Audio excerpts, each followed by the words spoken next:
Hello,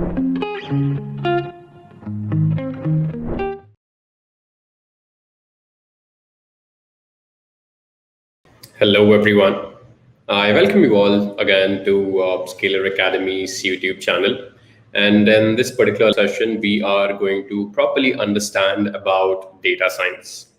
So, data science right now is immensely popular across varied industries and also across the world. So whether you're working in e-commerce, healthcare, or whatever current industry you are, I am 100% sure that there would be some sort of requirement of data science over there. So understanding this really huge importance of data science across varied industries, we shall properly understand what exactly is data science and also look at the data science life cycle in this particular live session. Now, before I start off, I want you guys to give me a confirmation if you guys can hear me properly and see me properly. Let me also check that once on my mobile phone. Now, before I start off. So, seems like everything is proper over here. So, I will start off this session by asking a very simple question. What is data?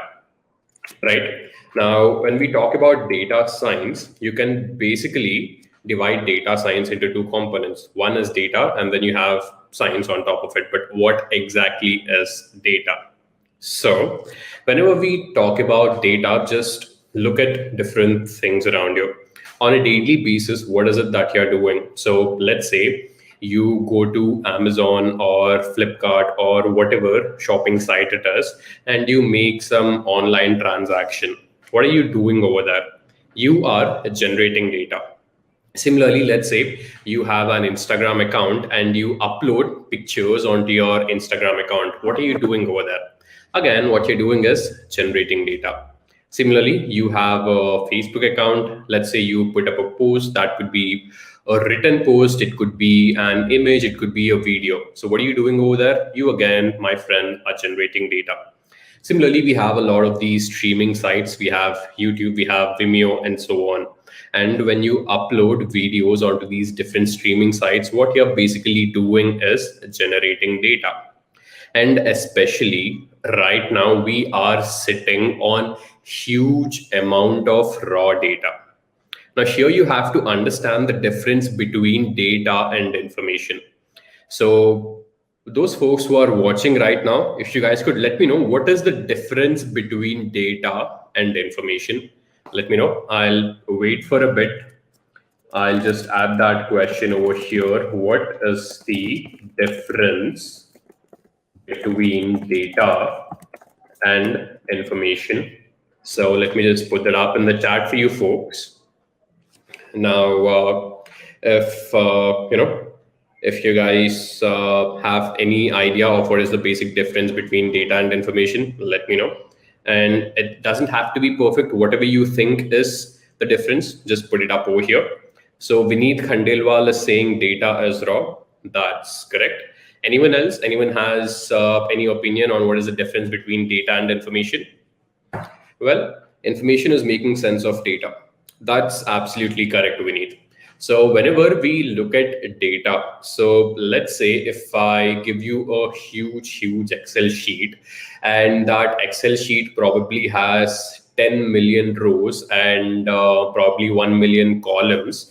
And if you are just looking at this huge Excel sheet, what you're looking at is raw data. So when you're just looking at raw data, you do not have any information from it. But let's say from this huge Excel sheet, which has 10 million rows and 1 million columns, when you try to find out simple information. So let's say from this huge Excel sheet, if you're trying to find out maybe, and if this Excel sheet is pertaining to college students, and you're trying to find out, which student has scored how many marks in the mathematics exam year on year. So what you're trying to do is finding out information from this raw data. And this basically is the entire point of data science. So let's come to the main part. Let me write down the main question over here, which is basically what is data science? So simply put, you have raw data all around you, and that data is coming from a lot of sources, and that data is present also in a lot of formats. Now, if you'd have to make sense out of those raw data, or if you'd have to find out some business insights out of that raw data, what you can do is you can apply some data science techniques on top of it. So you have a lot of data science techniques, and those data science techniques, basically we call them as ML algorithms, and you apply these ML algorithms and you find out beautiful information from that raw data. So this basically is the essence of data science. So I hope you guys are clear on what exactly is data and what exactly is information. So now that we understand what is the difference between data and information, and also we understand what exactly is data science, we shall look at the life cycle of data science. So let me put up the next topic over here. Let me just write it down as life cycle of data science. So whenever we talk about the life cycle of data science, the first stage in any life cycle is acquiring data.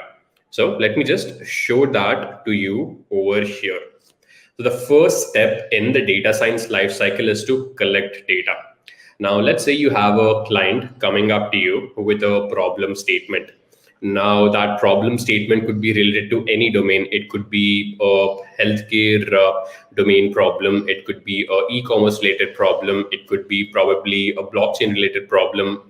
So what you're basically doing over there is, when you have the problem statement, your first step needs to be to collect data from all of the sources. So let's just take a simple example over here. Now, let's take an example of a food delivery app. So this is just a very new food delivery app, and the problem statement is such as this. So it wants to increase its customer base. So if it wants to increase its customer base, it has to understand how its customers are behaving, and also how can it increase its market share. So the first step and what the company has to do is collect all of that data and analyze that data. Now, this could be the data which is present of their own customers, or this could also be the data of their competitors. So let's just say we have this food delivery app. Let's just name it as, let's call it Food Delivery X. So we have a food delivery app, let's call it Food Delivery X, and it wants to increase its customer base. The first step needs to be collect data, and collect data from multiple sources, and not just its own customer data, but also understand how its customers, how its competitors are playing the field. And here you'd have to understand that this data is present in multiple formats. So either you can just have simple raw data, which is basically log files of all of the customers. That is something which you can have. Apart from that, you can have data in the form of images as well. Apart from that, you can have data in the form of videos as well. So right now, especially in the current digital age, and also where we have pandemic, almost everyone is online. So there, the first step needs to be, let's say if I am a data scientist at this particular food company, what I'd want to do is I'd want to collect all of this data, and probably I'd also go through some of the some of the sites such as Twitter, Facebook, and LinkedIn, and I'd also want to see what are customers currently talking about my food delivery app. So this stage is very, very important in any data science lifecycle. Vineet Khandelwal is saying collect data, data wrangling, and then analysis, and then predict. So that is sort of right. Yes. So in the first step, what we are essentially doing is collecting the data. Now that we have collected the data, the problem with this is it is raw data. So we have collected the data from everywhere, but it's quite raw. The problem with this raw data is it will have a lot of missing values. It will have a lot of outliers. It will have a lot of anomalies. And if I give you a simple example, so let's say if we take that same Excel sheet, which has around 10 million records and 1 million columns. Now, in that huge Excel sheet, there might be cases where, let's say, some of the rows are empty. There might be cases where the column names are incorrect. There might be cases where some of the values are they totally do not make any sense. So these are outliers or anomalies or missing values. And once you collect this raw data, your next step needs to be to clean all of this data. And here what you're doing is you're converting this untidy data into tidy data. So it is as simple as that. So you have collected your data, you have cleaned your data. Now, after you do that, what you'd have to do next is basically you would have to manipulate your data. And when we say data manipulation, what you're basically doing is exploratory data analysis. So once you have your tidy data, on top of that tidy data, you sort of employ some data manipulation as well as data visualization techniques. So let me give you certain examples of data manipulation and data visualization.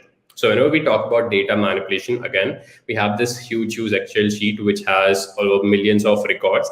And out of this entire sheet, if I'd only want to look at, and this again is, this would tell me about the different details of a particular college. So from this huge Excel sheet, if I'd want only those details where, let's say, all of the students have scored more than 90 marks in their maths exam. So I don't want records of only those students where the students have scored greater than 90 marks in their maths exam. What I can do is I can deploy some of these data manipulation or data wrangling techniques. And for this, I have different languages. I can either use something as simple as SQL. I can just use an Excel sheet probably. So all of this can be done in the Excel sheet too. I can do this with the help of Python. I can do this with the help of R. So I employ different data manipulation techniques, and I can find simple insights from this raw data. Now, apart from this, I also have something called as data visualization. So with data visualization, what I do is, so again, if I just show you this huge Excel sheet which has all of these records, the problem is I wouldn't be able to understand anything by just looking at this huge Excel sheet. Right. So I just have this huge Excel sheet right in front of me. And if I'm just looking at this huge Excel sheet, I wouldn't be able to figure out anything. I wouldn't know where is the head of it. I wouldn't know where is the tail of it. So for me, the best option would be to sort of create simple graphs on top of this, or simple imagery on top of it.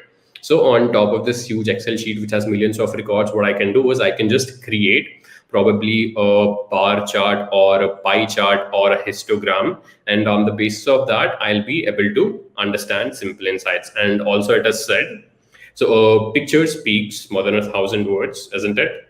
So instead of just looking at the data, if someone actually shows me a beautiful picture of that data, I'll be able to understand much more from that. So I hope this is clear. So we collect the data. So when we collect the data, that data is quite raw. The next step would be to convert this raw data into tidy data. And we convert that raw data into tidy data. Next, what we have to do is we have to employ certain exploratory data analysis techniques. Over there, we have data manipulation and data visualization. After this, we head on to machine learning. So in machine learning, this is where we have certain intelligent algorithms. So for now, let's just call these as intelligent algorithms. And we shall be applying these intelligent algorithms on top of the tidy data which we have. And we will be applying these algorithms on the basis of the problem statement. So let's say if the problem statement is such that I do want to divide my customer base into different groups or different clusters. So what I'm doing is I'd have to group them, or I'd have to cluster them. So here I have an algorithm such as k-means, or I have other clustering algorithms as well. Similarly, let's say I'd want to probably determine by how much can I increase my market share in the next quarter. So let's say in this particular quarter, I have a revenue of around, let's just say around 10 crore rupees. I do want to predict by the next quarter how much revenue can I generate. So for this, I can use an algorithm such as linear regression or probably random forest regression. So on the basis of the problem statement, I shall use a particular machine learning algorithm. So once we apply an ML algorithm on top of our raw data, we shall get a result. But it is not necessary that the result which we get is 100% correct, right? So Let's say the target was to predict how much our company revenue will be in the next quarter, and I've built a linear regression algorithm for that. And this linear regression algorithm will give me some sort of result, and it's definitely not necessary that it will give me 100% result. And in most of the cases, or in general, it will not give you the 100% accurate result. So this is where what you'd have to do is you'd have to evaluate the algorithm, or you'd have to tweak the algorithm again and again. And this is where, so if you're working with Python or R, you have something called as hyperparameters. So you keep tuning or you keep updating these hyperparameters so that you get that perfect accuracy with respect to your machine learning algorithm. And once you get that perfect accuracy, that is when you can say that the result which you get is actually correct. And that is when you finally go ahead and show your result. And now, whenever you are talking about showing a result, you are probably showing it to your customer or to your client. And in most of the cases, your customer or your client would not be as technologically or technically savvy as you. So here, what you'd have to do is represent your result using really beautiful graphs or really beautiful dashboards. And you'd have to do it because data visualization is also a very important skill set of a data scientist. So you as a data scientist might be able to understand all of this technical jargon quite easily. But put yourself in your client's shoes or put yourself in your customer shoes who probably wouldn't even know the D or A of data science. So that is where if you create some beautiful dashboards, they'll be properly understand, they'll be able to interpret your result easily. And this is the entire data science lifecycle, my friends. I hope this is clear for you. So now that we understand this, so we have understood what exactly is data, we have understood what is data science, we have also looked at what is data science lifecycle. Next up, we shall look at certain applications of data science. So first application is obviously finance. So whenever we talk about finance and banking, so there are certain roles such as financial analyst. So you have financial analysts working in the banking sector or in the trading and stock market sector because you have a lot of fraudulent cases happening. And one of the simplest case over here in a bank to understand with respect to data science is to figure out if the person who takes a loan would be able to repay your loan or not. So as a bank, you obviously will again have a large number of customers, probably in millions, and it is not feasible for you to give out a loan for every person who applies for it. So there you will check different factors. So probably you'll check at the age of the person, you'll probably check the gender of the person, you'll check the salary of the person, you'll check if there are any defaulting cases by this particular customer. You will again check in what area is he living. You will check what is his work experience. You will check probably if he has a house or not. So you will evaluate all of these, and these are what you call as your independent variables, or these are your factors. So you'll understand all of your factors, and understanding these factors, you shall probably decide whether to give this person a loan or not. And all of this can be automated by using simple data science algorithms. So here you can use simple binary classification algorithms. So you have different classification algorithms such as logistic regression, random forest, decision tree, and so on. So you can use these different classification algorithms, and what you can do is on the basis of all of these factors, you can probably create an automation app which would tell you to whether to give a loan to this person or not. Probably this algorithm could also give you a percentage of how much percentage of by how much this person can default. Right, so let's say if the default rate of this person is around 95%, which would mean that definitely or most definitely this person would default. On the other hand, let's say the default rate of this person is in low low double digits, which could be 10% or 12%, then you might be more inclined to give this person a loan. So these sort of algorithms can be applied in the finance sector. So I'm just checking if there are any questions over here. So that was the finance sector. Next up, we also have the healthcare sector. So right now in this pandemic, people are trying to understand the spread of this particular disease. People are trying to understand when will the third wave come in India, or when will will probably give out all of the doses properly. So all of this research can be done using data science. So I shall give you certain simple examples over here.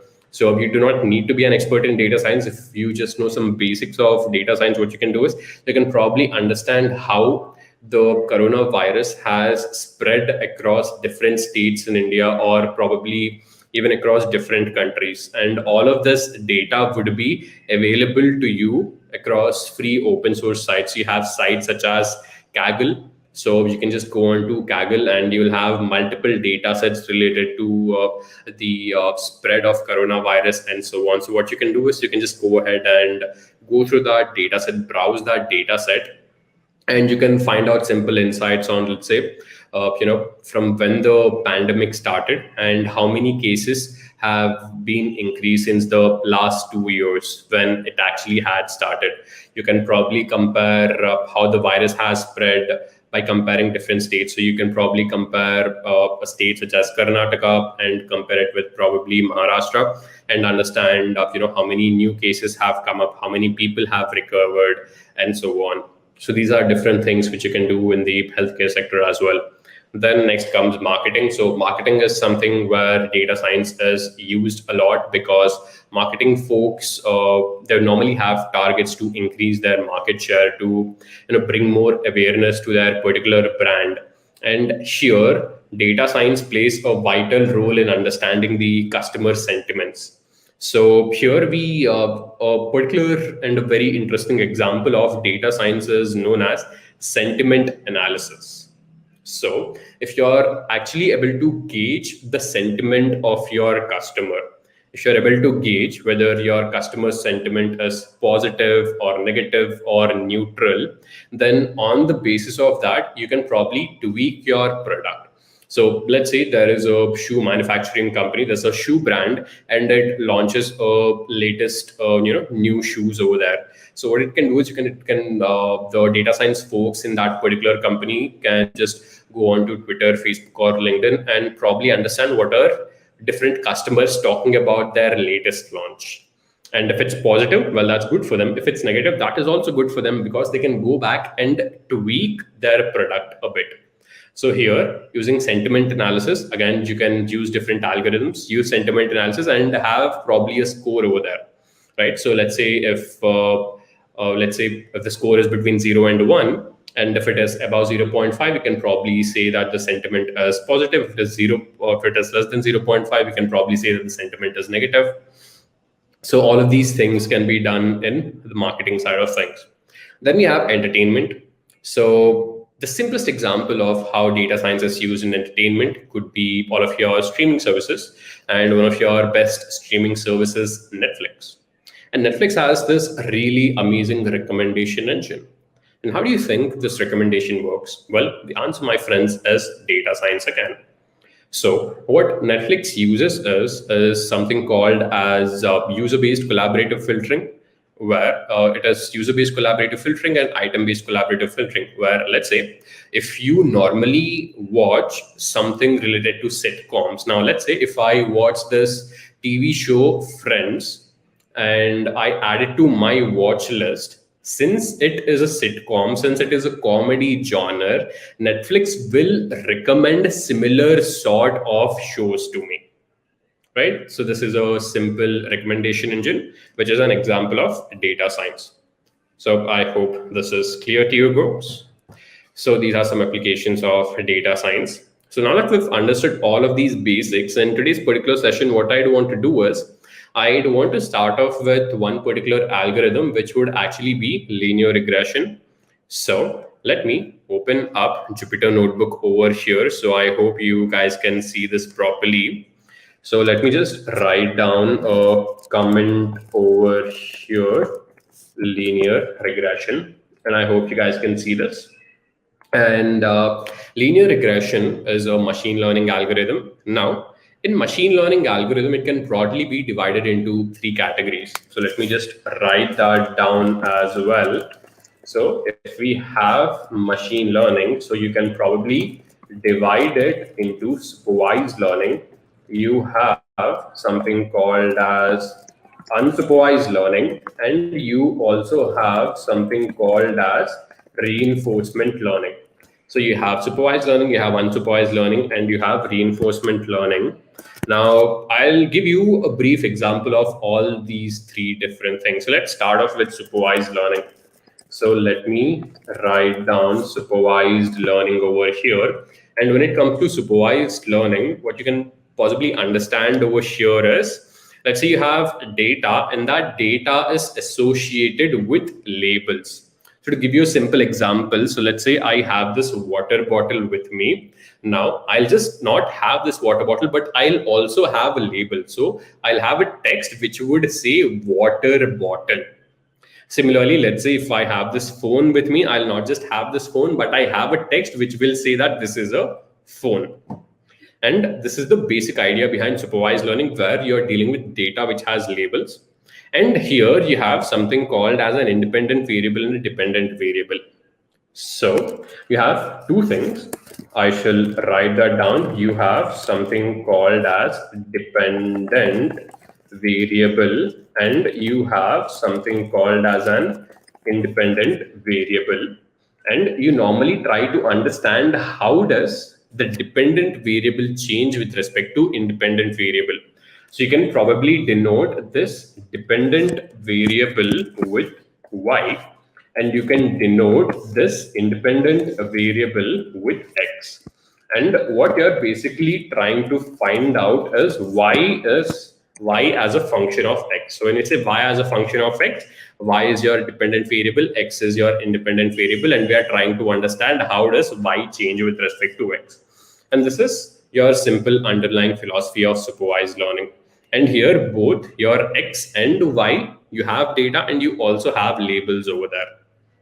So to give you a very simple example over here, let's say I do want to determine probably, so let's say if someone passes the exam, I'd want to understand what is the probability of a student for them to be a girl student or for them to be a boy student. And I'm giving a very, very simple example over here, right? So here my y is, let's say, girl slash boy. My x is pass slash fail. So let's say it just so happens that my data is quite skewed. I have 10 students in the class and there is a particular subject. And in that particular subject, it just has happened that out of the 10 students, we have, out of the 10 students, we probably have 5 girls and 5 boys. And all of the 5 girls have passed the exam and all of the 5 boys have failed the exam. And if I take this very data and if I feed it to this particular algorithm, so let's say if a new student comes in and if that new student is a girl, then probably the result, this algorithm will predict that the new student will pass the exam. On the other hand, let's say if a new student joins and if that new student is actually a boy, now even though, so that student is really brilliant, and in reality, that student might actually pass the exam, but due to my skewed data, this algorithm will predict that the student will fail the exam. So this is how, or this is the basic idea between supervised learning. And also in supervised learning, we have something called as classification and regression. So supervised learning can be further subdivided into something called as classification. Then you have something called as regression. And in this particular live session, we'll only focus on one thing, which is linear regression. Let me write that down properly. And before I move forward into linear regression, let me see if you guys have any questions. So Sandeep says, hello, everyone. Hello, Sandeep. I hope you are doing well too. So when we talk about linear regression, just take the simple formula over here. I shall just write down y is equal to mx plus c. So when I write down y is equal to mx plus c, what is happening over here is, here again, since linear regression is a supervised learning algorithm, here y would be my dependent variable, x would be my independent variable, and I'm trying to understand how does y change with respect to x. And here, this is the equation of a linear line. So, probably you would have learned about this in your 8th or 9th standard. You would have learned about linear equation of a line. And this is how the linear equation of a line looks like. So this is your dependent variable and this is your independent variable. And it's not necessary that you can only have one independent variable. You can have multiple independent variables as well. So when I say you will have multiple independent variables, this is how your equation shall look like. So here I shall write down y is equal to m1 x1 plus m2 x2 plus m3 x3 plus c. So here y is a dependent variable, and this dependent variable is probably dependent on your multiple factors, which are x1, x2, and x3. And this is the basic idea behind linear regression algorithm. So once we've understood this, what we shall do is I shall open up RStudio and we shall look at a simple example of linear regression. And before we do that, we shall also do a bit of data pre-processing as well.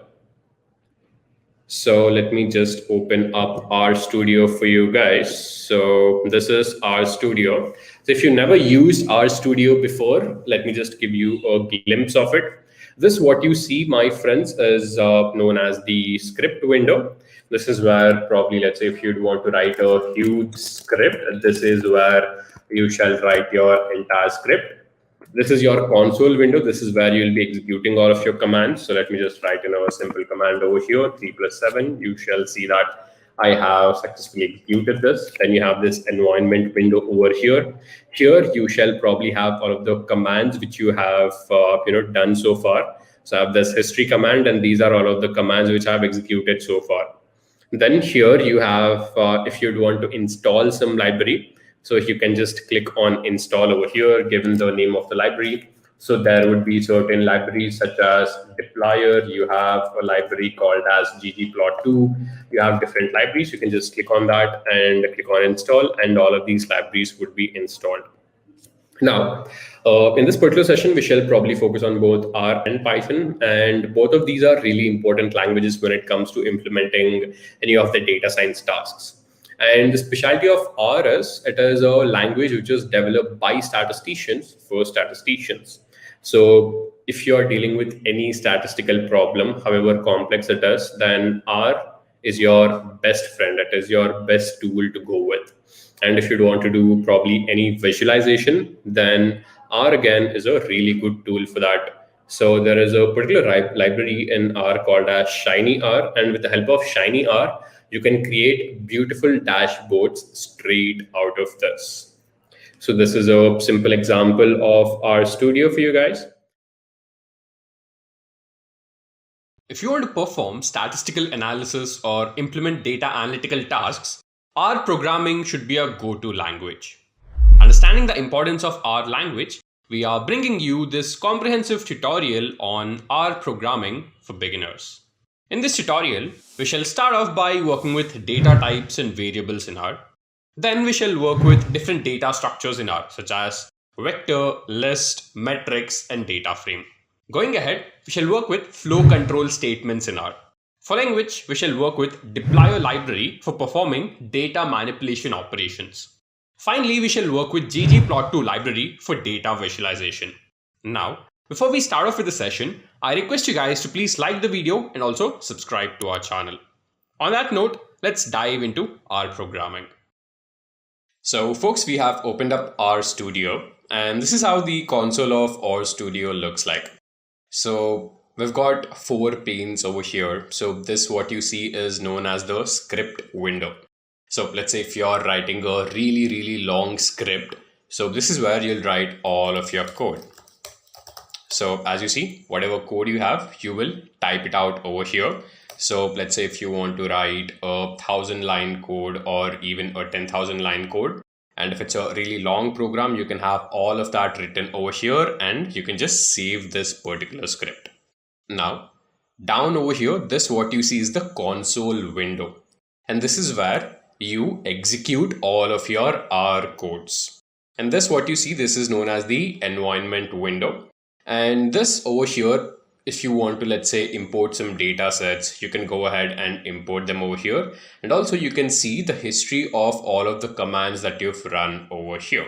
Then at the bottom, we've got this pane which would help us to visualize some plots, and also whatever files you have, you can look at all of those files over here. Similarly, let's say if you want to install some packages, you can also go ahead and do that. So you see this install button over here. You just need to click on this. So whatever package it is. So we have a package called as deployer, and this package is normally used for data manipulation. So let's say if I want to install this library or package into this RStudio, all I need to do is type it out over here. And when I click on install, the package would be installed into RStudio. So as simple as that. So this, what you see is RStudio. Now we will go ahead and write our first command. So whatever programming language you are working with, normally if you want to print something out onto the screen, well, we have this print statement. So just write down print. So this, what you see, is the console window. Let me also maximize this for you guys. Write down print, put in these braces over here, and inside that put in double quotes. Now what we want to do is I'd want to print something out onto the screen. So for that purpose, I'll just write down this is my first R program. And I'll hit enter, and as you see, I've been able to execute the first line of code onto the console.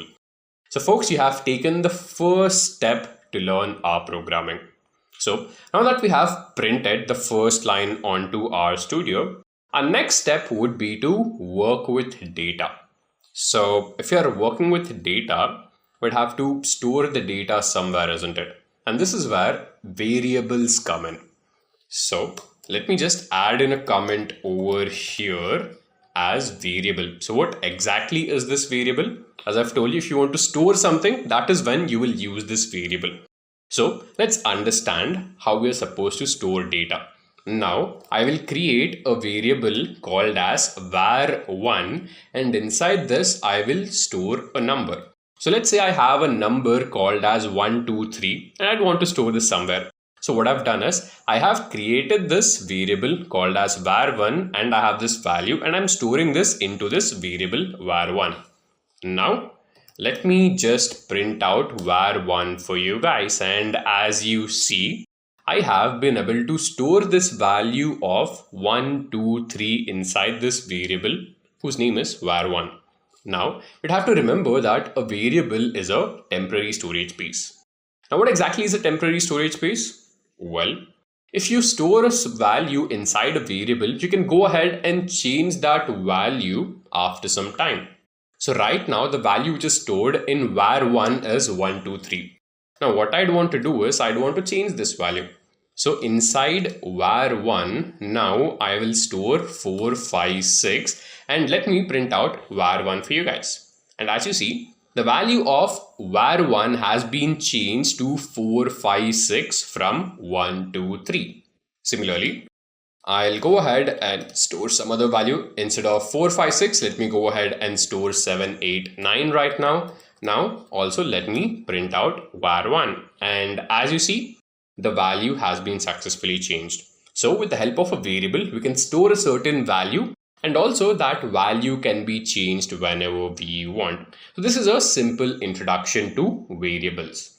Now what I want to do is I want to go ahead and clear out my screen. So I've just pressed Ctrl L, and when I press Ctrl L, I'll be able to clear my screen over here. Now after this, whenever we are working with data, it's not necessary that data is present only in numeric format, right? So now apart from numeric format, we can also have data which is present in the text format. So let's see here, if I write down my name, which is Bharani, this is in text format or string format. Similarly, our data can also, if it's numeric, it can also have decimal values. So let's say if I have something called as 67.123, you can also have data like this. And when it comes to computers, you are basically dealing with binary values, isn't it? And when we say binary values, what is that? So binary values are basically 0, 1, true, false, yes, no. And for that, we have these binary values. So when you type in true, that is another data type. Similarly, when you have false, this is again a new data type. Now, apart from this, probably in your primary school or in your secondary school, you would have learned about complex numbers. So if I write something like 3 plus 10i, let me remove the capital I, let me make it small I. So here 3 is the real part and 10 is the imaginary part. And when you combine a real part and an imaginary part together, what you're basically getting is a complex number. So what we'll do is we'll store all of these different types of data in our variables and check their types. So we have already worked with the numeric data type. Now I'd want to go ahead and store a string type data into my variable. So here again I'll have a var1 and inside var1 I'll store a value. Let me call it as help me. And now let me check the type of it. So I have a method called as class, and inside this class I will pass in var1. And as you see, this is character. So the value of, or basically the data type which I'm storing in this variable is character. Now, after some time, since a variable is a temporary storage space, I can change the value which is present in this variable. So now inside var1, I will go ahead and store false. Now let me check the type of this. So class, I'll pass in var1, and as you see, this is logical. So true and false are logical data types. And also you'd have to remember that when we are working with true and false, so here all of your characters are in capital. That is when R studio will recognize that this you are actually referring to the logical false or logical true. Now, similarly, let's say if I actually given var1 is equal to false, let me make it small over here. You see that we get an error because R studio does not recognize a false. So if you are working with logical values, it has to be capital false or capital true. And you also have a short form for that. Now coders are generally lazy because we do not want to type a lot of code. So let's say if I do not want to type in false entirely, I can just put in a capital F over here. And as you see, I have stored the value. Now when I print out var1, you will see that I have successfully stored false. Similarly, let's say if I want to store the value of true, I can just type in var1 is equal to true. Or on the other hand, I can also have var1 is equal to t, and both of them basically signify the same thing. Now let me clear the screen again, and going ahead, we'll also store the complex type value. So var1 is equal to, let me write in 5 plus 10i. Now let me print out var1 over here, and let me check the class of this, class of var1. And you would see that this is a complex data type. So the important point to note over here is the type of variable or class of variable is dependent on the type of data you're storing into it. So let's say if you're storing a numeric value into a variable, the type of variable will be numeric. Similarly, if you're storing a logical value into a variable, the class or type of variable will be logical. So this is some basic intro into variables and data types in R programming. Now, going ahead, we'll also work with operators. So let me write in another comment over here, operators. Now, when it comes to operators, as the name states, you'll be able to perform simple operations. So when I say simple operations, you'll be able to perform arithmetic operations, logical operations, and relational operations. So let's start off with arithmetic operations here. Again, hashtag arithmetic operators. So this hashtag which you see, that is basically a comment. So comments are basically lines which are not executed by your compiler. So you can just consider this to be as a simple line or a header which would help the coders to understand what we are writing over here or what the code is about. So let's go ahead to arithmetic operators. Now, arithmetic operator would help us to perform simple operations such as addition, subtraction, multiplication, and division.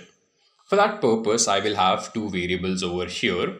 Let me have my first variable as a1, and inside a1 I'll store the value 35. Then I'll have another value called as b1, and in b1 I'll have the value 67. So these are the two values which I have in these two variables. Now I'll perform simple operations. So let's say if I have a1 plus b1, the result comes up to be 102 because 35 plus 67 is equal to 102. Now, similarly, if I write down over here a1 minus b1, I have minus 32 because 35 minus 67 is equal to minus 32. Now, instead of a1 minus b1, let's say if I put in b1 minus a1 over here, I get 32 because 67 minus 35 is equal to 32. So when you're performing subtraction, the ordering obviously matters, and this is something which you would have definitely learned in primary school. So now that we have performed addition, subtraction, we've got division and multiplication left. So let's also perform multiplication. So here I'll have a1 star b1, and when I multiply a1 with b1, I get a value of 2345. Now, isn't this quite an interesting number? Similarly, let's say if I want to divide these two values, let me just type in a1 forward slash b1, and I'll get this particular value. Similarly, instead of a1 divided by b1, if I have b1 divided by a1, I'll have the value of 1.91. So these are some basic arithmetic operators. And now we'll go ahead and work with relational operators. Again, let me write down a comment over here, relational operators. Now, again, I'll have two more variables over here. So this time, let's say I have a2, and in a2, I'll have the value 12. I'll have b2, and in b2, I'll have the value 23. Now, if I want to find out the relationship between these two variables, such as if one variable is lesser than the other variable, or the value in one variable is lesser than the other variable, or if the values are different, or if the values are same. If you don't want to understand all of these relationships, we have simple relational operators. Now, if I just put in a2 is less than b2 over here, I get a true result because 12 is obviously less than 23. Similarly, if I have a2 is greater than b2, I have a false over here because 12 is not greater than 23. After this, I'll have something called as the double equal to operator. a2 double equal to b2. Again, I get a false. So here I'm checking if the value which is present in a2 is equal to the value which is present in b2. And I get a false. And now I'll have one more operator, which is the not equal to operator. So let me also use that. a2 is not equal to b2. I get a true result because obviously 12 is not equal to 23. And these are some of the relational operators. And now we'll look at something called as an assignment operator. So let me write in the comment over here, assignment operator. Now, we have already looked at the double equal to operator. Now, when it comes to the assignment operator, in assignment operator, we'll have only one equal to symbol. So what is the difference between this? Well, if I want to assign a particular value to something, that is when I'll use an assignment operator. So we have already seen an example of this. So let's say if I want to store something in, let's call this var3. And if I want to store the value of 100 in var3, I can use this equal to symbol. Now, the assignment operator can also be of a different form. Instead of using the equal to symbol, what I can do is I can also have something like this. I can give in this less than symbol, and then I can put in a hyphen over here. Now, inside var3, let's say if I store the value 200. Now let me also print out var3 for you guys. And as you see, so this also works as the assignment operator. So I have been able to successfully store the value of 200 inside this variable var3. Going ahead, I also have another form of this. So first, let's say if I want to give in a value, I'll give in 300 and I want to store 300 inside a variable. So I'll have 300. Now it's basically reverse. First you give in the hyphen, then you give in the greater than symbol and you're storing it into var3. Now let me print out var3 for you folks, and you see that the value of 300 is stored in this variable. So these are the different types of assignment operators we have, and with the help of assignment operators, we can store a value into a variable. Going ahead, we'll work with logical operators. I'll put in a comment for this as well, logical operators. And with the help of logical operators, we can try to basically make a decision, and that decision is based upon these two operators. So we have something called as the AND operator and the OR operator. So this is the AND operator, this is the OR operator. Now you'd have to remember that the AND operator gives you a true result when both of the operands are true, and the OR operator gives you a true result when either of the operand is true. Now, if this might sound a bit confusing, let's have an example on the same. So here what I'll do is I'll have two variables. Let me have var5 over here. Inside var5, I will store true. Then I will have var6, and inside var6, I will have false. Now, let's start off by working with the AND operator. So I'll have var5 and var6. I'll get a false result because true and false is equal to false. Similarly, when I have var6 and var5, I also get a false result. Now, when I have var5 and var5, this is the only case where I get a true result because both of the operands I have the true value stored. And now let's go ahead with the OR operator. And OR operator is given by this particular symbol. So again, we'll just take only these two variables, var5 and var6. So if I write down var5 or var6, I get a true result because true or false is equal to true. Similarly, var6 or var5, again I get a true result because false or true is also a true. The only case where I'll get a false is var6 or var6. So when I have false in both of the operands, this is the only case where I'll be getting a false result. So these are the two logical operators. And now we have also covered the logical operators.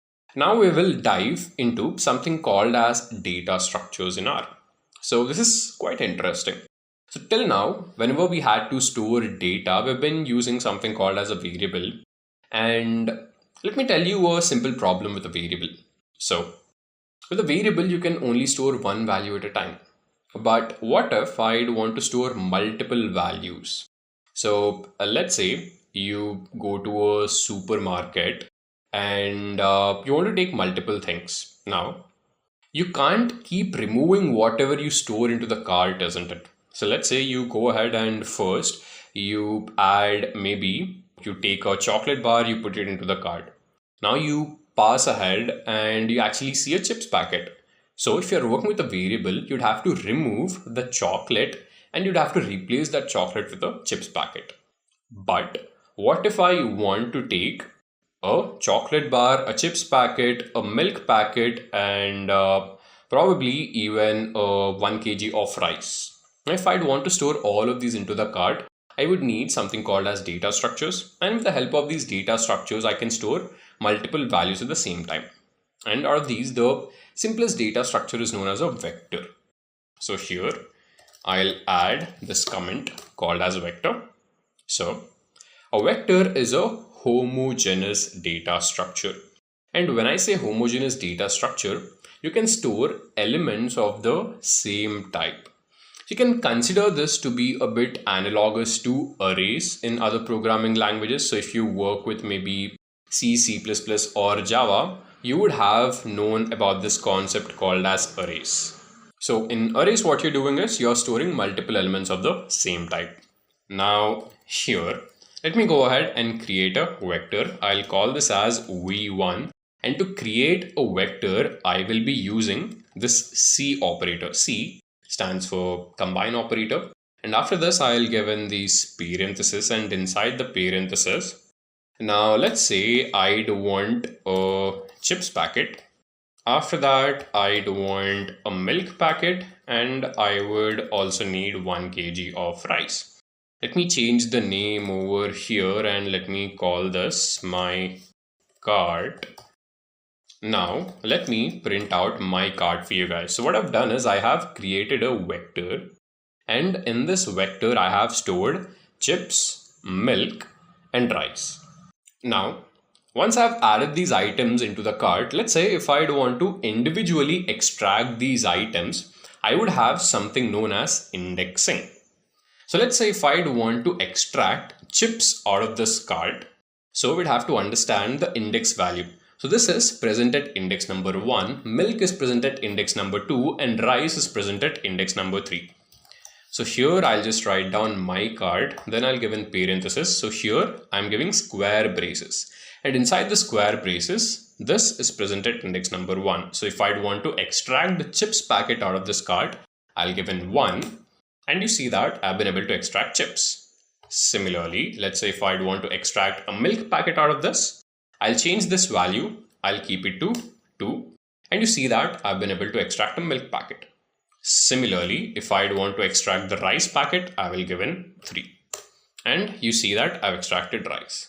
Now, let's say if I'd want to omit something out of this. So from this cart, if I want only the milk packet and the rice packet, what I can do is I'll have my cart, and I am removing chips. Since I'm removing chips, I'll have -1, which would basically mean that I am removing the item which is present at index number 1. So when I do this, you would see that from my cart, I am extracting only the milk packet and the rice packet. Similarly, let's say if I want only the chips packet and the rice packet, what I can do is I can just have my cart, I'll put in -2 over here, I have chips and rice. Now, after this, let's say if I'd want, let's say chips and milk, I can just put in -3 over here, and I've extracted chips and milk. So this is how we can create a vector and extract some values out of this vector. Now, I've told you one important thing before starting vectors, which was a vector is a homogeneous data structure. So that is why what I've done is in the my cart vector, I've stored elements of the same type. Now let me go ahead and create something else.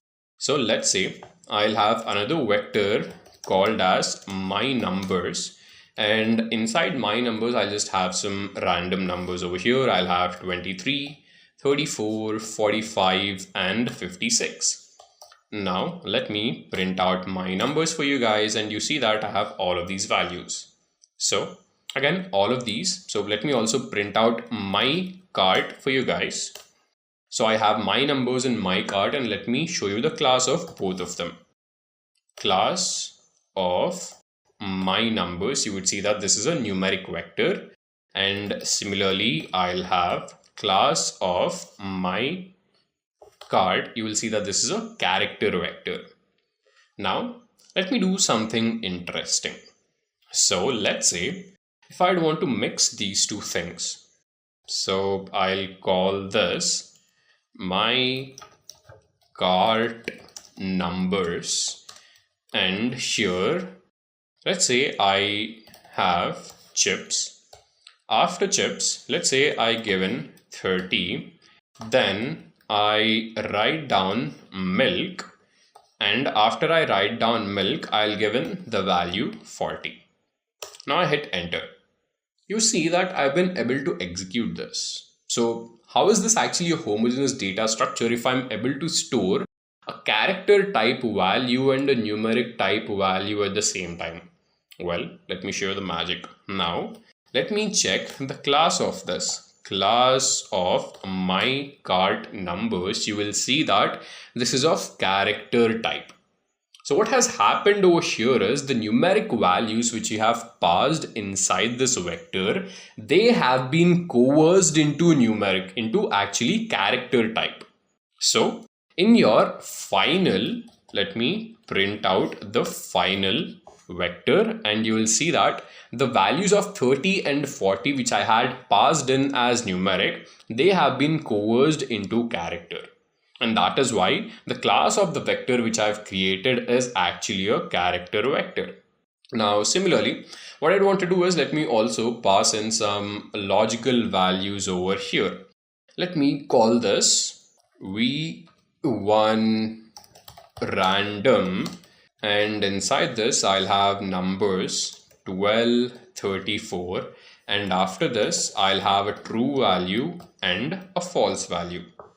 Now, true and false are logical type values, 12 and 34 are numeric type values. So what do you think would be the final type of this vector? So let's go ahead and check this out. I'll have class. Inside class, I will pass in v1 random, and you see that this is numeric. Now, why is this numeric? Well, let's look at the result. v1 random, and here you see that the values are 12, 34, 1 and 0, which means that the true and false values have been coerced into numeric type. So that is why your final type of the vector is actually numeric over here. Now what I'd want to do is I'd want to mix the character type, the numeric type and the logical type into the same vector. So let me call this v1 total chaos is equal to C of, I'll have 12. Let me write down chaos over here, and I'll have true. Now, alright, so I've made a mistake over here. Let me keep this in capitals. Now, let me print out v1 total chaos for you guys. You would see that. So here we have a string type value, a numeric type value, and a logical type value. Now, the numeric type value has been converted into string. The logical type value has also been converted to string. Now, why has this happened? Because the highest precedence is of string, then we have numeric, then we have logical. So let's say if you have elements of different data types in a same vector, the highest precedence would be of character, then follows numeric, then follows logical. So this is why you will see that a vector is always homogeneous.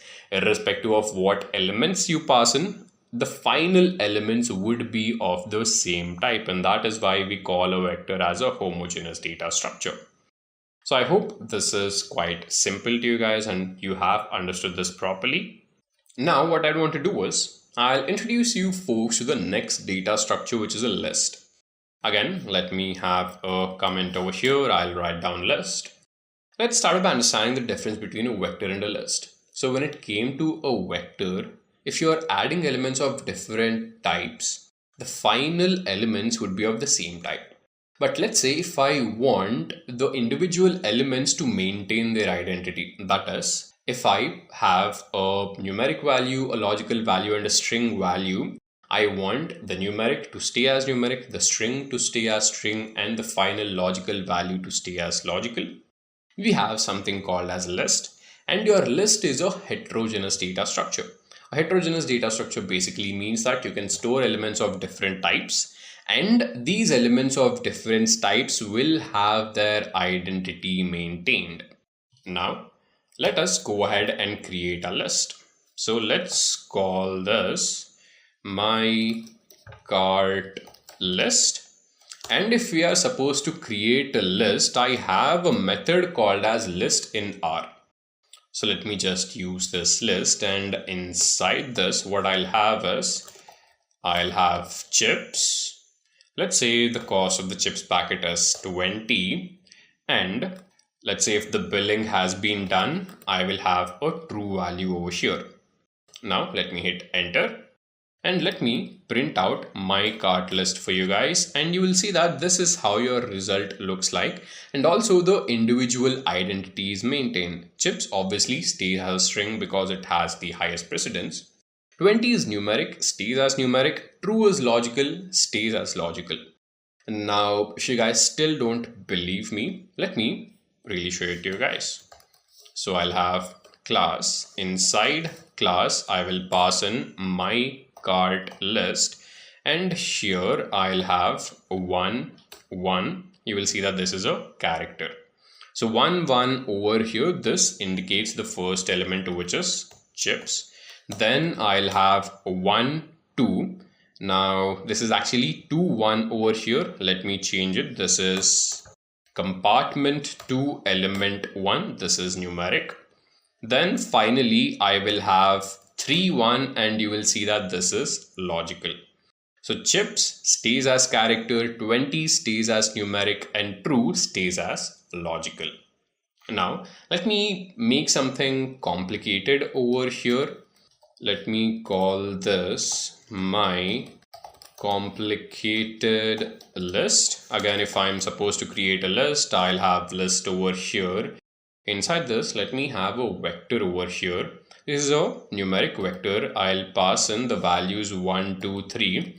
Then I'll have a character vector. Inside this, I will pass in the values A, B, and C. Then I will have a logical vector. Inside this, I'll have values true and false. So I have my complicated list. Let me print out my complicated list for you guys.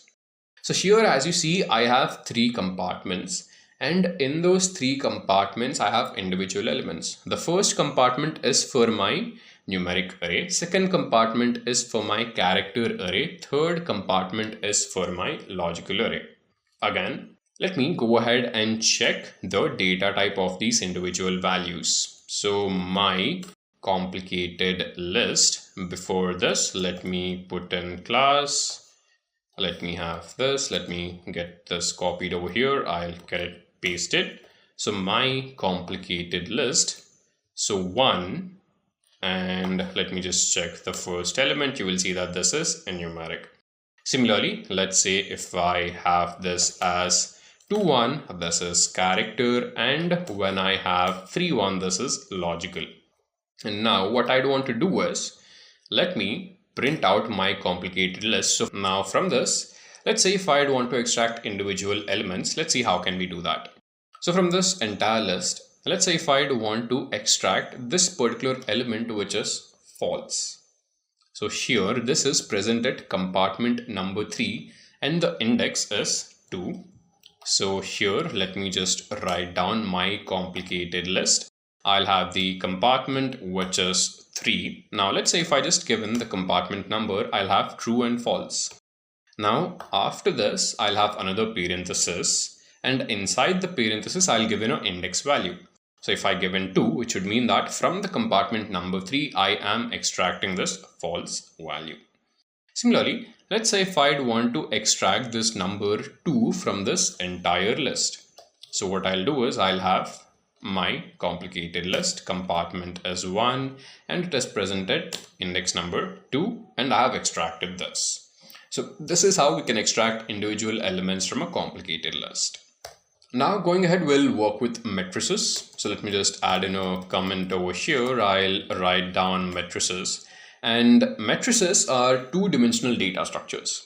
So till now we've been working with vectors and lists. So when it came to vectors and lists, these are linear data structures. That is, these are present in a single plane.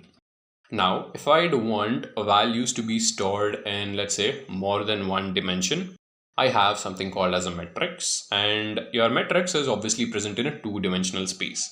And when I say a 2-dimensional space, you will have rows and columns over here.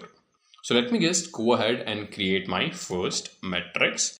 I'll call this as my matrix is equal to, and if I want to create a matrix, I have this method called as matrix, and inside this, let me pass in data. So let's say I have the value starting from 1 going on till 6. Now I'll hit enter. and let me print out my metrics for you guys. So here you will see that I have indices over here on the left hand side and also index on the top, which would indicate that I have rows as well as a column. And by default, you will only have one column if you're creating a matrix. So if I want to change that, so in this particular command, what I'd want to do is I have an attribute called as nRow. So here I have 6 elements. So for these 6 elements, let's say I can arrange them in either 1 row, 2 rows, or 3 rows, or 6 rows. So let's say if I want 2 rows for this, I'll set nRow is equal to 2. I'll hit enter and let me print out my matrix for you guys. And here, as you see, I have created this matrix. And in the first row, I have the elements 1, 3, 5. In the second row, I have the elements 2, 4, 6. But let's say in the first row itself, now I have these numbers starting from 1 going on till 6, and they are arranged in a sequential order. But in the matrix, what is happening is these elements are arranged column wise. So 1, 2, first column, 3, 4, second column, 5, 6, third column. Here in the same command, what I'll do is I have another attribute called as by row, and I'll set by row is equal to true. Now, when I print out my matrix over here, you shall see that these numbers have been arranged row wise. So 1, 2, 3 is in the first row, 4, 5, 6 is in the second row. And this, my friends, is how you create a matrix. Now, once we have this matrix, let me also show you how to extract elements from this. So let's say if I'd want to extract this particular element, which is 5. So here you see these index values. So this is present at row number 2 and column number 2. So I'll have my matrix. Inside parenthesis, I'll just write down 2, 2, and you shall see that I have extracted 5 from this entire matrix. Similarly, if I'd want to extract this number 3, so this is present at row number 1, column number 3. So I'll have 1, 3 over here, and you shall see that I've extracted this value as well. Going ahead, we'll work with data frames. So a data frame is again a multi-dimensional data structure. And when it comes to data frames, you can store elements of different types as well. Now, we had talked about that cart, isn't it? Where let's say if I'd want 3 different types of things. So the first quantity would indicate the name of the item. The second type would indicate the cost of the item. And the third would basically indicate the quantity of the item. So for that, let me create 3 vectors over here. I'll have one vector called as item name. Inside item name, I'll have chips. Then I'll have milk. And then I'll have rice. Going ahead, I'll have item cost. So chips, let's say it costs 20 rupees. Then I have milk, which would let's say cost 25 rupees. And I have rice, which would let's say cost 75 rupees. And then I have quantity. So item quantity is equal to C. Chips, let's say I take 3 packets. Milk, I take 5 packets. And let's say rice, I take 1 packet. So I have these 3 set. Now, what I want is I'd want to create something called as a data frame. So here I shall write down data.frame, and with the help of this, I can sort of create a table-like structure where I'll have 3 different columns indicating these 3 different items. So here I'll just write down name is equal to item name. Then I'll have cost. Here I'll write down item cost. Then I'll have quantity. Inside this, I'll just pass in item quantity. Now let me store this in supermarket and let me print out supermarket for you guys. So what I've done is I have created a data structure, or basically a data frame. And in this data frame, I have 3 columns: name, cost, and quantity. So in this column name, I have chips, milk and rice. Cost is 20, 25 and 75. Quantity is 3, 5 and 1. So here you will see that. So in this, the data type is same for this particular column. For this particular column, data type is same. For this particular column, data type is same. But if I look at a particular row, then it's not necessary that the data type shall be same. So this is how you can work with a data frame. Now let's say if I'd want to extract individual records from this. So let's say if I'd want to extract only the name of the item from this data frame. So what I can do is I can give in the name of the data frame, which is supermarket. Then I can use the dollar symbol and then select the column. Supermarket dollar name, and you see that I have extracted chips, milk and rice. Similarly, if I'd want to extract cost, I'll write down supermarket dollar cost, and I've extracted 20, 25 and 75. Then let's say if I'd want quantity, I'll have supermarket dollar quantity, and I've extracted 3, 5 and 1. So folks, this is how we can create a data frame and also extract individual columns from this. So we have properly learned the fundamentals in our programming. Now we will head into flow control statements. So in flow control statements, we have looping statements and decision-making statements. We'll start off with decision-making statements. Now, whenever you'd have to make a decision, you probably choose. So it's either this or that. And that this and that is made on the basis of a condition. So let's say if this happens, then you do something. Else you do something else. So for that, we have something called as if statement in our programming language. So what I'll do is I'll go ahead and create a vector right now. Let me create a vector called as vec3, and inside this what I'll do is I'll store some values. So let me store 10, 20, 30, 40 and 50 inside this vector named as vec3, and let me print it out for you guys. So I have created this vector 3. Now what I'd want to do is if I'd want to check if the value which is present at index number 1 is equal to 10. And if the value is actually equal to 10, I'd want to change it to 100. So for that purpose, let me go ahead and write the if syntax. Let me delete this thing from the script window over here, and I'll write the if syntax. I'll write down if. Inside these braces, I'll give in the condition. So in the condition, I'll check if vec3 and the index value would be 1. So if at index number 1, the value is equal to 10, what I'd want to do is I'd want to change that value to be equal to 100. So this condition is obviously true right now. So if you check the element which is present at index number 1, that is equal to 10. So this condition is evaluated to true. And since this condition is evaluated to true, we'll enter the body of this if statement, and whatever is present inside the body of this if statement, we shall execute it. So let me go ahead and copy this entire thing, and I shall paste it over here. Now let me go ahead and print out vec3 again. So as you see, initially the value which was present at index number 1, it was equal to 10.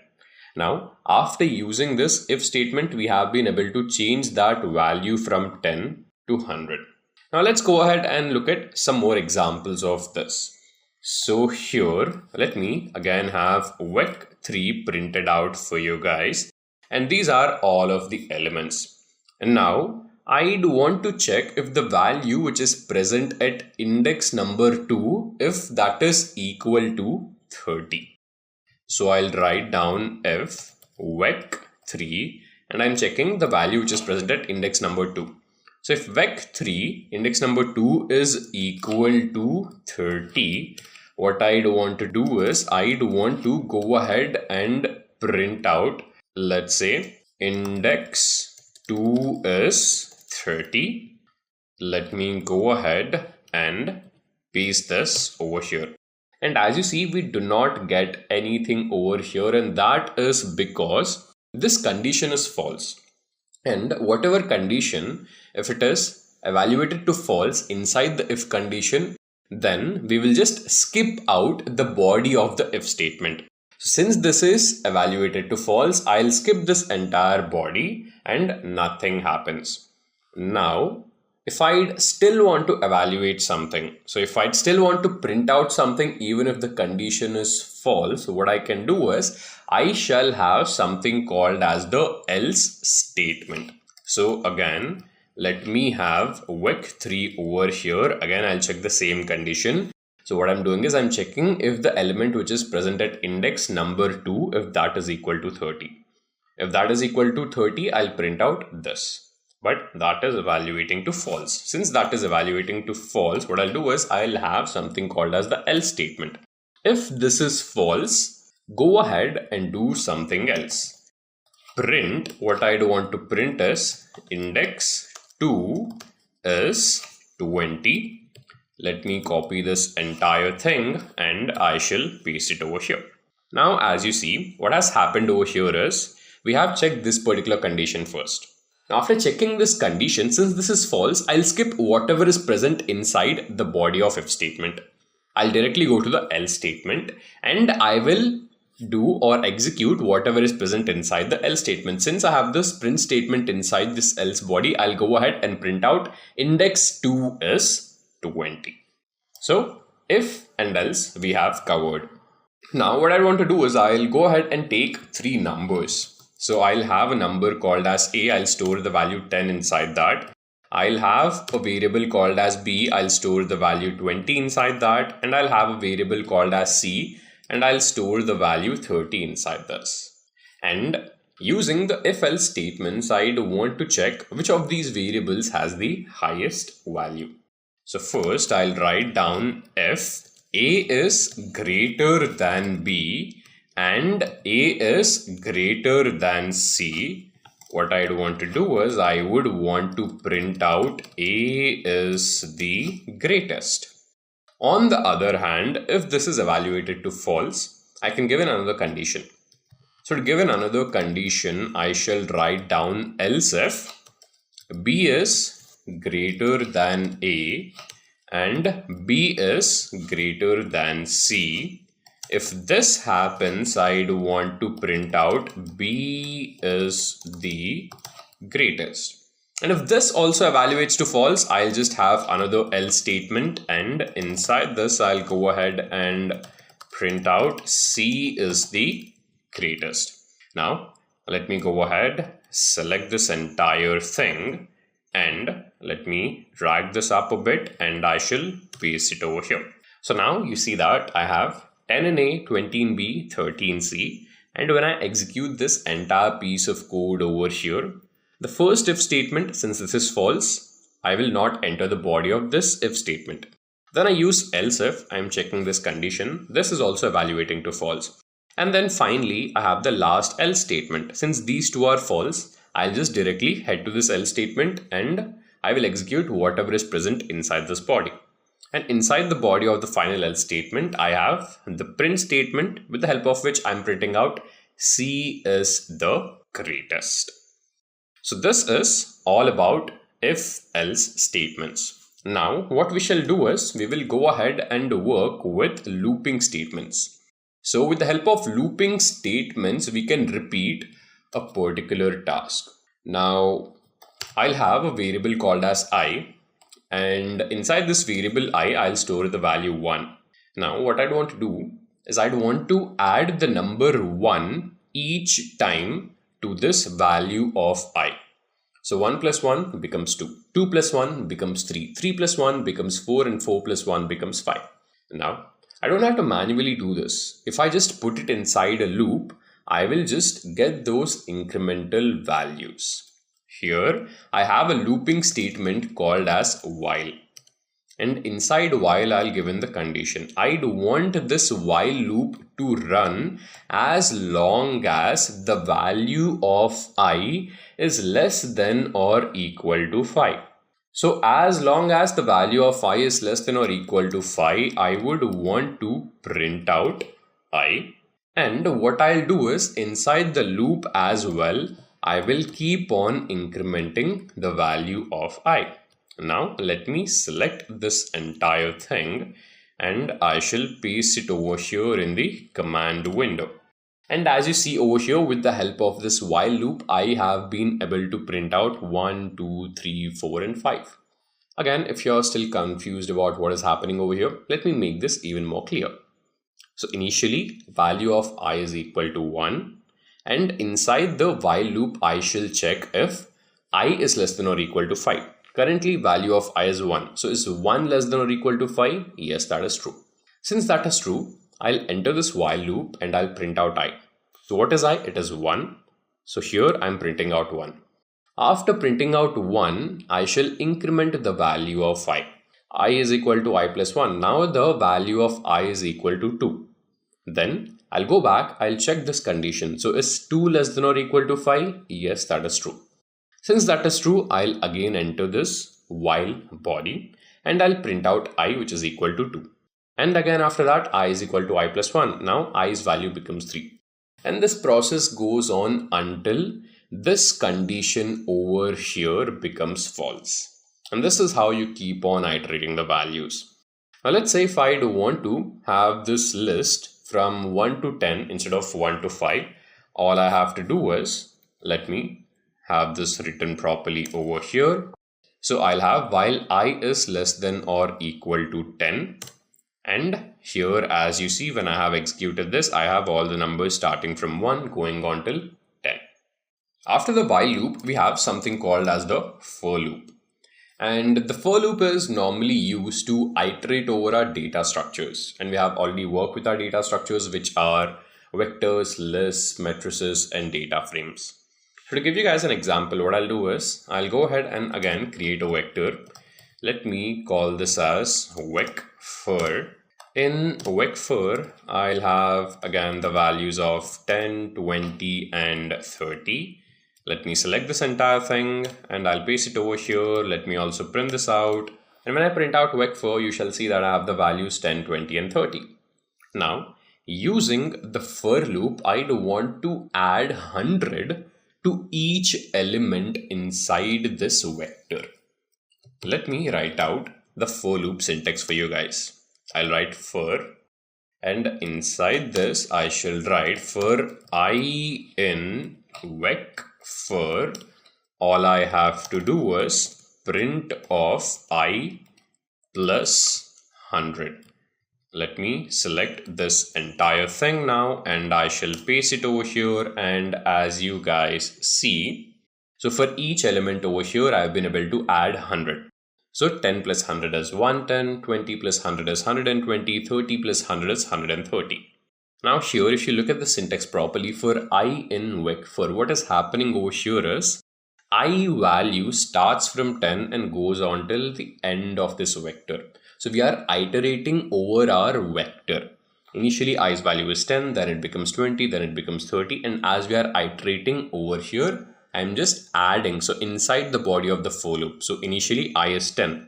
10 plus 100, 110.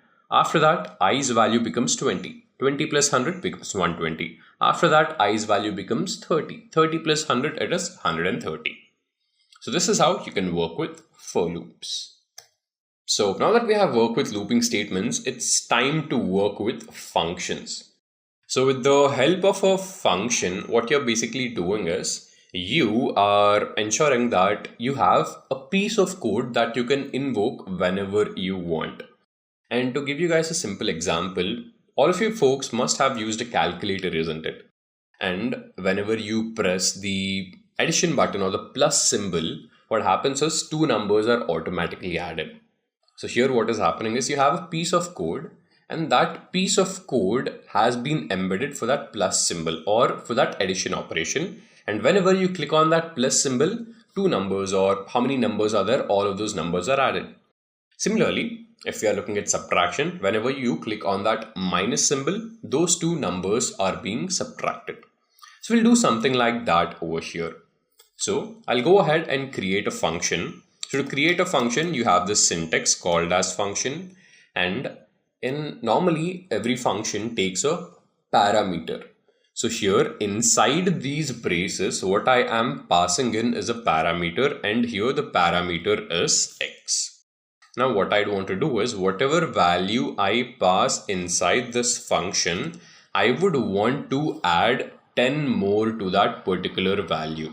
Now that I've written the function body over here, let me go ahead and store this in a new object or a new variable.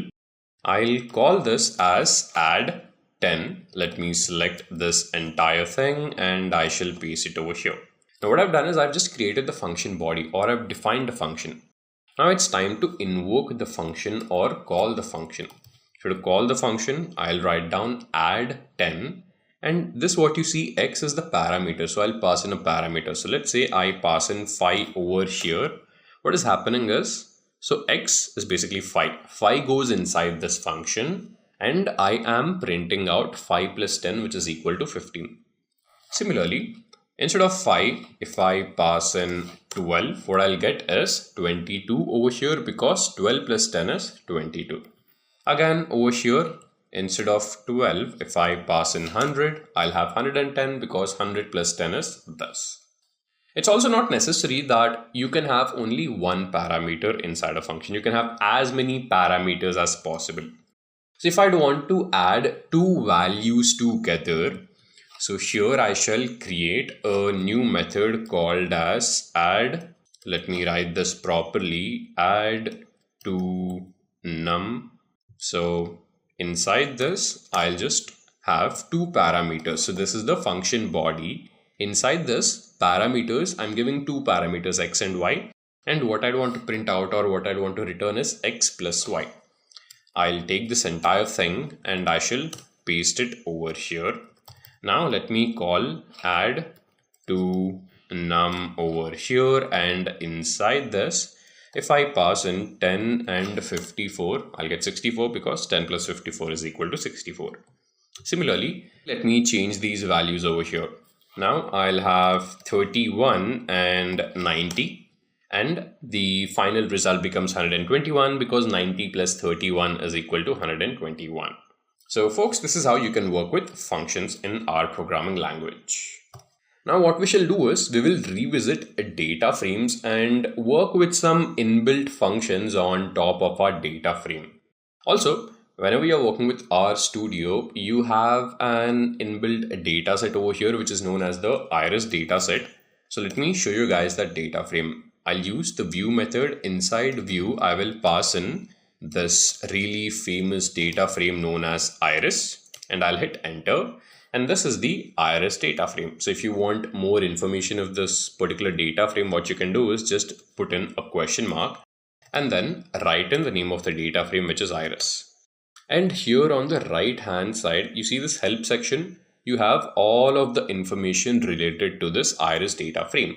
So this is basically Edgar Anderson's iris data, and this is the description. So this famous Fisher's or Anderson's iris dataset gives the measurements in centimeters of the variable sepal length. So here you have sepal length, you have sepal width, petal length, petal width, and you have species. You basically have three different species of this iris flower, and those three different species are Setusa, versicolor, and virginica. So this is basically a brief description of this data frame. Now that I know about this, if I don't want more information about this, what I can do is I have certain inbuilt methods and I can use those inbuilt methods. If I want to know the number of rows and number of columns which are present in this data frame, I have two methods called as nrow and ncol. So I'll use nrow. Inside this, I can just pass in the name of the object or the name of the data frame, which is iris. When I hit enter, I get 150, which basically means that there are 150 records or 150 rows in this iris data frame.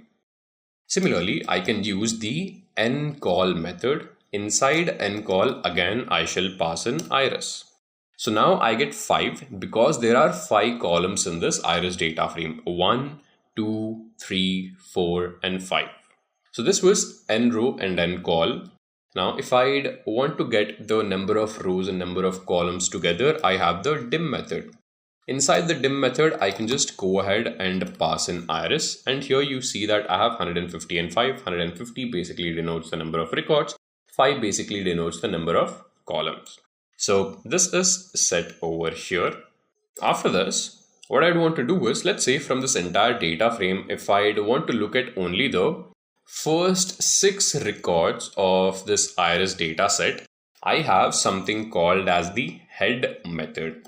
So I shall write down head. Inside this, I'll just pass in iris. Now let me maximize this. And as you see, for all of my columns, I only have the first 6 records.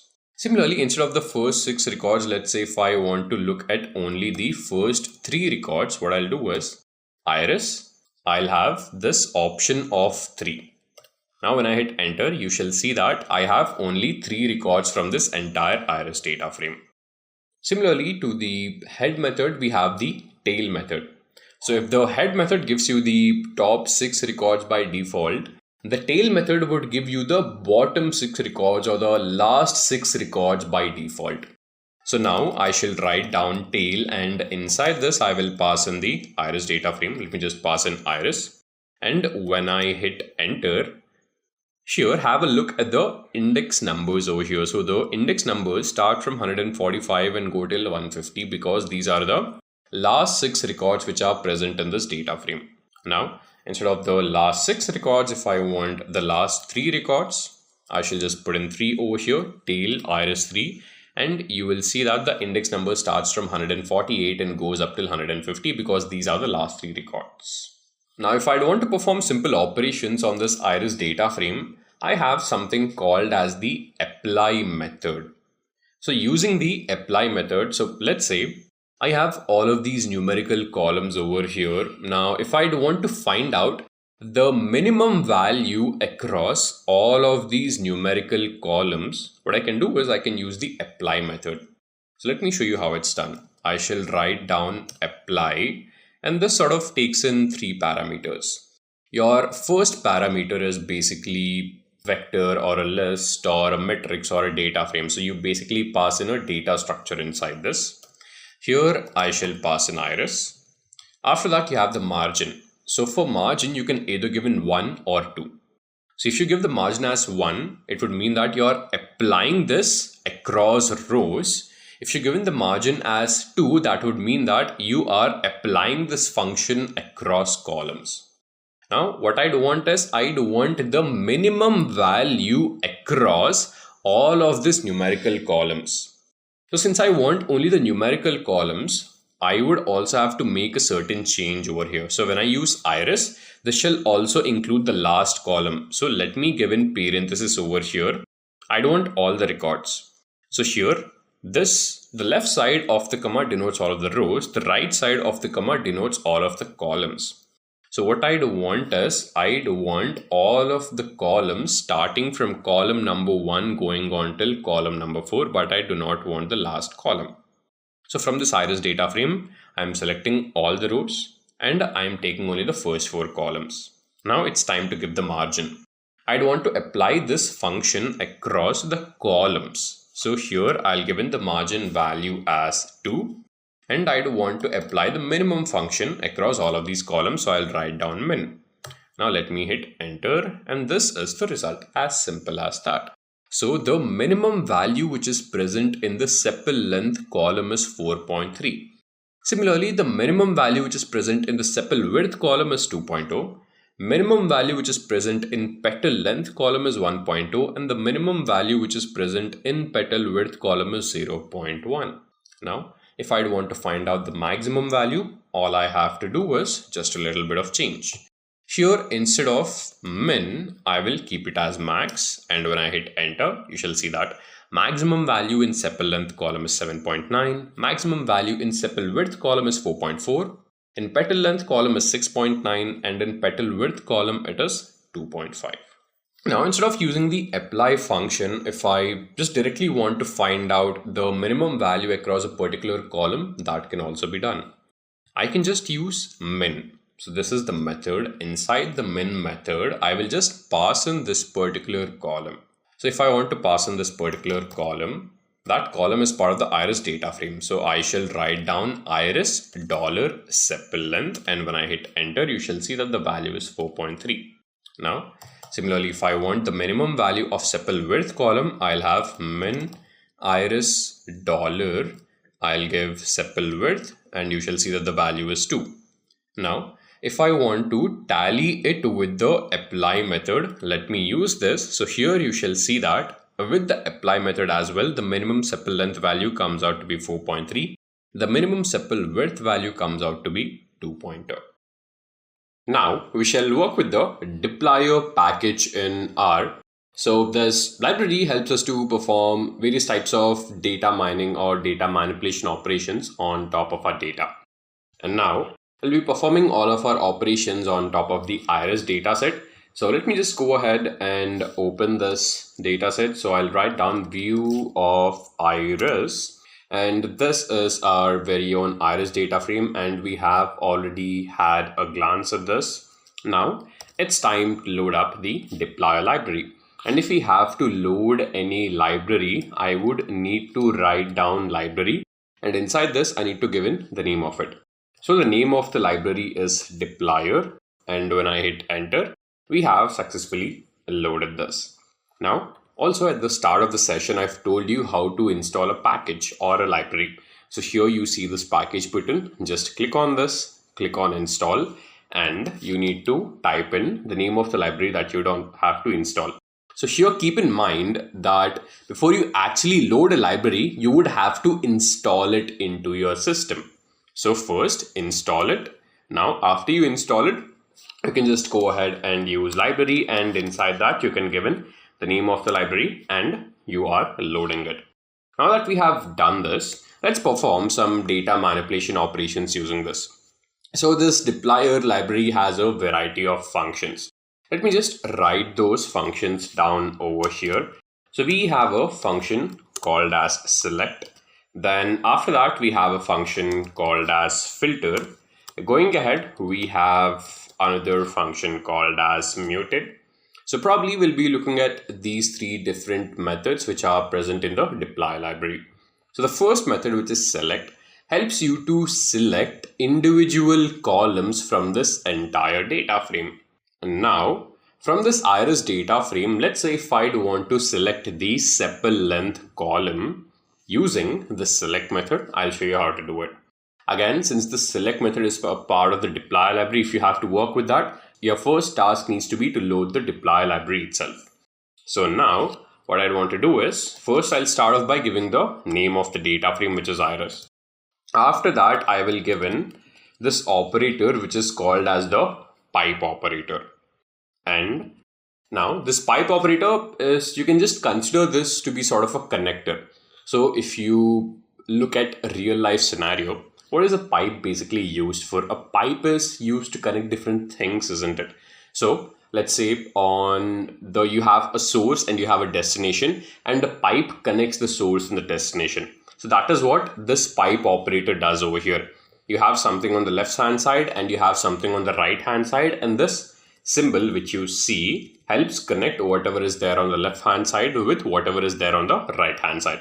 So first I've started off by giving the name of the data frame over here, which is iris. Then I've given the pipe operator. Now from this iris data frame, I would want to select only the first column. So here I shall write down select, and inside this I will give in the name of the first column. So the name of the first column is sepal length. Let me write down sepal length over here. And the result which I will get, I shall store that in, let's say, a new column or a new object called as iris SL. Now I've executed this. Let me have a glance at iris SL. So view of iris SL, and you will see that from this original data frame, which is iris, I have been able to extract only the first column, which is the sepal length column. Similarly, from this entire data frame, if I'd want to extract only maybe the third column over here, or maybe the fourth column over here, which is petal length, it will sort of be a similar command. First, need to give in the name of the data frame, which is iris. Then I shall give in this pipe operator, following which I will use this select method. And inside the select method, I will give in the name of the column. So the name of the column would be petal.width, and whatever result I'll get, I'll go ahead and store this in a new object. So let's say I call this object as iris underscore pw, and I'll have a glance at this view of iris underscore pw, and this is what I get. So again, from this original data frame where I had these 5 columns, I have extracted only one column, which is the petal width column. So till now we are extracting only one single column. But instead of one column, let's say if I'd want to extract multiple columns, that is also something which can be done. And now, let's say if I'd want to extract the first column, third column, and the fifth column, what I will do over here is, first, again, I will give in the name of the data frame, which is iris. Then I shall use the pipe operator over here. After that, again, I will give in the select method. Inside the select method, I will just give in the names of all of the columns that I want to extract. So I would want sepal length, then I would want petal length. Let me also write down petal length over here. And then finally, I would need the species column. So I've also written down species. And I shall go ahead and store this in a new object. Let me call this as iris3col. Now view of iris3col, and this is what I get. So I have 3 columns over here: sepal length, petal length, and species. Now till now, whenever we were working with the sepal length, we were actually giving in the names of the columns. But instead of the names of the columns, let's say if I want to extract them using the column number, that is also something which can be done. So again, let me just write down iris over here. Then I shall give in the pipe operator. Then going ahead, again, I shall use the select method. Now, let's say if I want to extract the second column, all I have to do over here is give in the number 2. And I will go ahead and store this in a new object. I'll call this as iris underscore 2. Again, view of iris underscore 2. And as you see, so let me again open up or run this command again. So this was my original data frame iris. And from this original data frame, I have been able to extract only the sepal width column. Similarly, if I want to extract multiple columns from this data frame, that is also something which can be done. So now I'd want to extract the sepal width column and the petal width column together. So here I will write down iris. I shall give in the pipe operator. Again, I shall use the select method. Inside this, I just need to give in 2, 4. And I will go ahead and store this in a new object. I'll call it as iris24 view of iris2 underscore 4, and this is the result. So as you see, this was our original data frame, and from our original data frame, I have successfully extracted only the sepal width column and the petal width column. Now, there could be many scenarios where, let's say, some columns are similar, or some columns would start with a particular phrase or a particular letter. So similarly, let's say from this entire iris data frame, if I'd want to extract all the columns where the column name starts with an S. So that is something which I can do with the help of the same select method. First, I will give an iris, then I shall use the pipe operator. Again, I'll use select, and inside this, what I need to do is I have a parameter or an attribute over here, and that attribute starts with is what I'll use. So the parameter over here starts with, and inside this, I just need to give in the name of the column, or basically the starting letter over here. So here the starting letter is S. So what I'd want to do is from this entire data frame, I'd want to extract all those columns where the column name starts with a capital S. And I shall go ahead and store this in a new column and a new object, and I'll call that object as iris underscore S, view of iris underscore S. And as you see, this was our original data frame where we had all of these different columns. And from these different columns, I have extracted sepal length, sepal width, and species, as these are the only 3 columns where the column name starts with an S. The other two columns were petal length and petal width, and since the name of the column starts with a P, those are something which we did not extract. So similarly, let's say if we want to extract only petal length and petal width, that is also something which we can do. Here I'll give in iris, and after that again I shall use select. Now I would want to use this starts with attribute, and here the starting letter would be P. And now I shall store this in a new object, and I shall call that new object as iris underscore P. View of iris underscore P, and as you see, this was my original data frame. From this original data frame, I've been able to extract the petal length column and the petal width column. So this was all about the select method. Going ahead, we shall work with the filter method. So the select method helped us to extract different columns. Now, if I want to extract records on the basis of a particular condition, in that case, I can use the filter method. So we have this iris data frame over here, and from this iris data frame, let's say if I want to extract all those records where the sepal length value is greater than 5, then for that purpose, I can use the filter method. So I'll show you guys an example. Again, first given the name of the data frame. After that, use this pipe operator, then type in filter. So this is a method or a function which is part of your deploy library. So iris, pipe operator, filter, and inside this you shall give in the condition. So what is the condition over here? Sepal length has to be greater than 5. And this I will store again in, let's say, iris SL5. Let me open this up. Iris SL5. Now, if you look at the sepal length column over here, you shall see that all the values in this particular column are greater than 5. And why is that? Because we have used the filter method, and with the help of this filter method, we have extracted or filtered out only those records where the value of sepal length is greater than 5.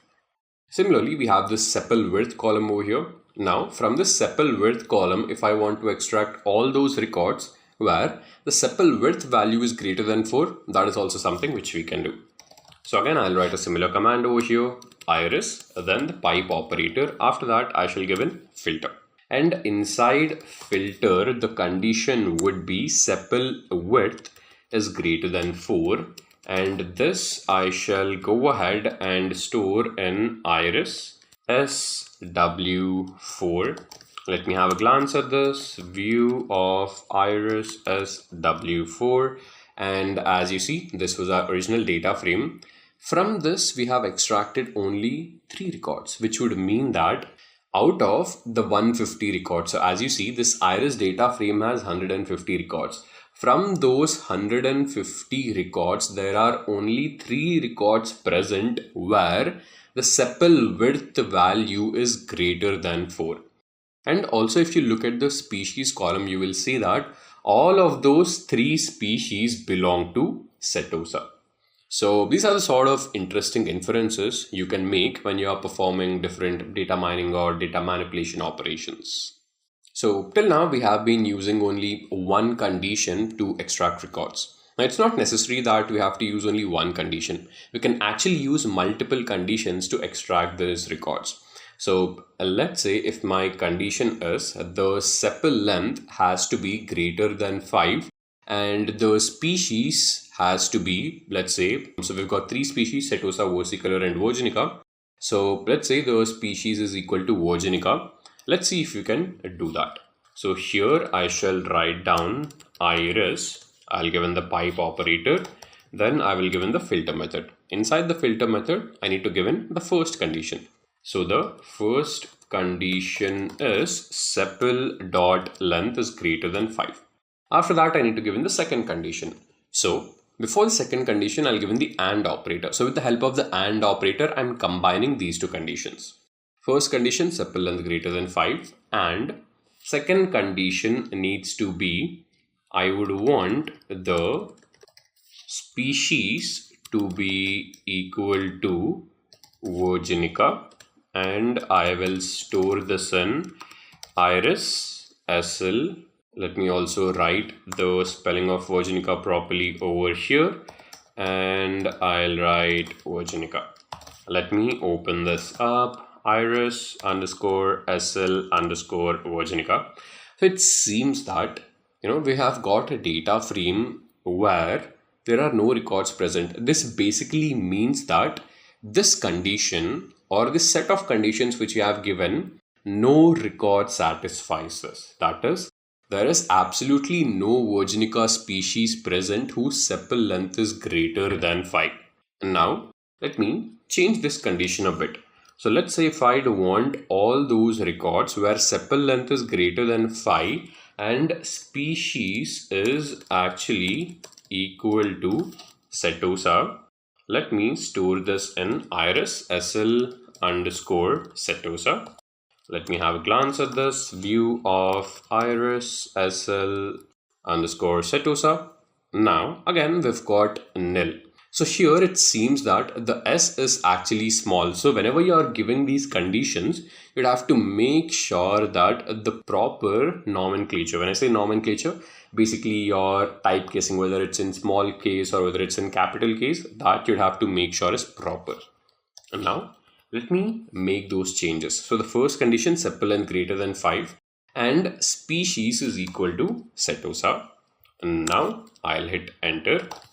View of iris underscore SL underscore setosa. Still the answer is no. So here seems like we have made a mistake over here. Let me write this properly. So species is double equal to setosa. Now let me execute this and we have got the result. So as you see, we have this original data frame which is iris. From this original iris data frame, we have extracted only those records where the sepal length is greater than 5 and also the species is equal to setosa. So we have given two conditions and we have got only those records where both of these conditions have evaluated to true.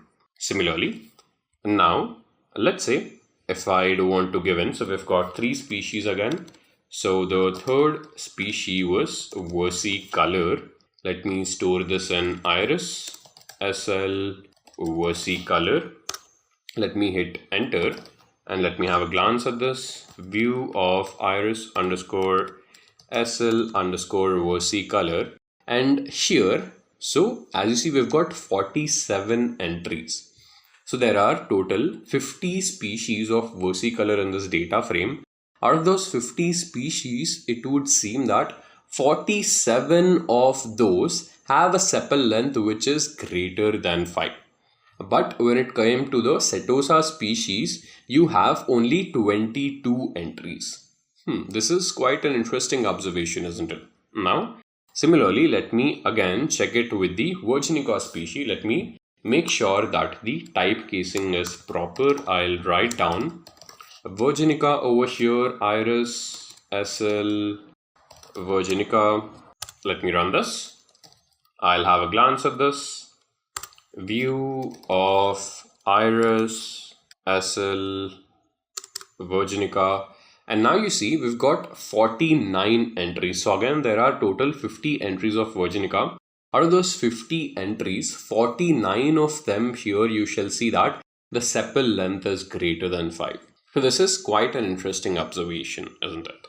So this was the filter method. Now we'll go ahead and work with the mutate method. Now with the help of mutate method, we can modify the existing data frame or basically add some new columns into this data frame.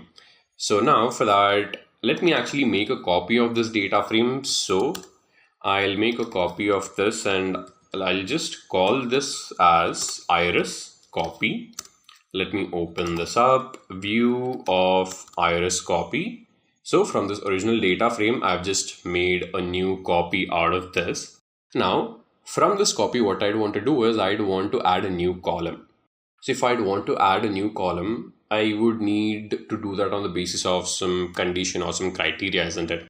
So the criteria is this. I've got the sepal length column and the sepal width column. Now what I'd want to do is I'd want a new column called as sepal total. And that sepal total is basically the addition of sepal length plus sepal width. So here is how we are going to do it. I'll write down iris Then I'll give in the pipe operator. And then after that, let me type in mutate. So with the help of the mutate method, I just need to give in the condition over here. Now I'll get a new column, isn't it? So I need to give a name to that column. So I am writing the name of that column as sepal.total. And in sepal.total, this is basically the combination of sepal length plus sepal width. And I shall go ahead and store this. Well, I would basically want to store this in the same data frame. So also, I would want to make these changes in the iris copy data frame, not the original data frame. So here, iris copy. And after running this command, you shall see that I have added a new column over here, which is sepal total. And when you combine these two, 5.1 plus 3.5, what you get is 8.6. Similarly, 4.9 plus 3.2, you get 7.9. 4.7 plus 3.2, what you get is 7.9. So this is how we have used the mutate method to add the values which are present in these two columns. Similarly, I'd want to add another column which is called as the petal total, which is a combination of your petal length and petal width. Now I'll write down iris. Let me use the pipe operator over here. I'll again use the mutate method. I'll give in the name of the new column. So the name of the new column will be petal.total, and this petal.total is basically petal length plus petal width. And I'd want to make these changes to the iris copy data frame. Again, I shall store this back in iris copy as well. So here, as you see, I have again added a new column called as petal total. Now, if you add these to 1.4 plus 0.2, what you get is 1.6. Similarly, over here, 1.5 plus 0.2 is 1.7. Here, if we take this 1.7 plus 0.4, this is 2.1. So this is how we have used the mutate method to again add two columns and make a new column. Now let's do some visualization. And for the purpose of visualization, we have a library called as ggplot2. So again, if we would have to work with any library, I'd want to load it. So I'll write down library. Inside this, I will give in the name of the library, which is ggplot2. Now, after loading this, I'll be performing these operations on a dataset called as diamonds, and that diamonds dataset is part of this ggplot2 package. Let me write down view, and inside this I shall give in the name of the data frame, which is diamonds. Now I have all of these different columns over here, and if I'd want information about this, I can just put in a question mark and given the name of the data frame, which is diamonds. And as you see, I've got the entire information over here.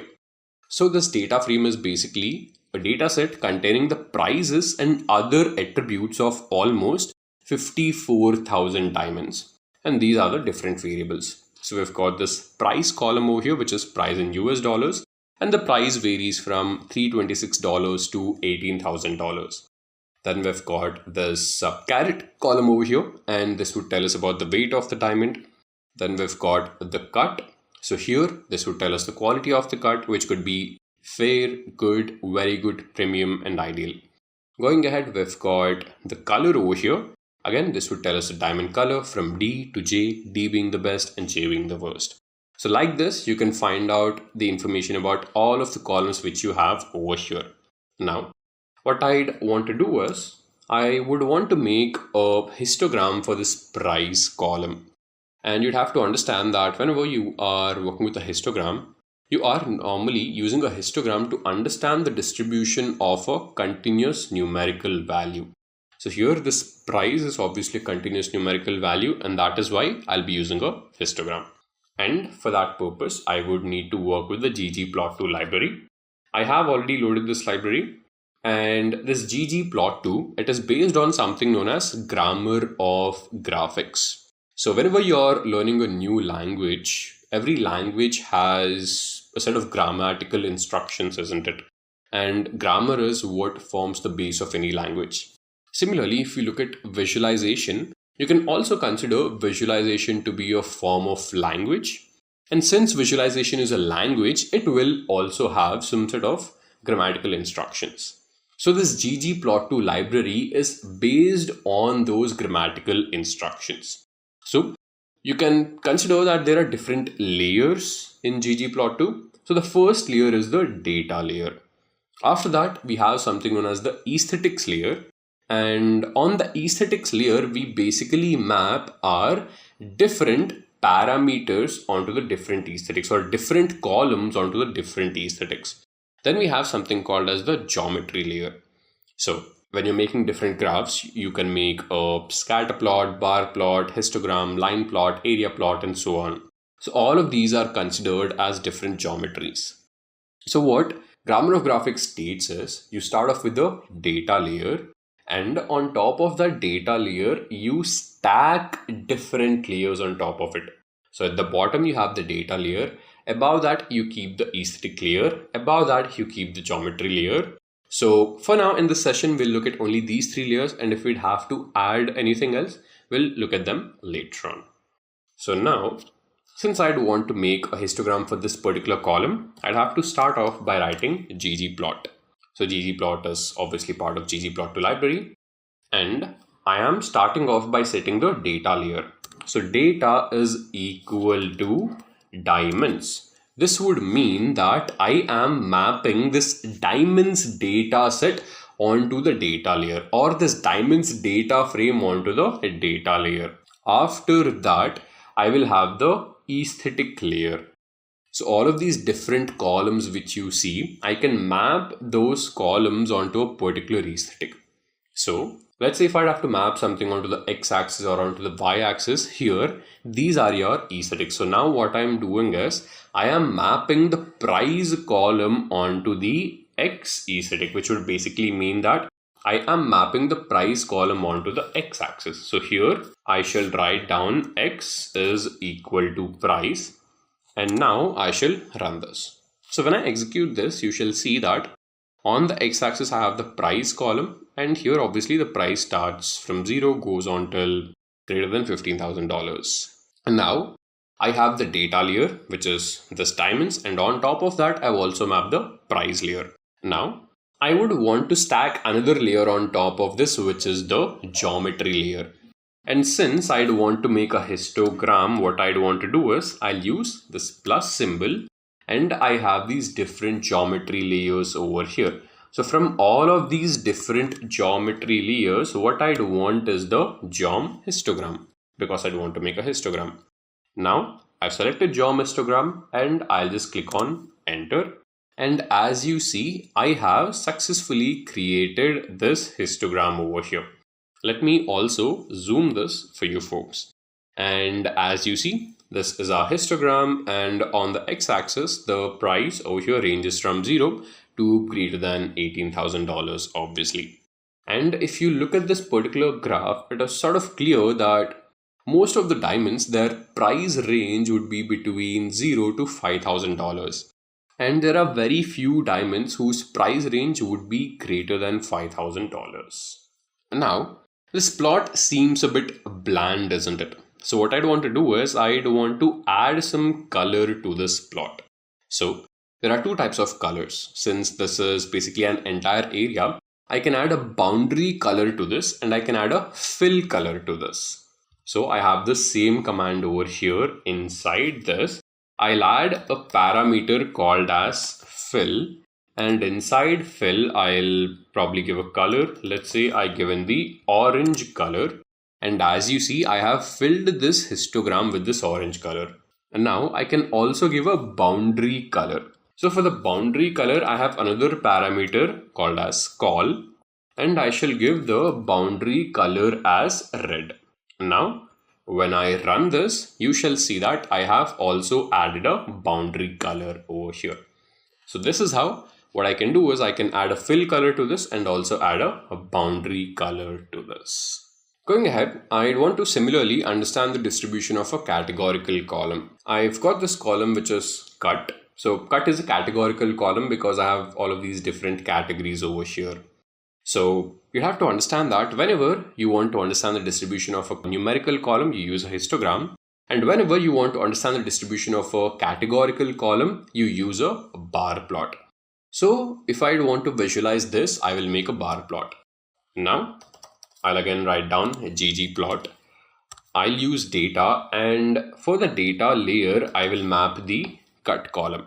Going ahead, what I want to do is I'll use the aesthetic layer, and onto the x-axis, this time I will map the cut column, and going ahead, I need to use a geometry. Since I want to make a bar plot, I'll select geom bar and let me hit enter over here. So seems like I've got an error over here. You're passing a function as global data. Have you misspelled data argument? So I've made a little mistake over here. So data is basically a diamond. So let me write that down properly. From this diamonds data frame, I am mapping this cut column onto the x aesthetic, and I want to make a bar plot. And as you see, this is the beautiful bar plot which we get. So I've got all of these different categories, and it would seem that most of the diamonds which I have in this data frame, they belong to the ideal category. And there are very few diamonds, probably around even less than 1000 or even less than 500, which are of fair type. Now what I'd want to do is, again, if I'd want to add color to these bars, that is something which I can do. I'll add fill color and also add a boundary color. To add a fill color, I'll just write down fill, and let's say I'd want to give them a green color. So I've given them a green color, and let me also give them a boundary color. So for the boundary color, I'll write down call, and let me just give them a black color. And as you see, I have given them a black color over here. So folks, this is it for this R programming tutorial. And in this, we have comprehensively learned about the fundamentals of R programming. Then we've learned about the different data structures in R. Going ahead, we have also worked with two libraries, which are dplyr and ggplot2. So thank you very much, and I'll sign off over here. Now, before you guys leave, I'll request you guys to please like the video and also hit the subscribe button. And thank you very much, guys. Here, and what I've done over here is I've opened up our studio. Also give me a confirmation if you can see our studio onto my screen. Right, so seems like we have been able to open up our studio as well. So for all of the folks who are new to the R language or new to R Studio, this is how R Studio looks like. And just give me, and I shall start off by giving you guys a brief of this. So this, what you see, is known as the script window. This is where you can write all of your script or R script. This is known as the console window, and this is where you can execute all of your R commands. So let me just give you guys an example. Let me write 10 plus 5. As you see, this has been executed over here. Then we've got this environment pane where you have, you probably can see all of the history of the commands which you've done. If you want to import a data set, that is something which you can do. And also you have multiple options over here. And this, again, you have multiple options. So here you have the packages tab. So let's say if you'd want to install a particular library, you just click on install. So let's say there is a library called as dplyr. And when I click on install, the package will be installed. Similarly, let's say if I want to install this package called as ggplot2, I shall select this. When I click on install, again, that would be installed over here. Then we have plots. So whatever plots we are making all of those would be visible over here. So on that note, what I want to do is, again, we'll do a similar sort of analysis in R as well. So this is just to show you guys that R and Python, both of them are equally used when it comes to data science. And we are going to do a similar analysis with the R language. So let me just go ahead and read the CSV file. So when it came to Python, the command was read_CSV. When it comes to R, the command is read.csv. And here, let me just give in the path. So this is stored in my downloads folder, and the name of the file is COVID-19 india.csv, and let me just go ahead and store this in an object called as COVID final.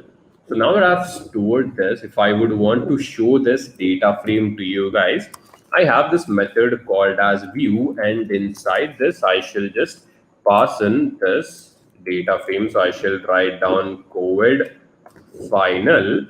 And this is the same data frame which we had seen in Jupyter Notebook as well.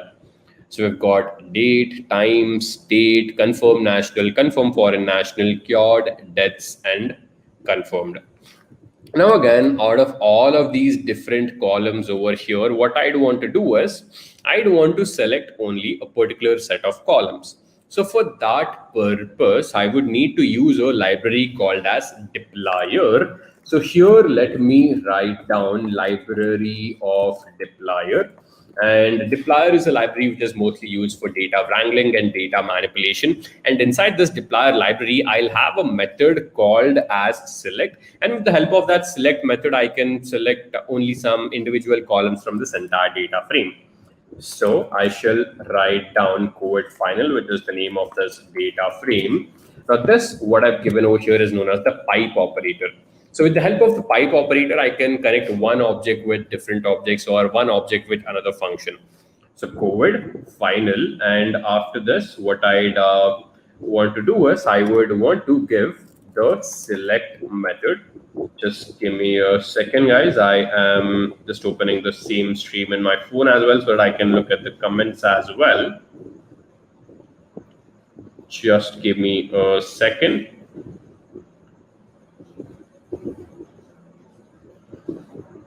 So Swati is asking, which language would you prefer for data analytics, Python or R? I have a background in Python. Should I still learn R for data science?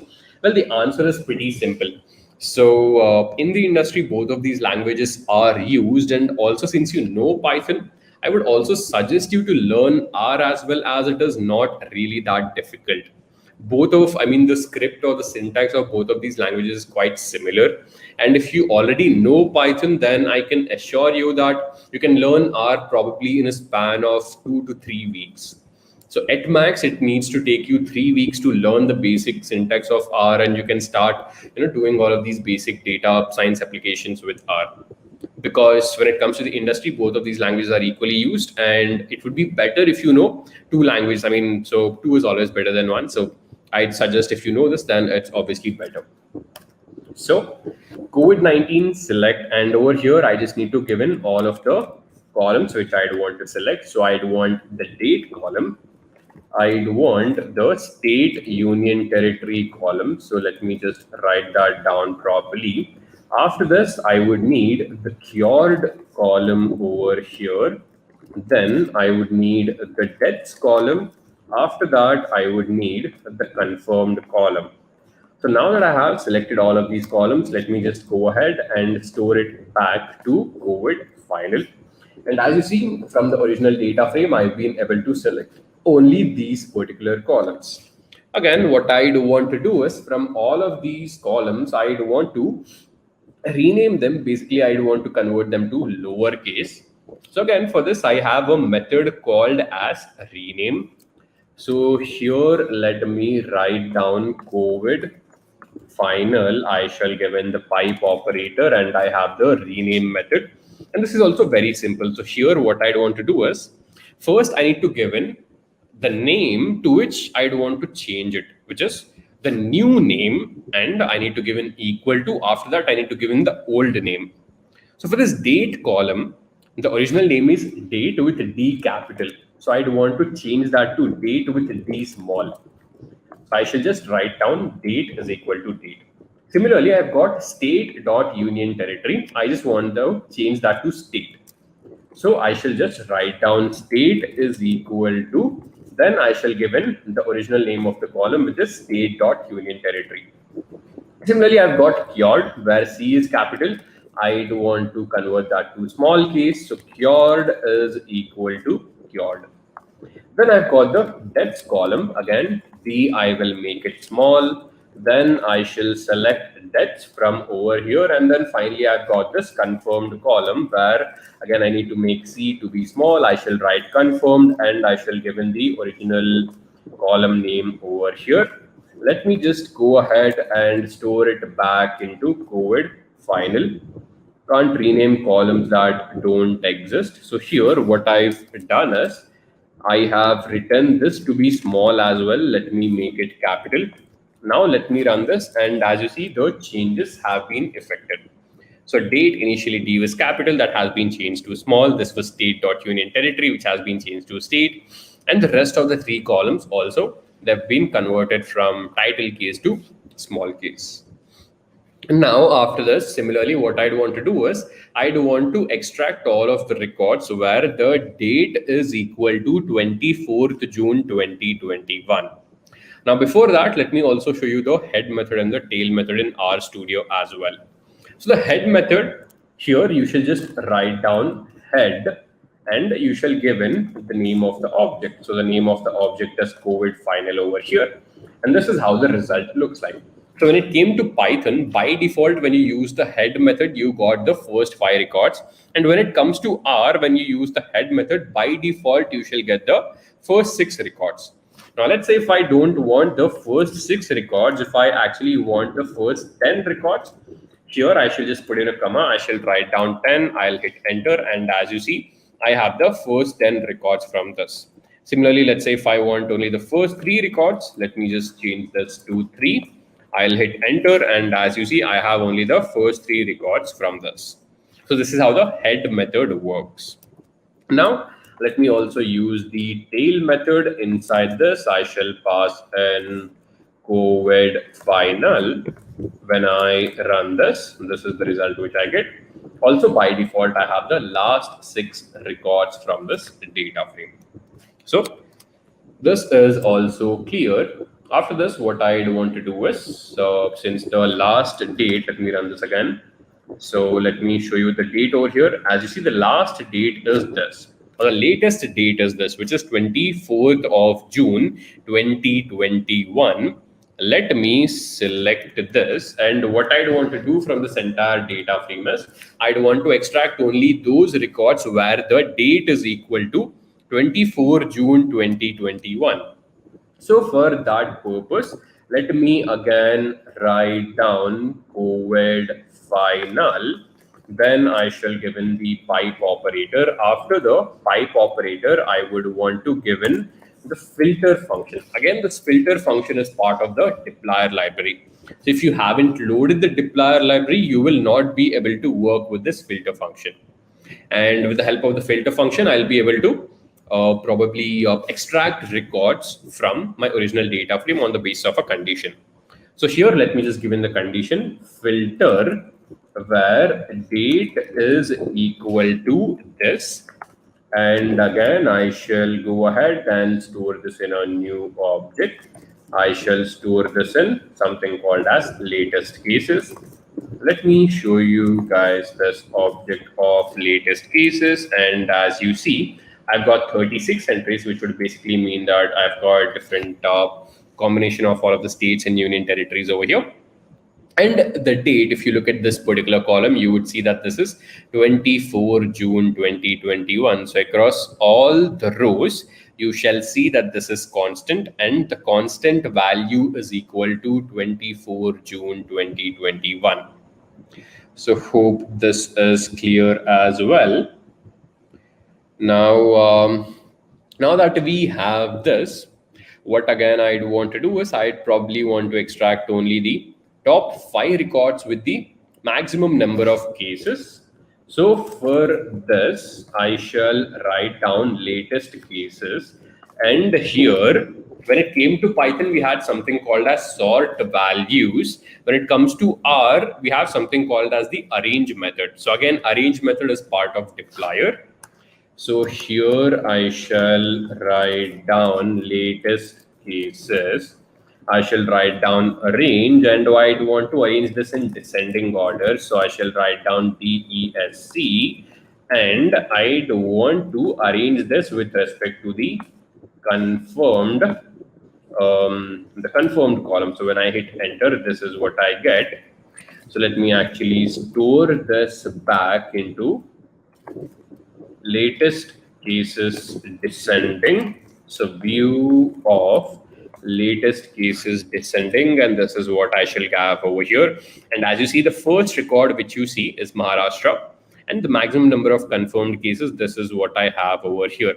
Again, from this entire data frame, let's say if I want only the top 5 records, what I can do is I shall take in latest case is descending, and here I shall just put in 0, 5, which would basically mean that I'm selecting all of the columns, but only the first 5 records from this data frame. I shall hit enter.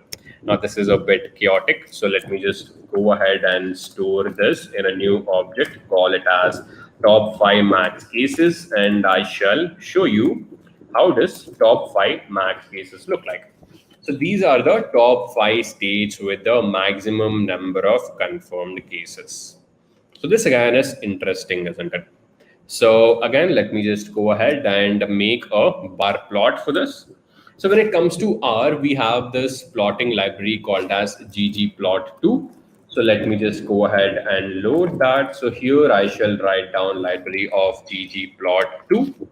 Now after this, I shall write data is equal to, so this data is basically the data frame. So I'd want to make a plot for this data frame, which is top 5 maximum cases. Then I shall use aesthetic, where I'd have to map something onto the x-axis and I'd have to map something onto the y-axis. So onto the x-axis, I am obviously mapping the state column. Onto the y-axis, I am mapping the confirmed column. Then I'd have to make a plot, isn't it? So to make a plot, I'd have to choose a geometry. So in ggplot, you have different geometries. So if you want to make a area plot, you have geom area. If you want to make a bar plot, you have geom bar. Similarly, if you want to make a box plot, you have geom box plot. And since I don't want to make a bar plot, I shall select the geom bar over here. And inside this, I shall just write down stat is equal to identity. Now, when I run this, this is what I get. So you would see that this is actually arranged in alphabetical order and not really in the order of the sizes of these bars. And also, I do not really have any color by default. So let me just go ahead and add in color for all of these different bars. So here I have the same command. Now I'll go inside this aesthetic function, and here let me just put in a comma. I shall use this attribute called as fill, and inside this I shall actually I want all of the colors of these bars to be determined by this state column. So here I am mapping the state column onto the fill aesthetic. Now when I hit enter, you shall see that I have different colors for all of these. Let me actually zoom this so that this is even more properly visible to you guys. Right, so I have all of these different colors over here. Let me just close this over. And now what I'd want to do is I'd want to arrange this in probably ascending or descending order. So here, what I shall do is I have a method called as reorder. So I shall use reorder, and in reorder I shall pass state. Let me remove this from over here, and also let me give in confirmed. And now when I run this, I shall get something like this. So this over here is arranged in ascending order. If I want this in descending order, what I can do is I have confirmed over here. Let me just run this again. So here I shall put in a minus symbol so that this is arranged in descending order. And this is the final result to which we get. So we have properly arranged these bars in descending order, where we have Maharashtra at the first position. So the most number of cases have been found in Maharashtra, then Kerala, then Karnataka, then Tamil Nadu, and then Andhra Pradesh. So hopefully this is clear to all of you folks. So guys, what we've done over here is we've done proper data analysis, exploratory data analysis with respect to Python as well as R, and hopefully this is helpful to you folks. Just let me know in the chat window if this is helpful to you guys. Let me stop sharing my screen over here. Let me stop this. So folks, if you have any more questions, just put them up in the chat. I'll probably take 1 or 2 questions, and I can just this over here. So Jyotsna is asking, does Scholar have any course for data science? So as of now, we do not have any course for data science. But then again, if you want us to keep doing these sessions on data science or AI or probably any other technology, we shall gladly do it. So our aim over here is to provide free quality education to all of you folks on YouTube. And if you like this, you can actually like this video and also share this video with all of your peers and your friends. And also I have a request to make to you guys. So if you haven't yet subscribed to our channel, I'd request you guys to please subscribe to this channel as well. So thank you very much, folks, and we shall meet up in the next session. Hi, everyone. I'm Ramit. I'm currently a lead data scientist at ShareChat. Just recently joined after completing a technical lead stint at Tower Research for the past 3 years. And along with that, I've been fortunate to work with Professor Rajiv, who we have on this call with us today. He's a professor at IIIT Delhi. Before that, he's completed a PhD in National University of Singapore. And he's also the director and founder of the Midas Lab at IIIT Delhi, which has been basically the source which has led to all of everything that I've learned in research in the last 3 years. So in a way, my guru is here for this call. And today with him, we'll be going briefly over some of the very commonly asked questions that we've been getting from the last 1 month around machine learning, data science careers, artificial intelligence, what is next in research, all of these kind of questions. We have our expert to help answer with these. And before we begin with some of these audience questions, we'd like to start by getting a little bit more about Professor Rajiv. So Professor Rajiv, if you could give a brief introduction on how you started, what has your journey been, and how you've got to the place where you're a director at the Midas Lab publishing so many great papers. Thank you so much, Ramit. And it is my pleasure and honor to be here. And thank you for inviting me for this talk. And I hope I can answer some of the questions from the different students and somehow help them in their career, or probably could be a kind of torch bearer for them. And in our life, I mean, there is always some torch bearer who show us the direction. So in my life as well, there are many. And so whatever I'm today, definitely due to the help and probably the direction that they have shown. So regarding my journey, so I am from Banaras, and I've done my schooling from Banaras itself. And after the schooling, I moved for my undergraduate study to Banaras Hindu University, majoring in mathematics. So I did my basically undergraduation in mathematics honors. So during my undergraduation, basically there was a course on programming. So that is deals with how you can basically do some small programming. So my interaction with the programming and computer science started there during my BSc. So though computer science association started there, I was not so much into the computer science because I was basically too much into the mathematics. I like the theory of computation, all these courses. I wanted to pursue basically my research, not I would say research, I would say the career. Again, the research is something which started very late after that.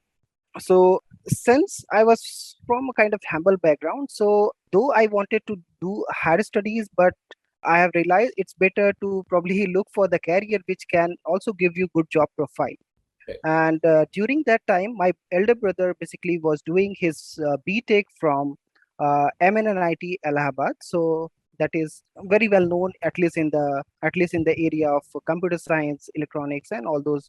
So during the summer break, I visited the campus and I really liked the environment, and probably also heard about so how the different students getting placed to the top companies. And also, so at that time I was only looking for the job opportunity, or probably the career which can help me in at least getting good direction, and probably probably give me a high paying job. So I was only aiming for high paying job, or at least some job profile in computer science. And that's how I got to know, so after my BSc honors, I can enter formally in computer science program through a program called MCA, Master in Computer Application. And that's how I given the entrance examination in different universities across the India. And fortunately, I was able to secure places in almost all the places. And finally, I've decided to choose Jawaharlal Nehru University for my master's. So it was amazing journey at JNU.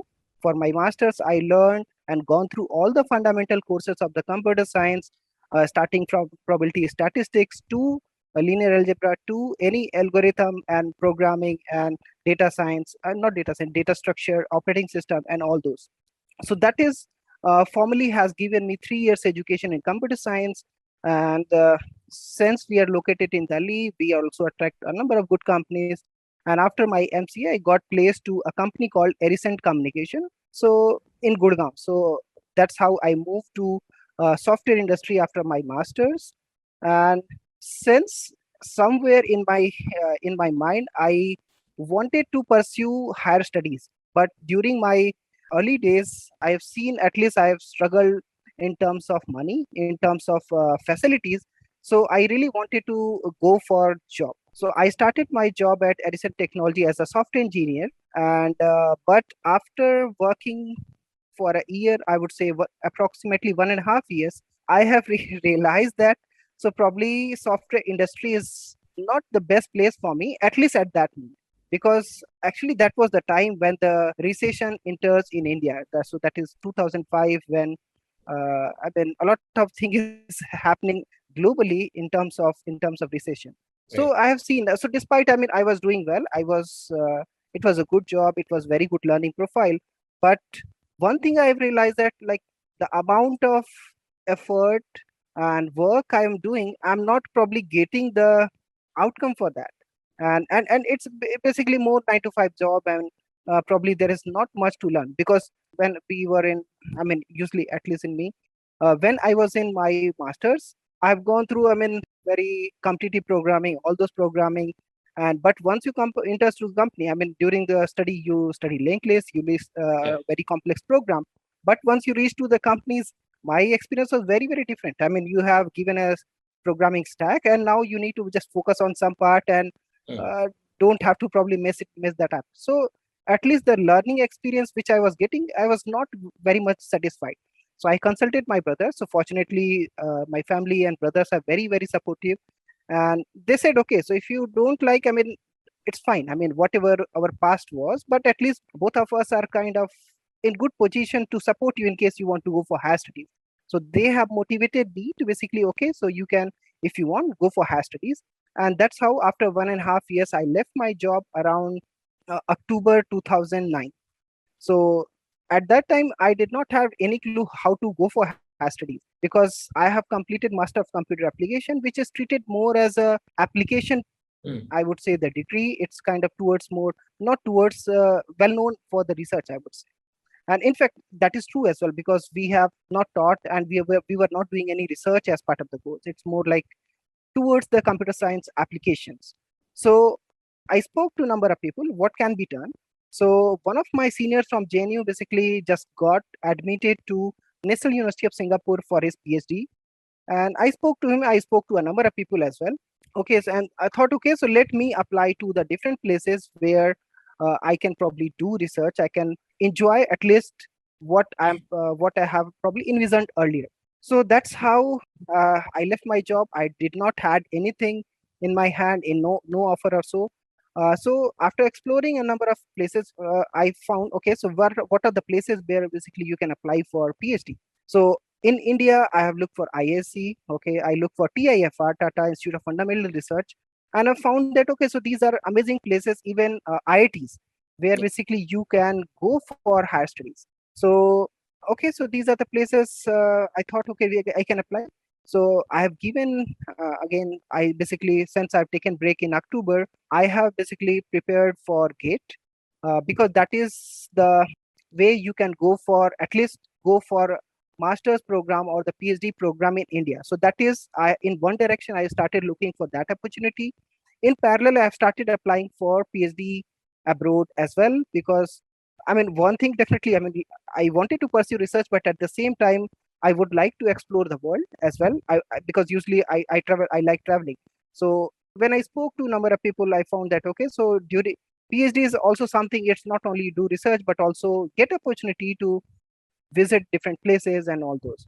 So keeping this in mind, I apply different places. And unfortunately, I mean, I have got selected to the written exams in some of the places, but could not qualify, I would say, the final entrance. For example, for TIFR, I cleared the written, but I could not finally clear the basically the interviews part. So, but that's how, I mean, it was kind of disheartening, but at the same time, since I have decided I have to go, there is no way I want to come back to industry again, at least not very soon.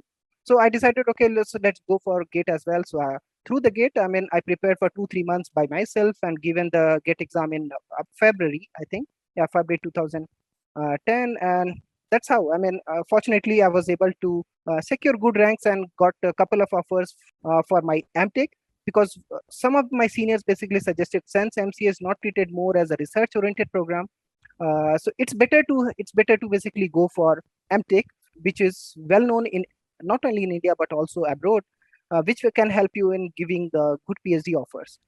And that really worked for me. I took admission to DTU, Delhi Technological University, which is formerly known as Delhi College of Engineering, and that has basically started giving me more confidence. I started interacting with more people, started doing little bit research in information retrieval. So that is, at that time, I mean, I recall one of the first challenge I have participated in, SMS based FAQ retrieval. So where the input is just an SMS, which is not, I would say, complete sentence, a word, where you use the abbreviation.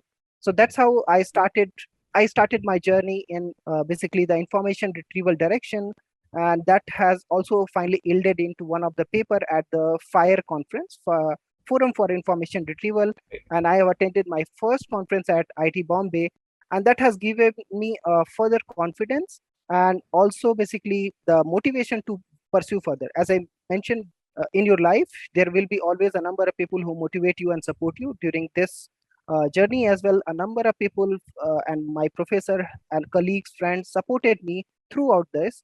And after this paper, I have also, since I have already started applying for different PhD position at different universities, during my master itself, I have started applying to some of the places. And fortunately, I got PhD positions, PhD position from National University of Singapore, and that's basically was a great news for me. And after that, I did not sit in the placement because I never wanted to go into industry, at least not very soon.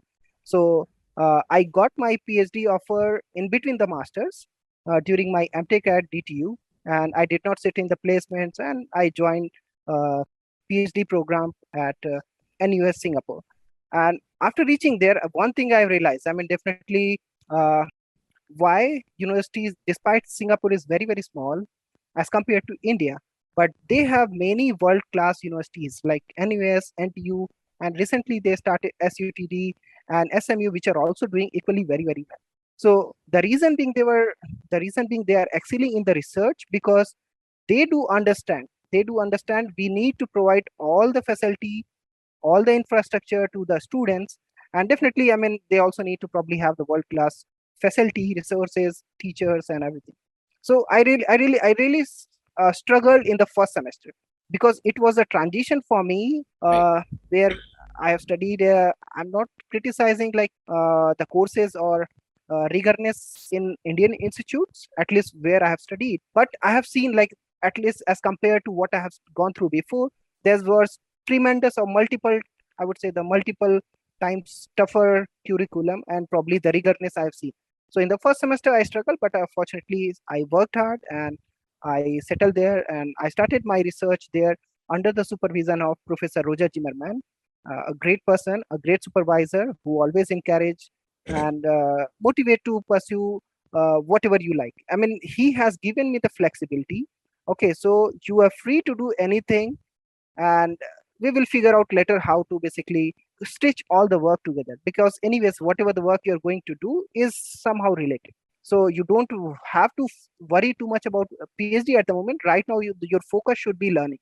He encouraged me to participate in challenges, in the submitting paper to workshop, to the conference, journals, and basically collaborate with as many as people as you can.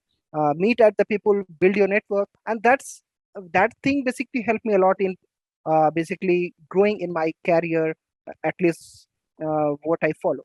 Because definitely alone you can do good work, but if you want to increase the impact of your work, you will have to do with the team.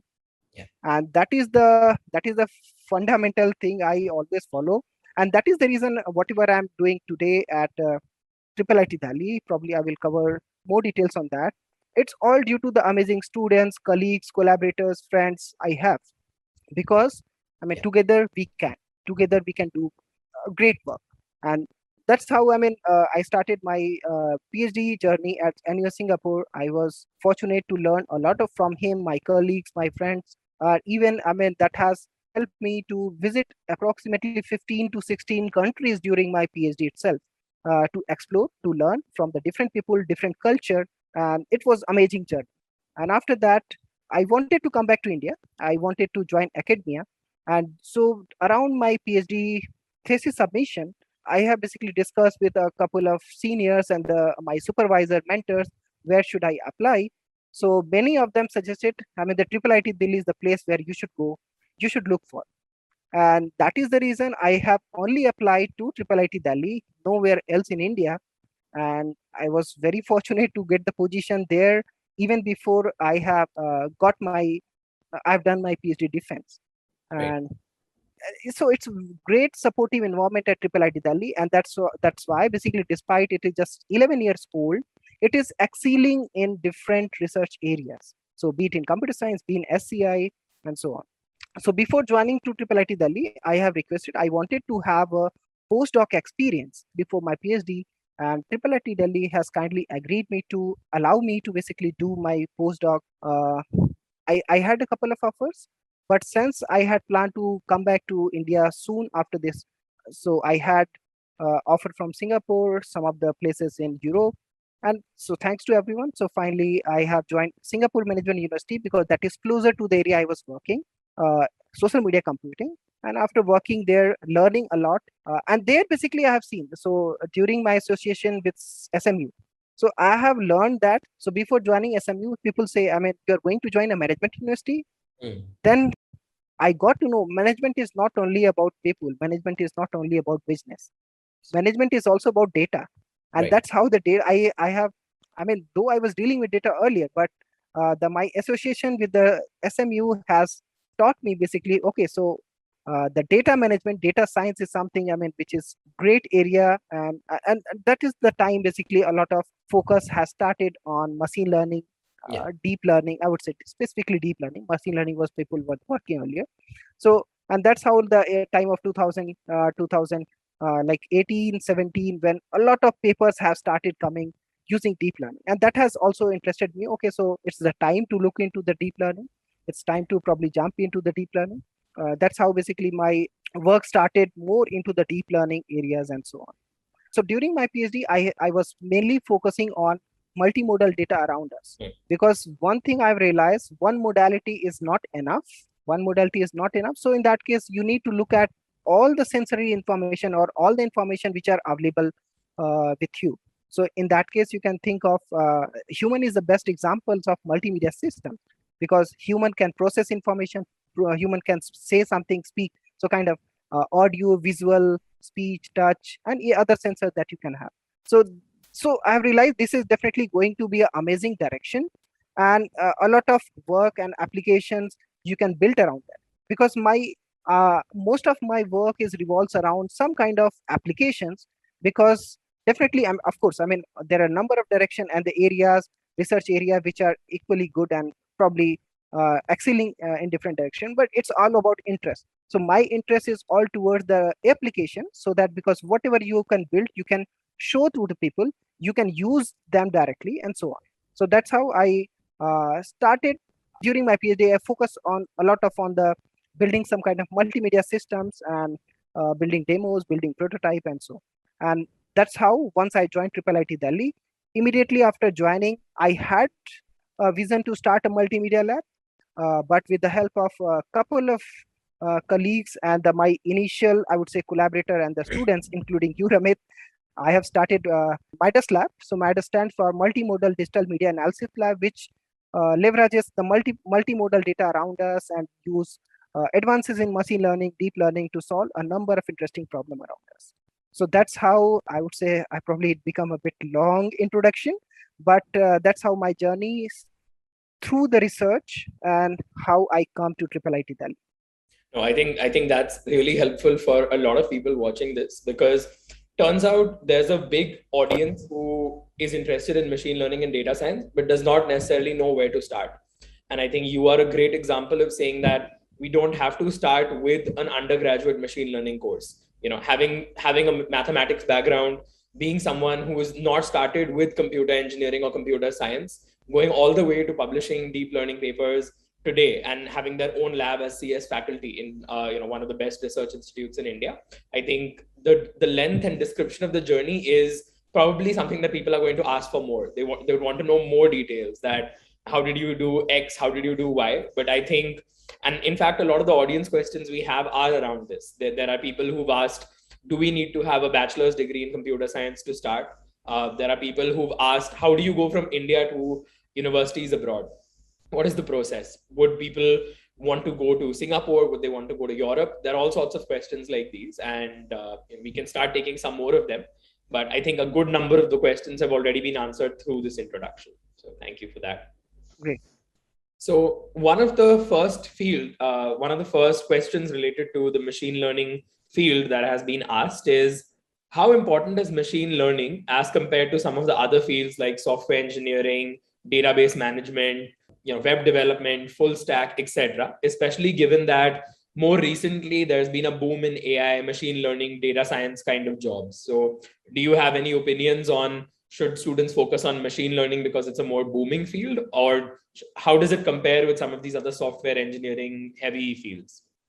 So my response to this is, just like I've given the example of human, right? Human are the best example of multimedia system.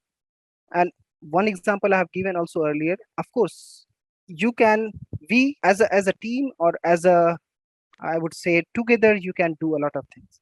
So in case of research area or the direction, like, so a computer systems or probably anything that you use today. So even, this video call that we are having today. Yeah. It's not just one area that has contributed to that. It's all together. There is a team, there is a number of components to it. So including video processing, including speech processing, even the transmission to this. And even, writing to this, we need software engineering to write such a massive program for that, right? So all, at least to me, all the research directions are equally important and very, very important. It's all about where your interest is. The people definitely should not run behind the hot areas around you, right? Because today, machine learning is the hot area, but tomorrow it could be something different. Yeah. So that's why it's better probably focus or probably choose the area where you can excel, where basically you have interest. So for example, there are people who have interest in computer architecture. They should do that, because and basically without advancements in the computer architecture, because we might not be here. We see a number of we all use GPUs and all those advances, right? All is coming through them, right? It's not like we are the one who are doing. So every research area and the people have their own importance, and accordingly, I think everyone have to contribute to that.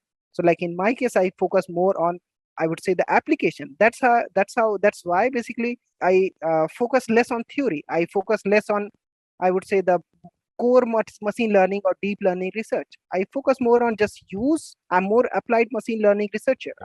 So I use the advances which are available in machine learning, computer science, or different areas like, sub areas like computer vision, natural language processing. I use them.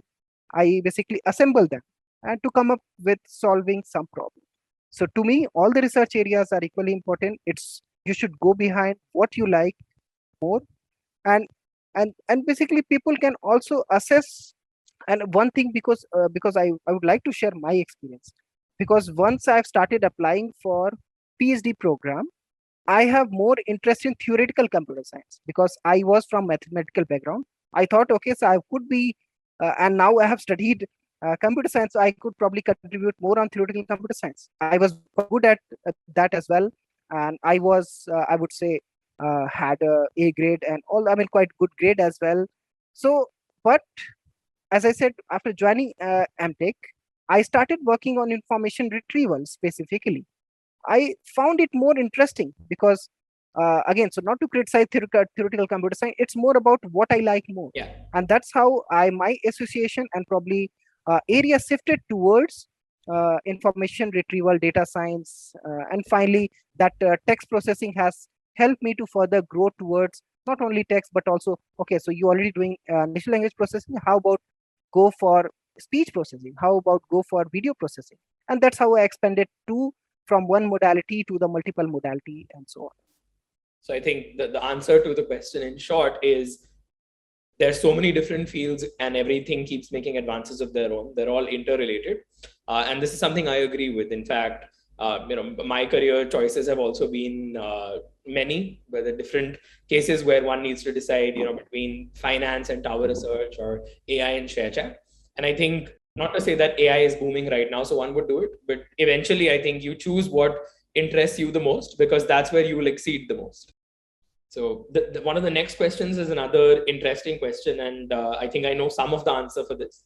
But so given the fact that there's so many different opportunities around, things like internships, in fact, at our own lab in Midas, internships at IIIT Delhi, internships with different companies, there's so many different opportunities for young data scientists to work with professors, labs, industries.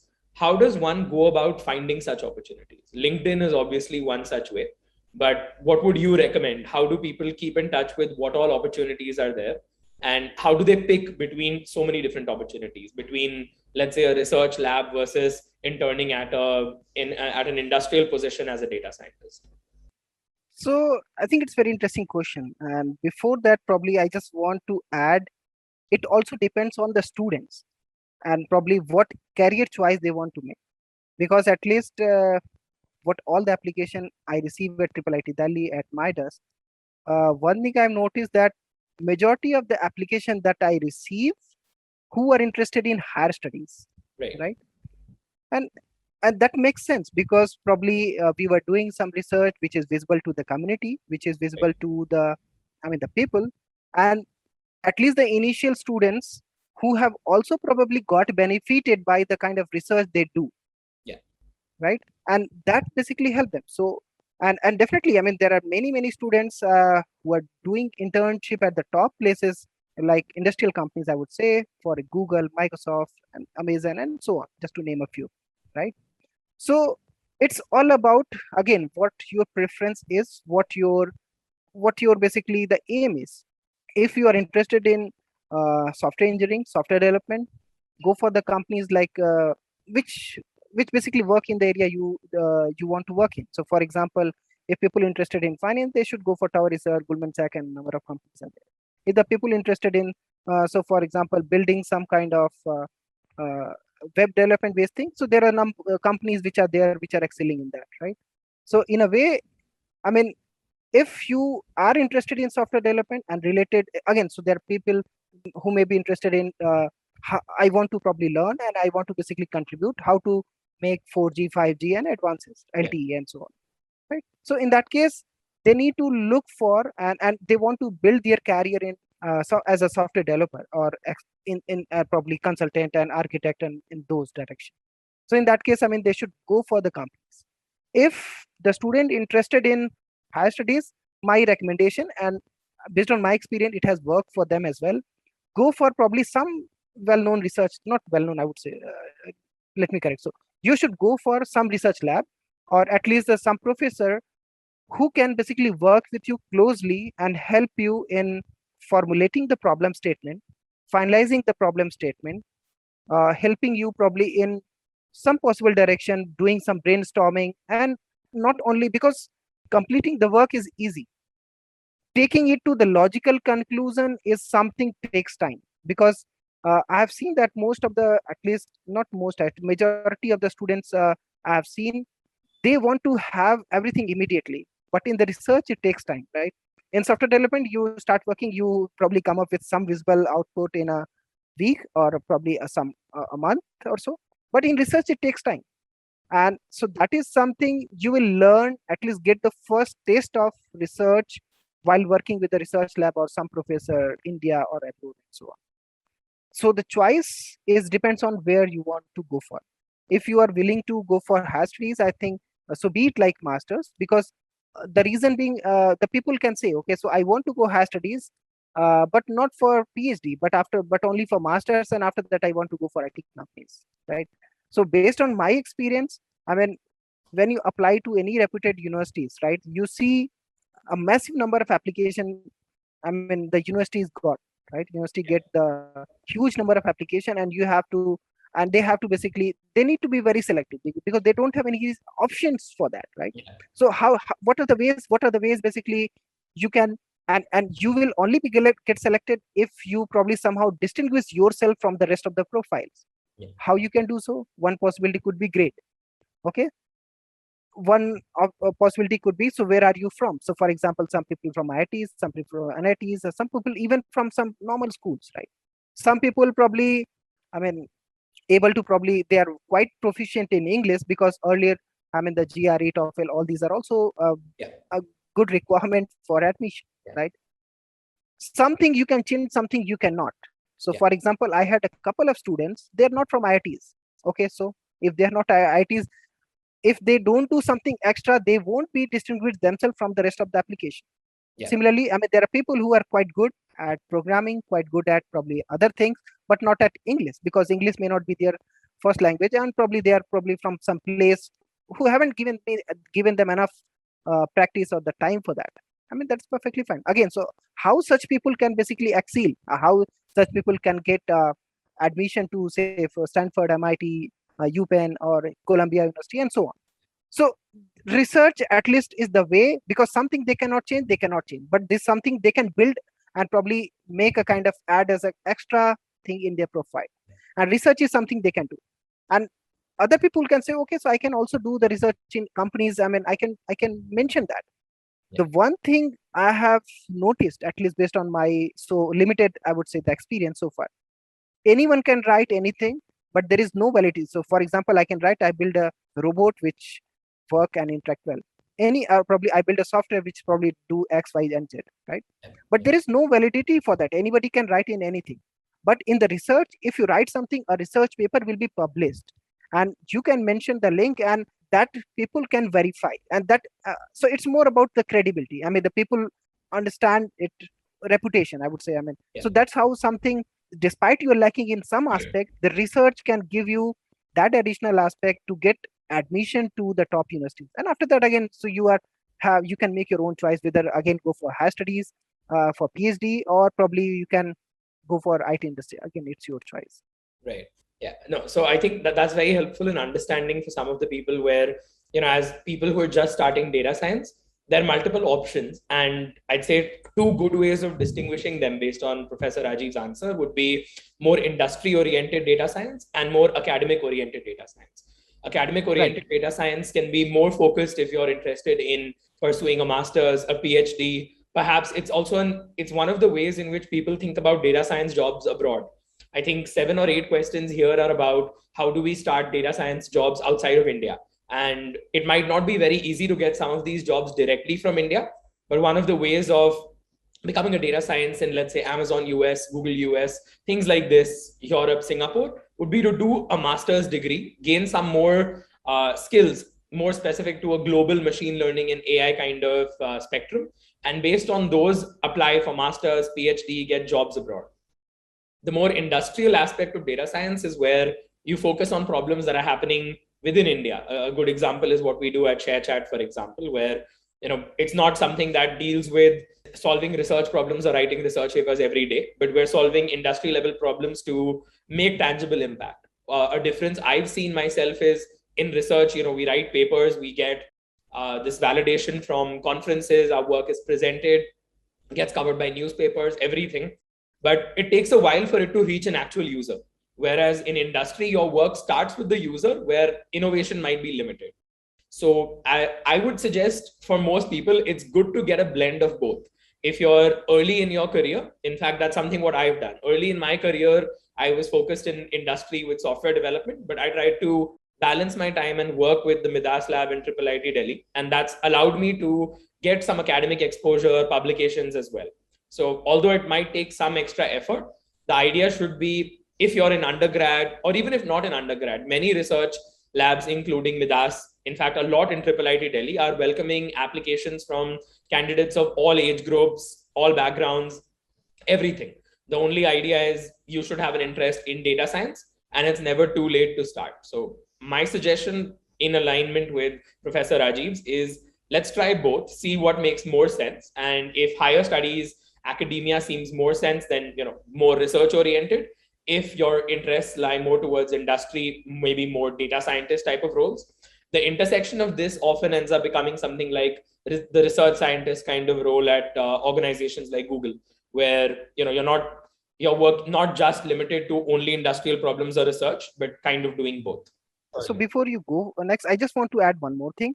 So these days, very interestingly, a number of companies also have their research division, and a lot of opportunity which are available to you. So for example, Google have their Google Research. Similarly, probably ShareChat might also have some wing or division which is primarily focusing on probably some research aspect. And similarly, TCS Research and number of Amazon Research and all those. So and basically they have also started some residency program. So these residency programs are very, very useful for students and also well reputed, I would say.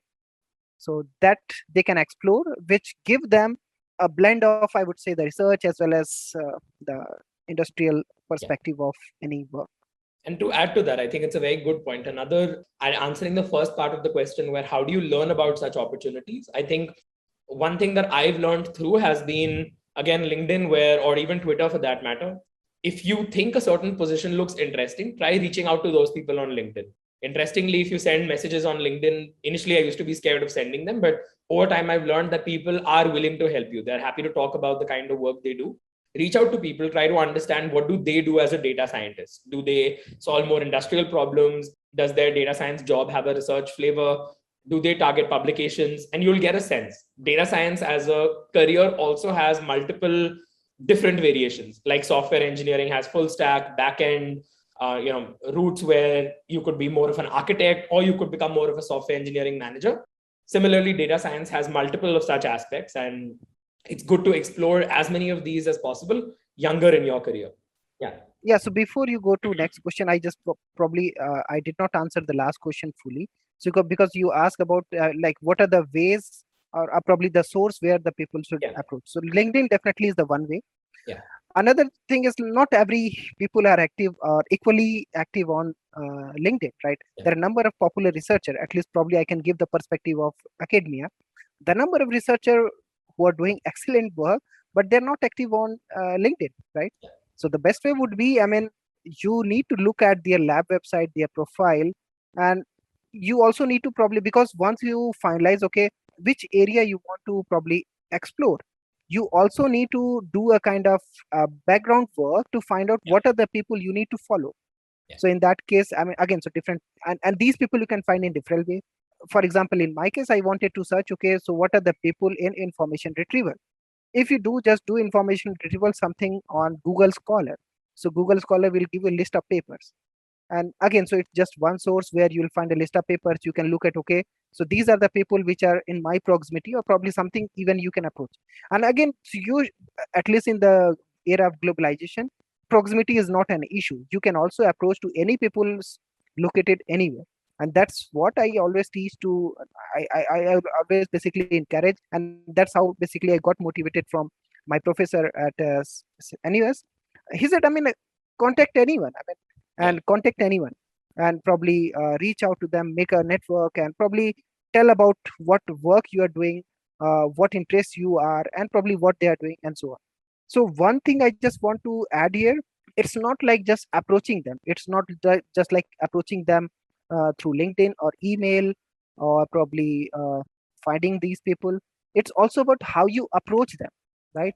If you just do a message on LinkedIn, hey, professor, I'm looking for a internship. I have great interest in data science. Please give me opportunity. I cannot help because I receive hundreds of such messages every week. I cannot respond to all those. And again, so even though I have time, again, it's all about selectiveness. It's all about who give a different, I would say, the flavor to their profile, how you are different. Because when I was preparing for interviews, one of my seniors says, okay, so when you enter the the interview room, if it is very as usual as the other candidate, they are not going to have you.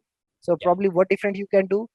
So once you enter the interview room, you can ask them rather than they ask, you ask, hi, how are you doing? Rather than they ask you, and so it's give you all the confidence. So Yeah. again, so just giving different flavor to that. So at least in academia case, if you are approaching anywhere, it's better to since it's about research work, it's better to basically look at the some of the work of that professor. And if you can do a kind of read that paper and probably do a critic analysis and say, okay, so hey professor, I read this paper, I really found interesting or bad, whatever you feel, and Yeah. say, okay, so this is something we need to improve on, or this is something if I have to work on this, where I can contribute on.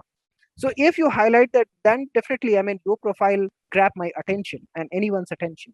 Yeah. And so that's how I think you need to approach. So of course, you can find the people through different sources, different looking at their website, or probably LinkedIn, or even job portal and so on.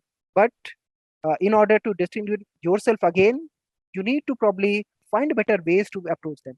So read their work, comment on what they are doing, or how you can contribute specifically, what's your strength is, how you can relate your skills with the kind of requirement the professor or probably other lab have. Yeah. And the same applicable for industrial companies as well. Yeah. So for example, Google research might have some vision or some direction they want to work in.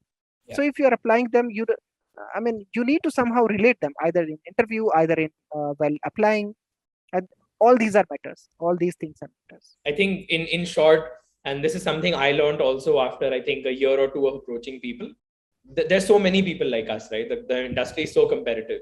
In one word, Exactly. you need to show how you add value, and that value you can only show if you've done homework around what this person does and tell them that this is how we can improve.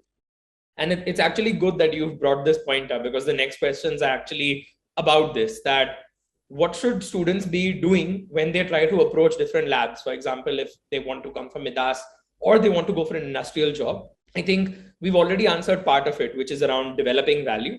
The second part of the question is more around what are some of the absolutely basic prerequisites that people need before entering into data science. Like one prerequisite, for example, is, of course, we need to have some mathematics background. Now, some mathematics background can mean a little introduction to statistics, probability. So the basic question from a lot of people, in fact, is what are some of the key basic prerequisites in getting started with deep learning, machine learning? What are some of the main subjects that people should read either online, take courses on, etc.? Okay, so prerequisite in a sense, definitely the mathematics is a kind of core of at least data science, right? So definitely you need to have the fundamental probability, statistics, linear algebra, and all those. And again, fortunately, in the era of globalization, you'll find a lot of amazing resources available, publicly available on the website. And thanks to a number of universities, including, a number of initiatives from Indian government as well, like NPTEL is there, right? Where the professor from IITs and many others, they take classes on number of topics. So these could be one of the best source. Similarly, they can also look at, institute like Stanford, all those. They make their all the lectures available to publicly available. So that is something. People can get benefit and probably create their fundamental at least clear. And again, so those who afford, if you think, they can take additional courses which can give them more hands-on experience, and all those things are again there. It is all up to your choice. It's not mandatory, I would say. Yeah. Because all the fundamentals you can get at least through, a lot of free resources which are available around us, and we can get benefited from them. Add to that quickly, one of the things that, as part of, I think I'd say the last 1-2 months that I've been working with Scalar Academy, for example, I think some of the course that they are building has also been similar to what Professor Rajiv is mentioning. So the basic foundation, I think people often think they need a computer science foundation, but you have to start with a maths foundation. And I think that's also what's been Professor Rajiv's secret, because he started his studies with maths, not computers like us. So there's definitely a maths background that comes into play. In fact, I'd go as far as saying that a lot of data science is more about looking at the data rather than building complex models. and both the foundation of basic data processing and complex models. All of it starts with basic maths like stats, probability. Over time, it moves to things like calculus, multivariate calculus, things like this. So I think two sets of prerequisites. One is more on the theoretical side, which is maths heavy. Second is more on the practical side. I think, and this is something we do in our evaluation at Midas as well, where we basically would ask students to do an assignment in Python. And we suggest Python because it's such a rich ecosystem. So many libraries are there. So many things are easy to do. So it's important for students not to just look at courses or do book readings where there's no hands-on experimentation. You only learn after you do. So a suggestion would also be to look for courses that involve hands-on assignments where you can actually try building out your own neural network. In fact, in today's day and age, it's a funny thing, like linked lists or like trees, we ask them in interviews, but we don't use them in our job. But we need to understand how they work, because eventually you can't just import things in code which you don't know how they work internally. Similar with data science, a lot of people know, or in fact today it's as simple as 2 or 3 lines to create your own big transformer convolution neural network. But how many of these people actually understand how gradient descent and the training of that neural network works? Very few. So focus on the kind of courses where you can try out these basics and do these things from the ground up. So I think that's a very, very valid point. So in fact, at Midas, this is one of the key criteria that we have. We don't just interview. As the first step, we always give some tasks.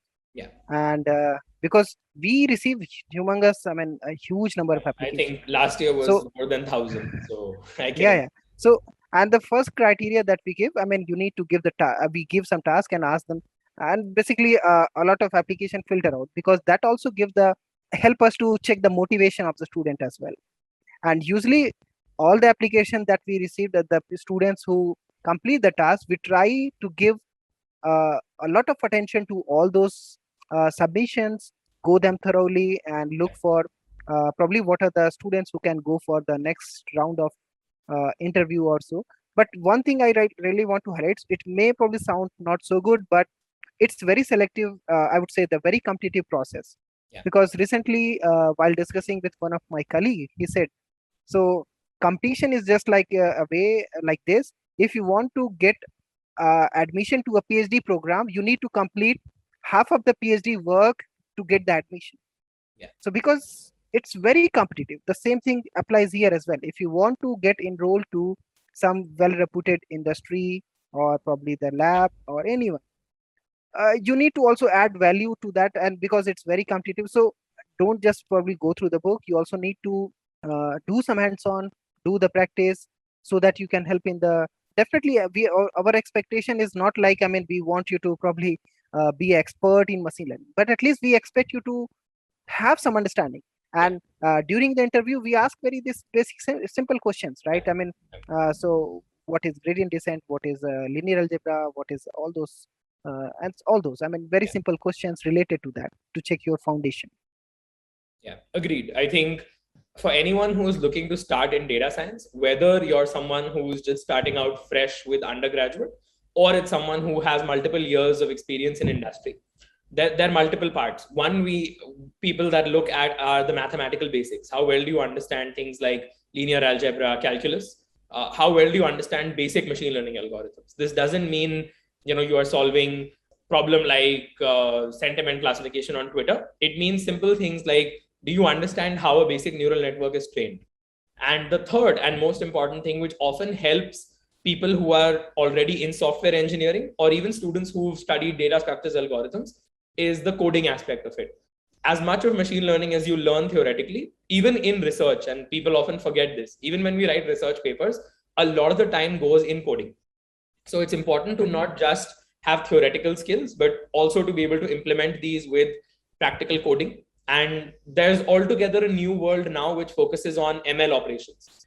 This is something we do in Midas, in one of the industrial collaborations that we have. This is what happens in industry. So you've made a machine learning model. How do you scale this machine learning model to serve so many requests that come in a minute? How does that work? For example, more recently, Google search now uses BERT. It's a transformer-based NLP model for searching. how do we take BERT from just a research experiment to something that can serve millions of queries in seconds? This whole field around machine learning engineering, machine learning ops, building and deploying models, Docker, Kubernetes, this is another important field that students should focus on. So before you go next, I believe we missed one part because we're talking about internship. I have mainly covered the internship in India. Yeah. So regarding internship in, other places, so there are several ways which work. So there are a number of programs which are established between different countries and probably supported by different organizations, which support you to probably visit different institution in the world and do your internship. So to name a few, like MITAC is one of the popular one. Similarly, SN Bose Fellowship is also very popular one. So these are similarly NTU has, I forgot the name, but NTU Singapore also have some fellowship for inviting internship application. And in the world, so basically there are numerous such fellowship programs for internship which are already there. Right. So you need to also explore that. So this is one way of getting to I would say the international internship. Right. So since it's an international internship, often in some cases many people are not already aware of this, so somehow they miss it. So at least this is one thing they should try. Right. Second thing, which also comes through your network. When I say network, so like through your professor, because your professor might have some network with they have some collaborative work with us at different universities, industry, in different parts of the world, and that's how basically you can basically get it. Third way, basically you can get the international internship. Many of my students travels a lot because they also attend the different conferences held worldwide. So like in 2020, at least 15 students from our lab have attended AAAI conference in New York, and that's how basically they get to meet a number of people around from across the globe who are experts in doing amazing work. And that's how because networking always help because you through the network, when you get to know the people, at least you pass the first hurdle of getting to know them, or probably because once you meet, definitely you can tell about what kind of work you are doing, what value you can add on to the research the other people are doing, and you can also get to know what are the people who are interested in your profile. And so definitely these networking through conferences help a lot. And fortunately, many of students who attended conference last year, now they got to the amazing places for their either for higher studies, for further job, for internship, and all those. Yeah, I think that's an important point. And in fact, that was actually the next question where people were asking, how do you go about foreign internships? So everyone has their answer. And to add to this, I'll give a short example. And this actually shows why academic research or research papers don't need to be only for MS applications. So I had a friend who was amongst these 15 people who came with us to New York for the conference. And his interest was purely in data science job, not necessarily interested in PhD or academics. But he had a research paper. And what that research paper does on your resume, when you apply to any industrial company, is it sets you apart from hundreds of other applicants. Not everyone will have a top-rated research paper. So it shows that you are capable of A, working in a team, B, getting your work reviewed by top-level reviewers, getting it published. You can do the code for it. You can do the paper writing, documentation. You can present your work globally. And a lot of such conferences, in fact, which are now happening virtually. So it's the chance to take an advantage of these things. They have sponsor booths. All companies, Google, Microsoft, Facebook, all of these companies have booths over there. And they're very excited to have people who have a publication background. I'd say, in fact, if you look at most data science and AI related jobs, even machine learning engineers, often they say that in preferred qualifications, you'll always find a bullet point that says publications are not required, but are a very strong plus point. And to speak to that point, the friend who was there in New York, he, within, I think, 2 days, he got an internship with one of the AI companies in New York. So, and he was at that point, he was in India. So the whole idea is publications can really set you, and research, even if you don't write publications, even just reading publications and staying up to date with latest research or implementing research papers is a good way of getting into the industry and keeping up with latest cutting edge data science related things. I think we have time for one last super quick question. We'll be skipping some of the questions, but feel free to add comments to this YouTube video or on LinkedIn. We'll try to get back to these, or perhaps do another at some point.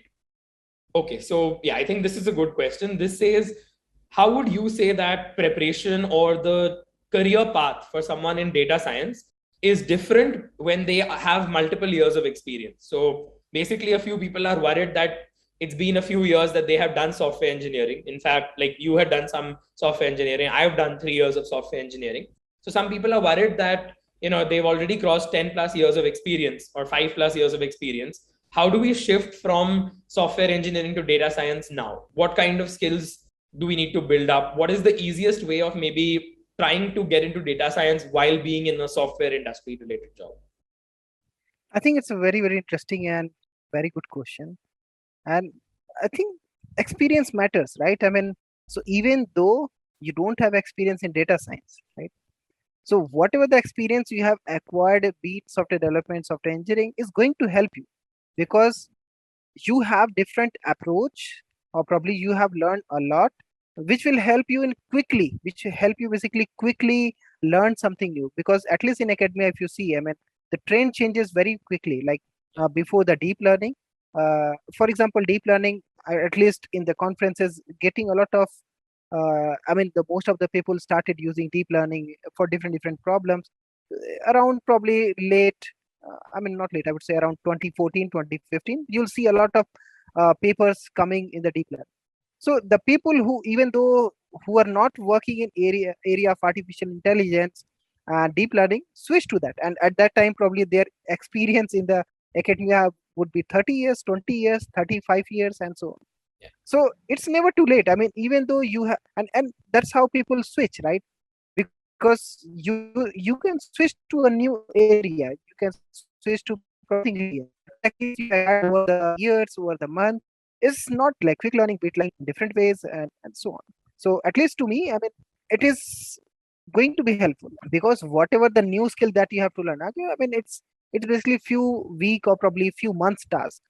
But so just think in that way. Of course, you have learned all the fundamental for data science, and you already have additional, I would say, the benefit of having 10 years of experience in software engineering. So I mean, you can complete all those fundamental in a few months, or probably in a year, 2 year. But after that, I mean, you have 2 plus 10 years of experience in data science, kind of, because you can apply 10 years of your software engineering to the 2 years of data science that you learned, and you can probably exceed. And there is numerous such examples. People are doing amazing works, both in industry as well as in academia. I think that's so it's never too late. It's never too late. It's never too late. I'd say it's an advantage, like Professor Rajiv said, that if you have already some software engineering, industrial coding related experience, this is something that helps, because like we mentioned, data science is not just about the maths and neural network theory, but also about how you can implement this. ML engineering, ML ops might be a good career path to transition into a research scientist if that's what interests you the most. So in short, look for courses that might have multiple variations, like maybe a beginner kind of course which allows you to start with coding, Python, etc. And maybe there are some courses which are more intermediate or advanced, where it assumes that the person knows already how to code, and you just learn more on the theory so that you know how to apply this with the skills that you already have.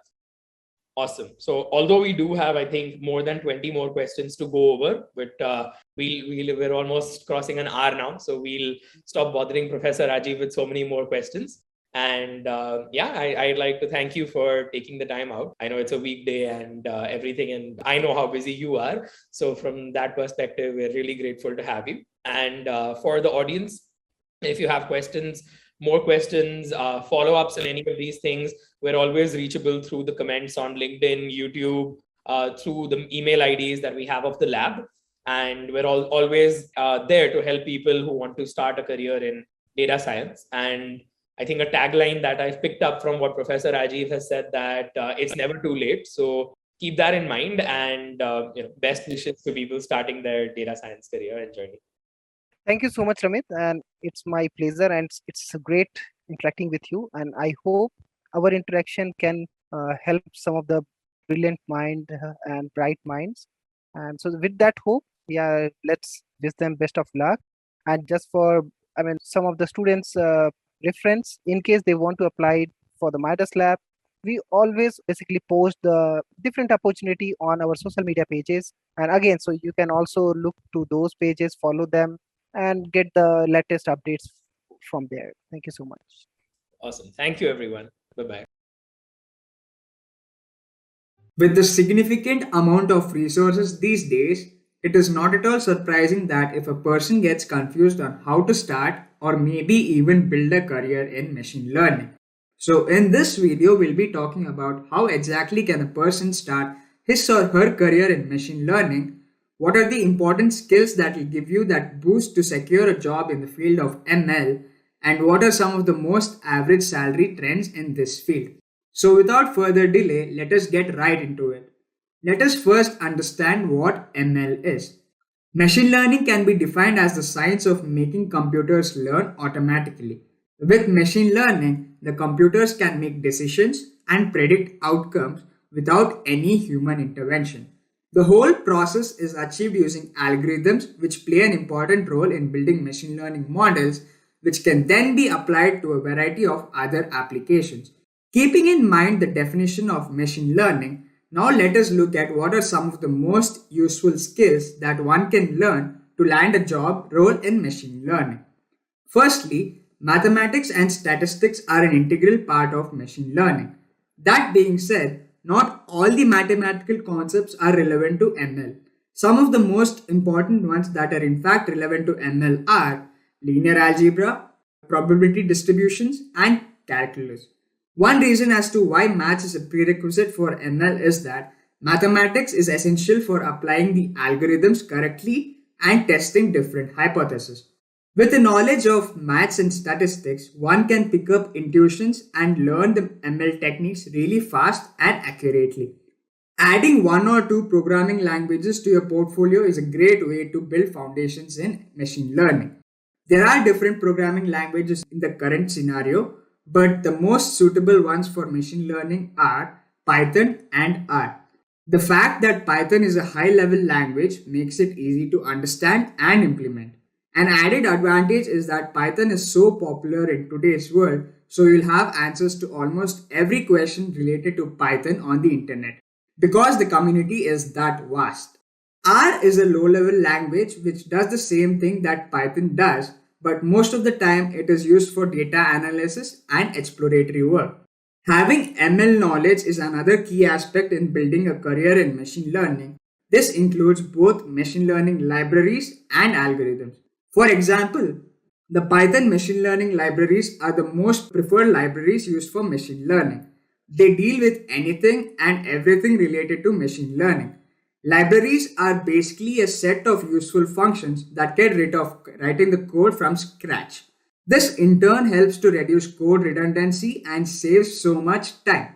Some of the most commonly used machine learning libraries in Python include NumPy, which is used for various math operations involving multi-dimensional arrays and matrices, Pandas, which is mainly used for data analysis, importing data from various file formats like CSV, JSON, XML, and Excel, Matplotlib, which is mainly used for data visualization and involves plotting 2D graphs of arrays, SciPy, which is used for solving scientific and mathematical problems and is built on the NumPy extension, Scikit-learn, which provides efficient tools for machine learning such as regression and classification, and lastly, Keras, which has a wide collection of deep learning models. After gaining some knowledge on machine learning libraries, it is now important to focus on some machine learning algorithms and how they work. Each algorithm has its own purpose, like for example, linear regression is used to find out the relationship between variables and predicting certain values. If you want to dive deeper into machine learning algorithms and how they are used, there are tutorial videos for which you can find the links in the description box down below. After learning all these above skills, one must put them to use by creating small projects and maybe even contributing to open source projects on GitHub. This not only improves a person's practical knowledge but will also give a slight advantage over people who don't have projects or any contributions. Apart from these two reasons, it is a good way to showcase one's skills. Now that we've talked about how one can start a career in machine learning, let us discuss the average salary trends and some common job roles in the field of machine learning. A machine learning engineer is someone who develops programs and algorithms that hugely enable machines to act upon by themselves.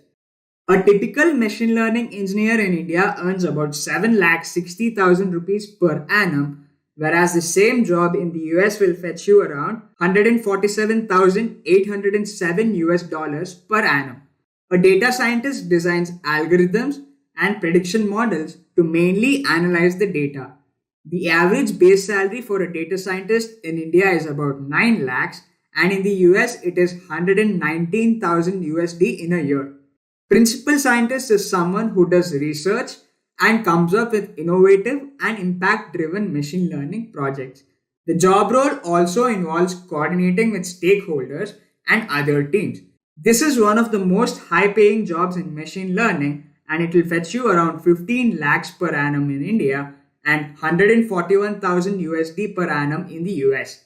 A data engineer is a person who is responsible for data cleaning and making it readily available for further machine learning processes. This is one of the most important jobs in machine learning due to the fact that without proper data, it is impossible to get best predictions and insights. On an average, the mean base salary of a data engineer in India is about 10 lakhs, and this amount is around $125,000 in the US. The salaries in this field hugely depend on the experience level, your skills, location, and the organization you're working for. Various skills like deep learning, artificial intelligence, data analytics, natural language processing can help you stand out since these are especially in demand. And the jobs including these skills will fetch you a lucrative salary as well. With that, we have reached the end of this video. Keeping in mind all the skills that we have discussed today, it will help you start your career in machine learning and most probably land that dream job of yours. If you have any questions related to machine learning roadmap, let us know in the comment section down below. We will be more than happy to answer them. Hey everyone, so we are live on YouTube and we are live on LinkedIn. We'll just give them a couple of minutes to join in. Okay, so all excited about London. Have you got the first, like on arrival, your stay and everything is all arranged, everything is sorted? Yeah, actually, that's a good thing about Facebook, right? Almost everything is sorted. They've taken care of almost everything. There are a couple of things, of course. There's a lot of paperwork that gets involved when Of you're course. switching countries. So that's Right. something that you need to take care of. That's Right. not something that they can do for you. But other than that, yeah, it's been breezy to say the least. But it's still a lot of work. It easily Yeah. takes up a month. Like I But didn't notice how. are you getting those goosebumps, like new country, new environment, new Yeah, culture, food? yes, For me, the yes. biggest problem is food. You know, you go to a new place, खाना कैसे arrange होगा? खाना खुद ही बनाना पड़ेगा. There's no other way around. I think London still has a lot of Indian restaurants, so it shouldn't be too big a problem. But then again, yeah, I know cooking, so I think I'll manage. Let's see. Awesome. Great. So everybody who has joined us so far, we have Bhavul with us. Bhavul is moving to London to join Facebook London, as you guys can hear from our chit chat. During this conversation, what we would be getting to know more about, Bhavul, of course, and then in addition to that, we would also talk about his journey to Facebook London as a machine learning engineer. Do we call them machine learning scientists or machine learning engineers? So I think the technical term would be machine learning engineer, or the official term for that Facebook uses is software engineer for ML.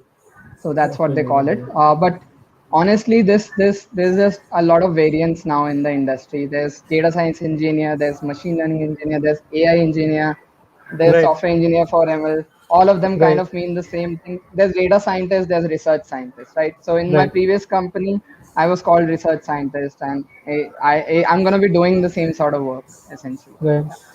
I think the only title that is scientist is kept for data scientist, which makes it a bit cool, you know. I know, I know. I But wish I they think, had machine learning scientists as well. Yeah.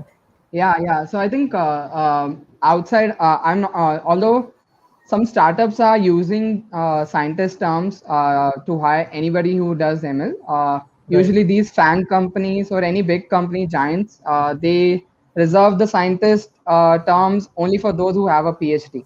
So I've not done my Oh, PhD, so I can't apply for a scientist position. Even if the right. work is same, it's gonna be reserved for those who have a PhD under the name. Yeah. Right.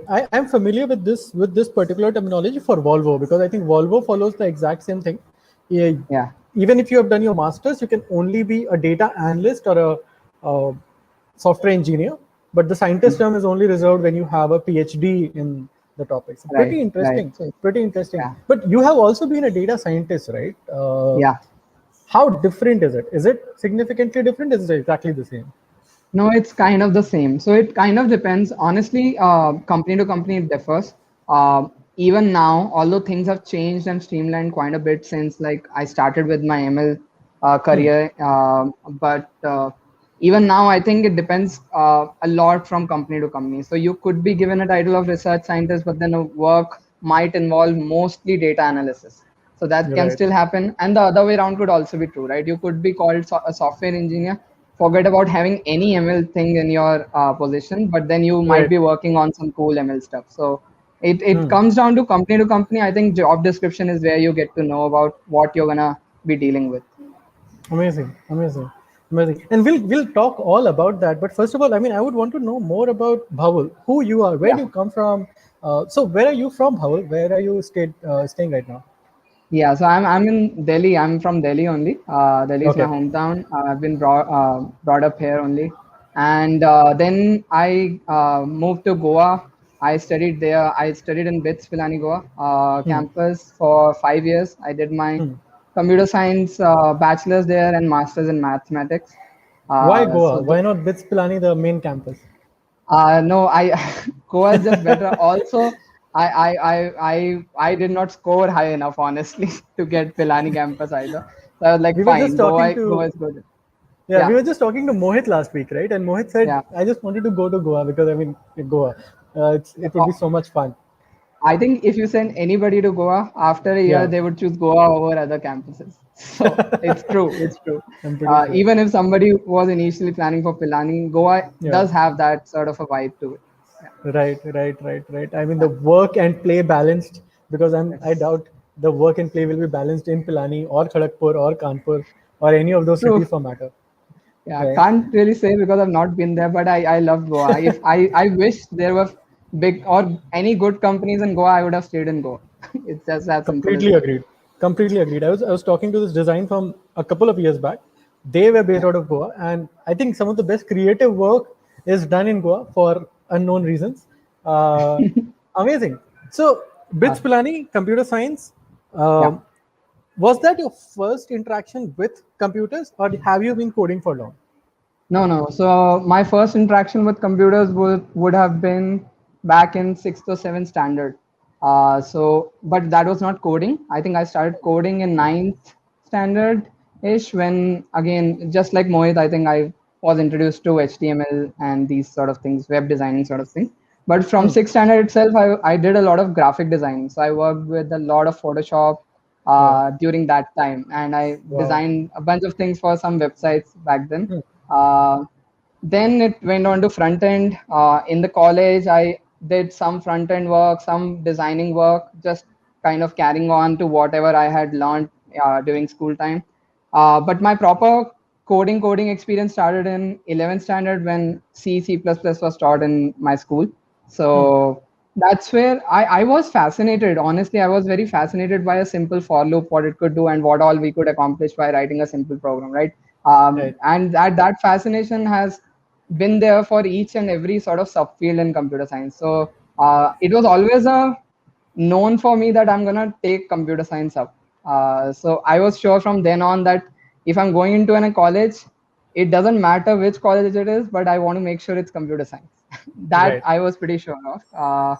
And then yeah, it kept on going. I tried almost every sort of thing, right? So graphic designing front end, I've done a lot of back end work as well during college, after college. But machine learning was machine. I was introduced to machine learning in my second year. In the summer vacations, I tried to do this course that was becoming very popular by Andrew Ng Oh, on Coursera, the original OG machine learning course. right, Uh, Went through that. I was again completely fascinated by what machine learning can do and what it is basically. And right, then that caught my eye. I tried to take up from then on. I tried to take up every single course that my university offered related to machine learning. I remember continuously knocking on the door of professors that I want to do some project with them. I even stayed back the next following summers in the campus alone just to work with a professor on a research problem. So that wow, was where the entire machine learning journey started for me. I worked on support vector machines, which are not so popular nowadays. It's a machine learning algorithm, one type of algorithm, and some papers came out of that, but that's where my journey started, and it's just been going on from then on. But yeah, after that, after college, I went into direct eye. There I joined as a software developer. So right, initially I was just working on backend stuff. right. Slowly I transitioned into some machine learning projects, and then since then it's just been machine learning. Machine learning, data science, machine learning. Yes, data science. Amazing, amazing. So we have just one quick question that I would want to answer. Joyjeet Pal. So Joyjeet, what we are talking about right now is Bubbles' journey to Facebook London as a machine learning engineer, and what sort of helped him in that journey. What worked, what did not work. Make sure that we can learn from maybe any mistakes that he has made, and make sure that we are able to avoid that, and we are able to help more people move in that direction if they want to. Right? We'll also Right. come to that question. Should they or should they not? We'll also come to that question on when is it okay to choose machine learning, when is it not okay to choose machine learning. Great, awesome. So Facebook London, right? I mean, Yeah. before Facebook London, you were working at Zapper. Yeah. What does Zapper do? So Zapper is a company in a media advertising space. Their Okay. primary source of revenue is through advertising. They help advertising agencies and advertising partners to kind of build a strategy as to for offline advertising where they should be advertising, right? Which channels would give them the best yield of reaching out to the target audience while still being able to optimize their cost, right? So that's their primary source of revenue. It works. The entire backbone is a lot of data, right? So Right. they have some patented signal processing tech through which they're able to identify like who is watching which TV program at a given time. Okay, so now this is obviously integrated into some applications and platforms, and it happens via consent form. But whoever signs up, we can obviously through this way in an anonymized manner get an idea of who is watching what sort of a serial or what sort of a TV show or what sort of a movie, and that sort of a data is quite helpful in then identifying which sort of an audience a particular advertising agency should cater to and which channel are they usually on a given time and date, right? So that's where the backbone is built up. Recently Zapper has been trying a lot of new things in voice domain, so voice and speech domain. So they're working on some new speech tech, and it's all in-house, the speech recognition to the chatbot building process. And we're trying to work on voice bot related technologies, wherein we try to work with certain clients and try to solve their problems of automating part of their customer center calls, Amazing. at least the more common use cases. So these are some of the things that Zapper is working on right now. And there are a few other projects that Zapper worked upon that I was when I was in Zapper.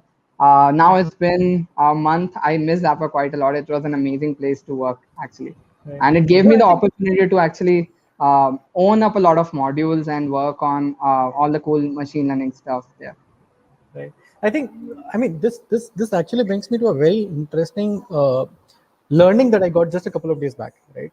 Uh, Machine learning in itself does not have implications only towards FAANG companies. It has implications all around. For example, just a couple of days back, I'm a big time automotive fan, right? I think most guys are. Uh, I can. So I was looking at this particular brand that is based out of Europe, and their entire car is designed by machine learning.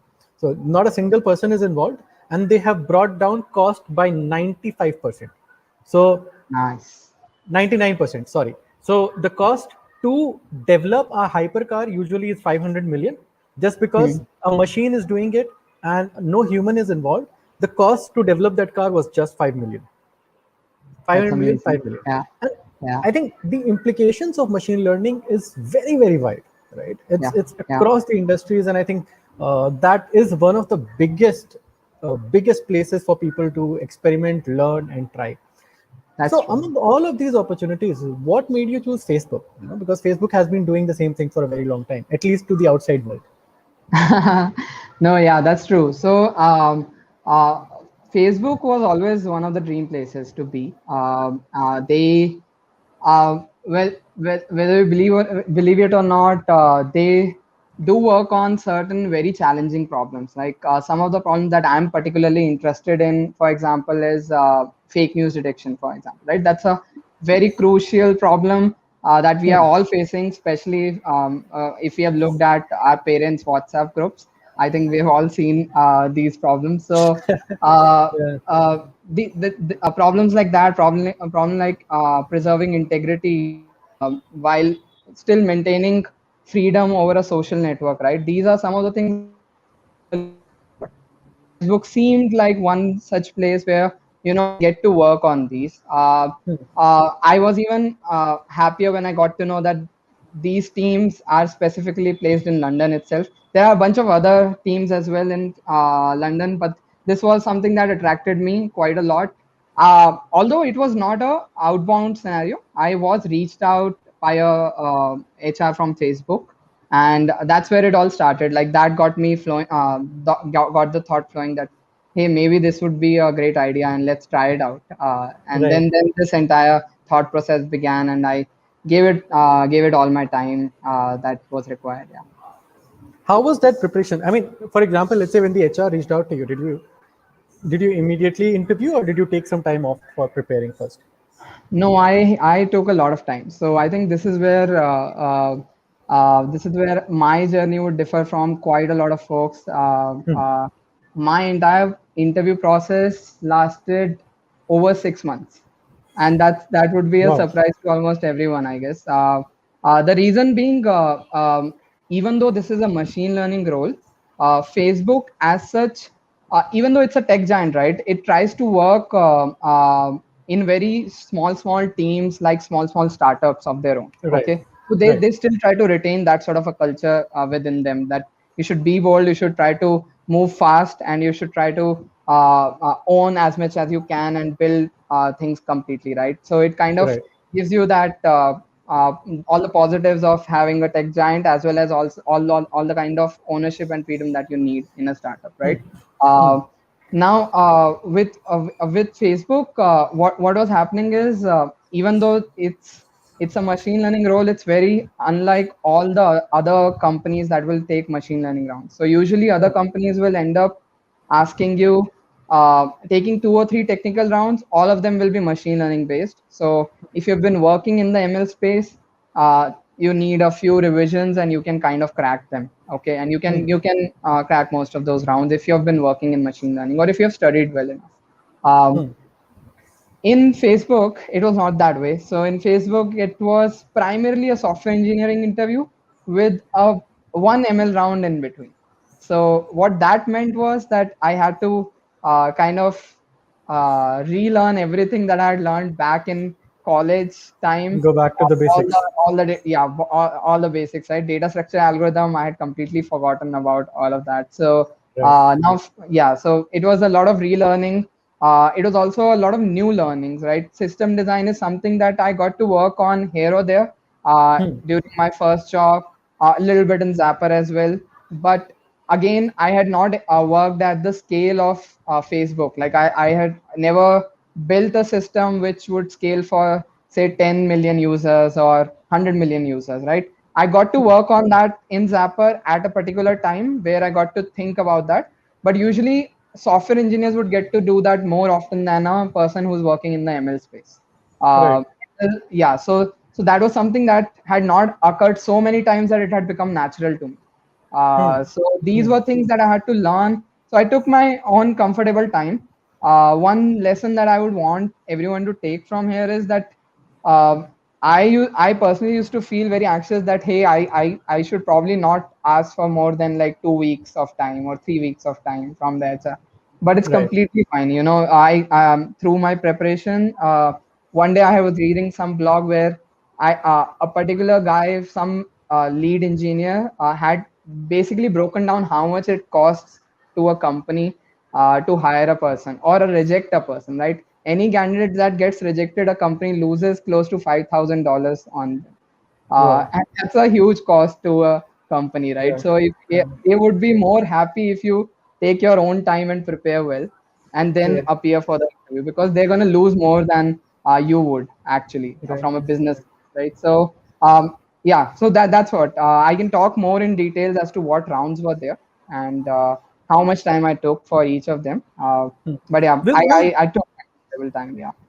Yeah, we'll come to that. We'll just come to that, Bhavul. I would want to maybe break down a bit of that last component that you shared. It is the economics of hiring, because, for example, we talk about how much do these companies pay and the kind Right. of crazy pay scales they have. And in the end, it's these engineers who are interviewing you, right? So Yeah. their hour has a cost. If they talk Yes. to 5 people, they would want to Yes. hire those 5 people, right? If they are unable to hire four, those 5 hours that have gone in hiring that one person become a cost. So Right. if any, I mean, I think what Bhavul also put together very well is take as much time as you need, because the companies also want you to do your best and hopefully come on board and work with them, right? No company is Right. trying to reject you. We're all trying to do our best to make you extremely productive, extremely good, and work together. Um, can you, before we go to the interview pattern, can you give us a quick overview of your preparation plan? What was that six Right. months preparation plan? Where all did you spend most of your time? Okay, so my initial plan was just 2 months long. Not it was not supposed to go 6 months, but this is a common problem that I think software engineers deal with. That spillovers happen. Yeah. So now my initial plan was that I need to do well in all of these rounds. Right? There was primarily a coding round. There were a few coding rounds, which were data structures and algorithms. There was a system design round. There was an ML system design round, which is not the usual ML rounds that startups take. Um, so it had to be completely new sort of learning as to how you need to structure your answers for any sort of question that appears in this. And again, then there was behavioral, for which there isn't too much of prep needed, but I can talk about that later, right? So these were the 4 rounds. I was primarily focusing most of my time for the preparation on the first three. Okay. And for coding, I think my initial plan was that okay, I need to. I was scared of coding, honestly. So I've not been that guy who used to always do well in data structure algorithm. I've been a good problem solver. If you give me a good problem, software to build, an application to build, I'll happily do that. Okay, and Right. and it's not like I'll write very bad code or anything like that. But somehow just this idea, like if we go 1 year before this, and if we were having this conversation, I would not feel very excited about solving a DSA problem.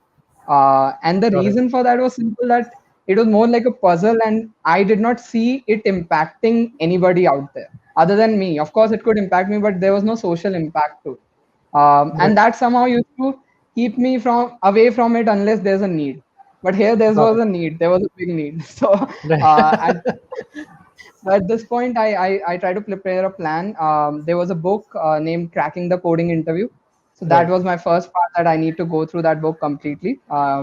Then I started going through one of these platforms. So I chose Lead Code, and I went through, I solved about 150 questions before I interviewed for my first round. Um, And yeah, that was my main plan for coding. That after that it'll be lead code. I can talk a little more in detail, but let me cover the breadth first, probably. Sure. Sure. Then for system design, again, since I was more new to this, with only few technology stacks that I've used here or there at various places, I started from the basics. Again, there's a course on educative grokking the system design interview. So that was the starting point for me. I also read a bit of there's this excellent book. If somebody has the time and bandwidth, I would highly recommend reading Designing Data Intensive Applications, Martin Kleppman. So again, a highly recommended book. If you got the time, it will build your thinking about scalability and about building these data intensive systems that which are having millions of billions of users, right? And then those were the two primers, right? After that, a lot of knowledge I received from YouTube itself. So there's this guy, Hussein Nasser, on YouTube. He has a channel Okay. on backend engineering. He has a lot of videos, I think hundreds of videos on backend engineering. And he has covered almost all kinds of technologies and the comparisons. So a lot of insightful content you will get from there. That okay, if you get to know that there are message queues, such as you can use Kafka, you can use Redis as a message queue, you can use um, I'm forgetting the third one. But if you have three different message queues now, as a newbie, you might not know which one's the better choice at which time. So there were some insightful videos on this guy's channel where you'll get to know these kind of stuff. So that was Akash there. has, sorry to interrupt. Akash Galav has this question. I think you mentioned a book for system design. What was that book? I'll just type it in comments so that they have it. Yeah, the book's name is Designing Data Intensive Applications by Martin Kleppman. If you just write designing data intensive applications, I think you'll Google will like direct you to the book. It's an excellent book. I think if you've got a few months on your wrist, definitely go through that book. It'll develop the perspective and thinking about the right sort of thinking about system design. Awesome. The YouTube channel as well. It's Hussein Nasser. Hussein Nasser. Great. Awesome. Sorry for interrupting. Please continue. No problem. So Hussein Nasser was one. There are a lot of YouTube. There are a lot of playlists on system design as well on YouTube. If you just search system design playlist, you'll get through a lot of them. I remember Code Karle is one channel. Gaurav Sen is one channel. There were a couple of more channels, I guess. All of them are good. If you're somebody new, what you want to get to know initially is a lot of breadth, right? But one very important point is that there needs to be feedback loops when you're learning. So you cannot learn in this way where you go through a video and then try to understand what they said. I used to look at the problem that they're solving, pause the video, make the solution, and then go through the video. There have been a lot of times where I designed a very terrible solution. Okay, I've spoken to my close friends on the telephone saying, dude, I'm gonna fail this system design interview and I'm not gonna do well at all because I just suck at it. But it improves, right? With every single video, every single try that you do, you will improve and you will see that improvement. And either you're doing mock interviews or you're doing this sort of a feedback loop mechanism, it will help you know that as time processes, as you've gone through, say 20 to 30 problems, you will see a definite improvement compared to the design that you'd built on your first few problems. So was my... Sorry, have you had a chance to look at interview bit system design questions? I haven't. I do recommend interview bit. Somehow I just didn't go to that website, but I love that website. I had checked it out a few years back. I've not checked it out recently yet though. So the I system think design question, why I brought it up is because the format in which we give system design question is very much the same. You have the question, and then when you click on next, it would ask you, now you think about it. Okay. And then when you have given it a time, then you click on next, and then it will say, did you think about what was your approach? And this is what we recommend. So it is sort of develop in the same fashion. So that's why I brought it up. Yeah. Oh, that's awesome. That's awesome. It should be that way. So that was a lesson as well. Another lesson was that so with system design or ML system design, both of them are open-ended questions, right? So your solution may not be the optimal solution, but it can still be the right solution. Okay. Right. So and it can get you it can get you to be hired still. So the thing is that one aspect for system designer that you need to become okay with uncertainty.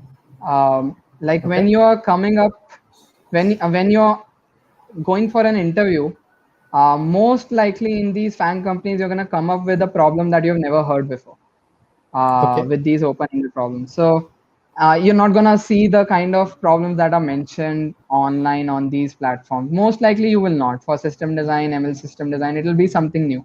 Now, when you come across something new, you need to be prepared, and you should have gone through enough of such problems that you're okay with any new problem.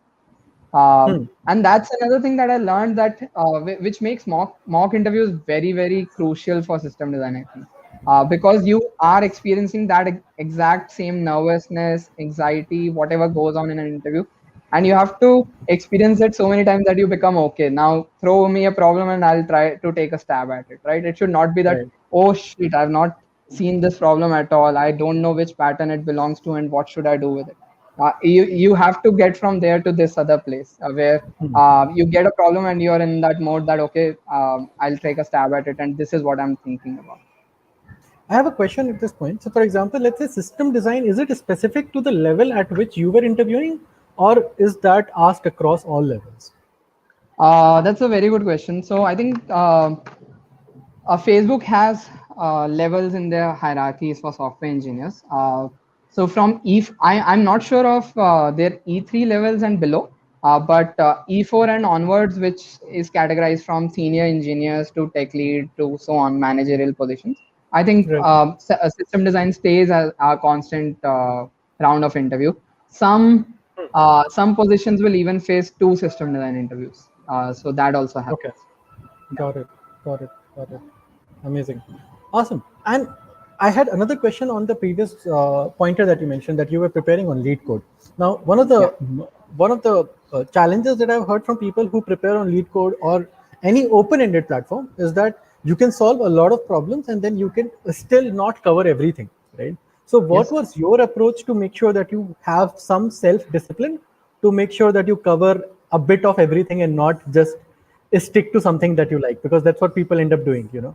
That again a very, very impressive question. So there are a few things that I want to talk about there. One, the lead code part. Second, the self-discipline part. Right. So let me go at lead code first. My lead code started after I was done with cracking the coding interview book in its entirety. So which meant that I have gone through each chapter, each sort of type of data structure and algorithm sort of problems on their own, right? So initially, when you're just starting new, it's good that you take up a sort of problem like arrays problems or strings problem, and then you try to solve only a bunch of questions related to that sort of topic, right? But once I was done with the book, and I try to code all the exercises also that were mentioned in the book for every chapter, as many as I could. Once I was done with all of that, that's when I moved to lead code, right? And that's where I moved to a completely random solving, because it will be random at the end, right? So you will not know what sort of question you're gonna get, and Right. it's pretty important that you become okay with a new question appearing from a completely different topic. So that's where I started with lead code.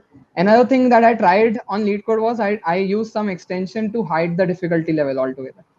So Okay. so when I'm solving a lead code problem, I open the problem, and my mind is not biased by seeing if it's an easy, medium, or hard problem, right? Because you will not know these things when you're actually appearing in the interview, right? So that was Right. another thing that I tried to do.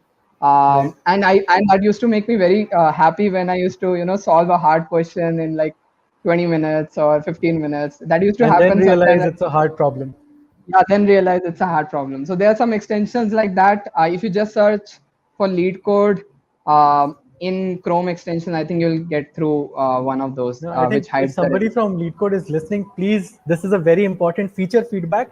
You should build this feature so that people don't have to download extensions. That's true. That's true. All right. But yeah, I did that. I also tried to. Initially, I was trying to do some top. There are some 100 top interview questions. I was trying to take a stab at that, but later I just purchased the premium account from LeetCode, and there were questions there which have seemed to appear on previous Facebook rounds. They were tagged with Facebook, so I tried to make it more focused because I was only targeting Facebook at the time. Right. So that also helps, I think, because one thing that I realized quite later on was Facebook. It seemed so. I'm not too sure again on this, but it just seemed that Facebook was not asking a lot of dynamic programming related questions as much Okay. as, say, some other companies do. So just doing slightly more focused way of solving DSA problems will help in such manner, right? If a company is focused towards a certain kinds of question and not towards certain kinds of questions. Got it. Got it. Yeah. Interesting. And maybe before we take up some questions, one last question that I have been waiting to ask the whole day before we get into this session. So, machine learning is definitely a buzzword, right? Yeah. I mean, it is very safe to say that it is one of the top buzzwords in the tech industry, right? Everybody who talks about any new product, oh, we have applied machine learning, oh, we have AI. When is it okay to chase after machine learning, and when is it not okay to think about a career in machine learning? All right. So honestly, I will be a very my opinion might be a little biased, right? Because I believe machine learning will be. I am sticking to this because I am fascinated by all the aspects of what all it can enable us to do in future, right? I believe that Right. it will get us in a couple of decades. It will be one of the primary factors which gets us to a future place where we are right now will seem very archaic, right? So maybe children or children of children of ours will feel that you lived in some very old age times. So Right. that's where I think it can get us, right? And that's why I think it's going to become an important aspect of software engineering in any way, right? Regardless of whether you chase after it or not. Now, whether I can talk a little bit about where the industry is right now and what you get to do if you are getting into machine learning and what you don't get to do, and what kind of myths are there, and how I can try busting a few of those, right? So Right. now as a machine learning engineer or research scientist or data scientist, you should understand that you will the good part is that you're going to mostly work on some cool problems. Okay. The reason is that people are going to come, a business is going to take up a problem with machine learning only when they are kind of sure that it can't be solved via plain old engineering. Okay. If they are doing the other way around, I don't agree that's a great way to do it actually right now. And Okay. this is not just me. Even Google says so that when you're starting with a product, start with engineering. So engineering will get you 50% to where machine learning can get you with some very basic rules, right? So once you have inherently you will get to work with very cool problems which will make you think that, hey, this is something complex, but this is something that can be achieved only by machine learning at this point, and that inherently has a cool factor of its own, right? uh, but how in reality any problem with machine learning is built on data, so it's not built on you using your own logic and writing out the rules, right? Usually with a problem, like for example any DSA problem, you are thinking about the logic, right? You're not writing a program which will write the code for the DSA problem. With machine learning, what you're doing is you're relying upon data. There are a few algorithms. There can be few tweaking around these algorithms, but there are a bunch of algorithms that work. And what you have to work on is building and having good data with so that these algorithms can do the job and solve your problem, right? Right. So a Right. lot of work for a data scientist or a machine learning engineer is about building this data properly, right? So any new problem you get, maybe 5% of your work will go into initial research of what people have done or how people have tackled this problem, after which you will be spending 50-55% of your work just building the data correctly. And by building the data, I mean getting the data, whether it by scraping, whether it's by writing on your own, or hiring agencies to do it for you, and then pre-processing the hell out of it, right? So you will write a bunch of scripts to kind of get it in the form so that these algorithms can learn properly from it. Right.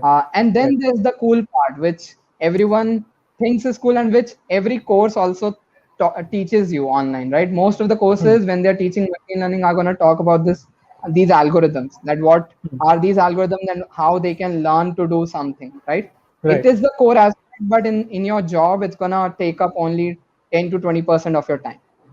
Okay, Awesome. so here's where you are trying to here's where you get to tweak around these algorithms, try to see which algorithm works, which doesn't work, which one will scale, which won't scale, and just try a bunch of them. And it's an iterative process. So if again you're the kind of person who doesn't like iterations, machine learning might not be the place for you, because machine learning, and why jobs are called scientists, is because it's based on science and not engineering. So there's this science aspect to it, that you try out something and it may not work at all, and then you're going to try again with something else. And there is that aspect which, yeah, you don't usually get in engineering, right? I'm not saying that either of them is less beautiful. I like both of them honestly quite a lot, but it's just yeah. This is very closely reminding me of humans, like, how we talk about humans, that you only see the success and the fancy part, you do not see the failure and the years of hard work. So when you think about machine learning, it's exactly the same. There's a lot of hard work, training your machines and all of that, and people only look at the fancy part. Oh, you just did it and machine did everything. Pretty, I mean, I think that's what it makes it very, very, very interesting. Awesome. Right. Okay, so let's take some questions. I think, sorry, please go on. No. So I was just saying that the last part of what you will be doing in your machine learning job is communication. So exactly this part, right? A lot of people in the industry still see machine learning as a fancy tech that you can try to apply and then it will do the job for you. Right. It's not that way. It's a very iterative work, and because of that, you need to be good at communication, specifically how are you promising things, because an engineering pipeline, you can design the architecture once and then kind of plan ahead of time how many months or how many weeks or how many days it's going to take, because all of the tech is done and this is all deterministic, right? With machine learning, it's not deterministic. So you have an idea that, okay, if I prepare data like this and I use this algorithm, it should mostly work, and it may not work after one month, right? And then you have to inform your stakeholders that, hey, this did not work, but this is other algorithm which will work, because by then you've gotten to learn about it. So there's this iterative aspect for which your communication needs to change, and I think a lot of stakeholders also learn while they're working with machine learning that about its iterative nature. So a good part of being a machine learning engineer or scientist is being able to communicate these things with the stakeholders properly. Amazing. I have so many questions right now, but it's just like, I know that we have people with us. We have a lot of viewers right now who have questions. I'm so excited about this topic. I just want to keep talking about it. Okay, so we'll keep going in sequence. We'll start off with Sambut. Sambut has a question that says, what's the difference between AI engineer and ML engineer? Is there a difference? Short answer, not so much. And I would say look into the JD. There are a lot of different terms that are being used to describe an ML engineer. Job description or talking to the HR will tell you exactly what the job will entail. Is it safe to say that a lot of times these titles are used interchangeably? Yes. It completely depends on which term looks fancy to a particular company, I feel. Yeah. If it's a startup that's trying to attract a lot of people, it might just say AI engineer. Yeah, it could even say scientist of some sort. Pretty amazing. Okay, so Vaibhav, this is a very, very good question. I've been waiting to take this up.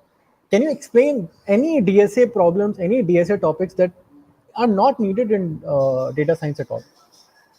Not needed. So here's the thing, right? If you're appearing for most of the companies, right? I'm pretty sure that these tech giants will take data structures and algorithm rounds if you're appearing for an ML role, even if you have a PhD. But Other than that, most of the companies will not. Or even if they do, they will have a very simple round. So because most of your work is not going to be centered around the kind of things that an back-end engineer or a front-end engineer would be doing.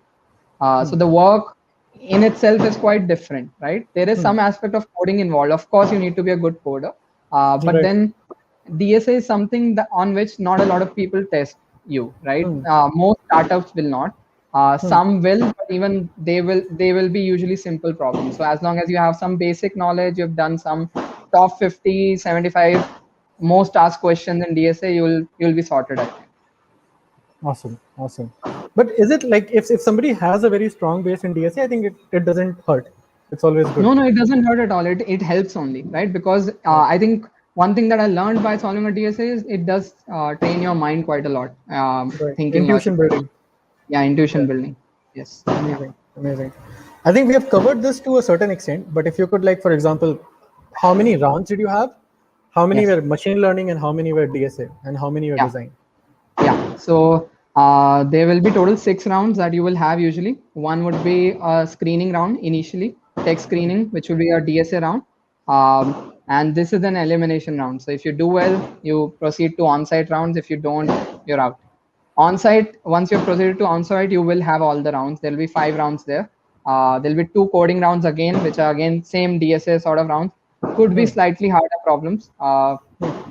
Then one system design round. General system design, any backend engineer usually is asked. One ML system design round, which I just realized that we have not covered too much upon. That if we get some time, I can cover a little bit of ground on that. And one behavioral round. So that's the rounds that you will have. I did have 2 extra rounds because for one of the round it did not go that well, but my communication was very well, and my method of approaching the problem was interesting to them, so they thought they should have a stab at it. So and that's what happened with me. I did not do well in actually couple of rounds, and then but they still felt that I was approaching it in a nice way. So sometimes that helps. I think that again goes to prove that the companies are not trying to reject you. The companies are actually hoping that you make it through. Awesome. There are a couple of questions for Scalar, which maybe I'll just take up. So how does Scalar help to get into big data engineering positions in FANG companies? So Alok, Scalar is a program that helps you strengthen your entire DSA and strengthen your entire system design, right? So if you come into Scalar, you have you have a beginner, intermediate, and advanced batch, and they help you to brush up on your entire DSA, your advanced data structures, everything from dynamic programming, bits, arrays, manipulation. You will solve so many questions that you cannot think about. And then we'll also touch up a lot on system design. So that helps you make your resume and your interview experience a lot better. Okay, awesome.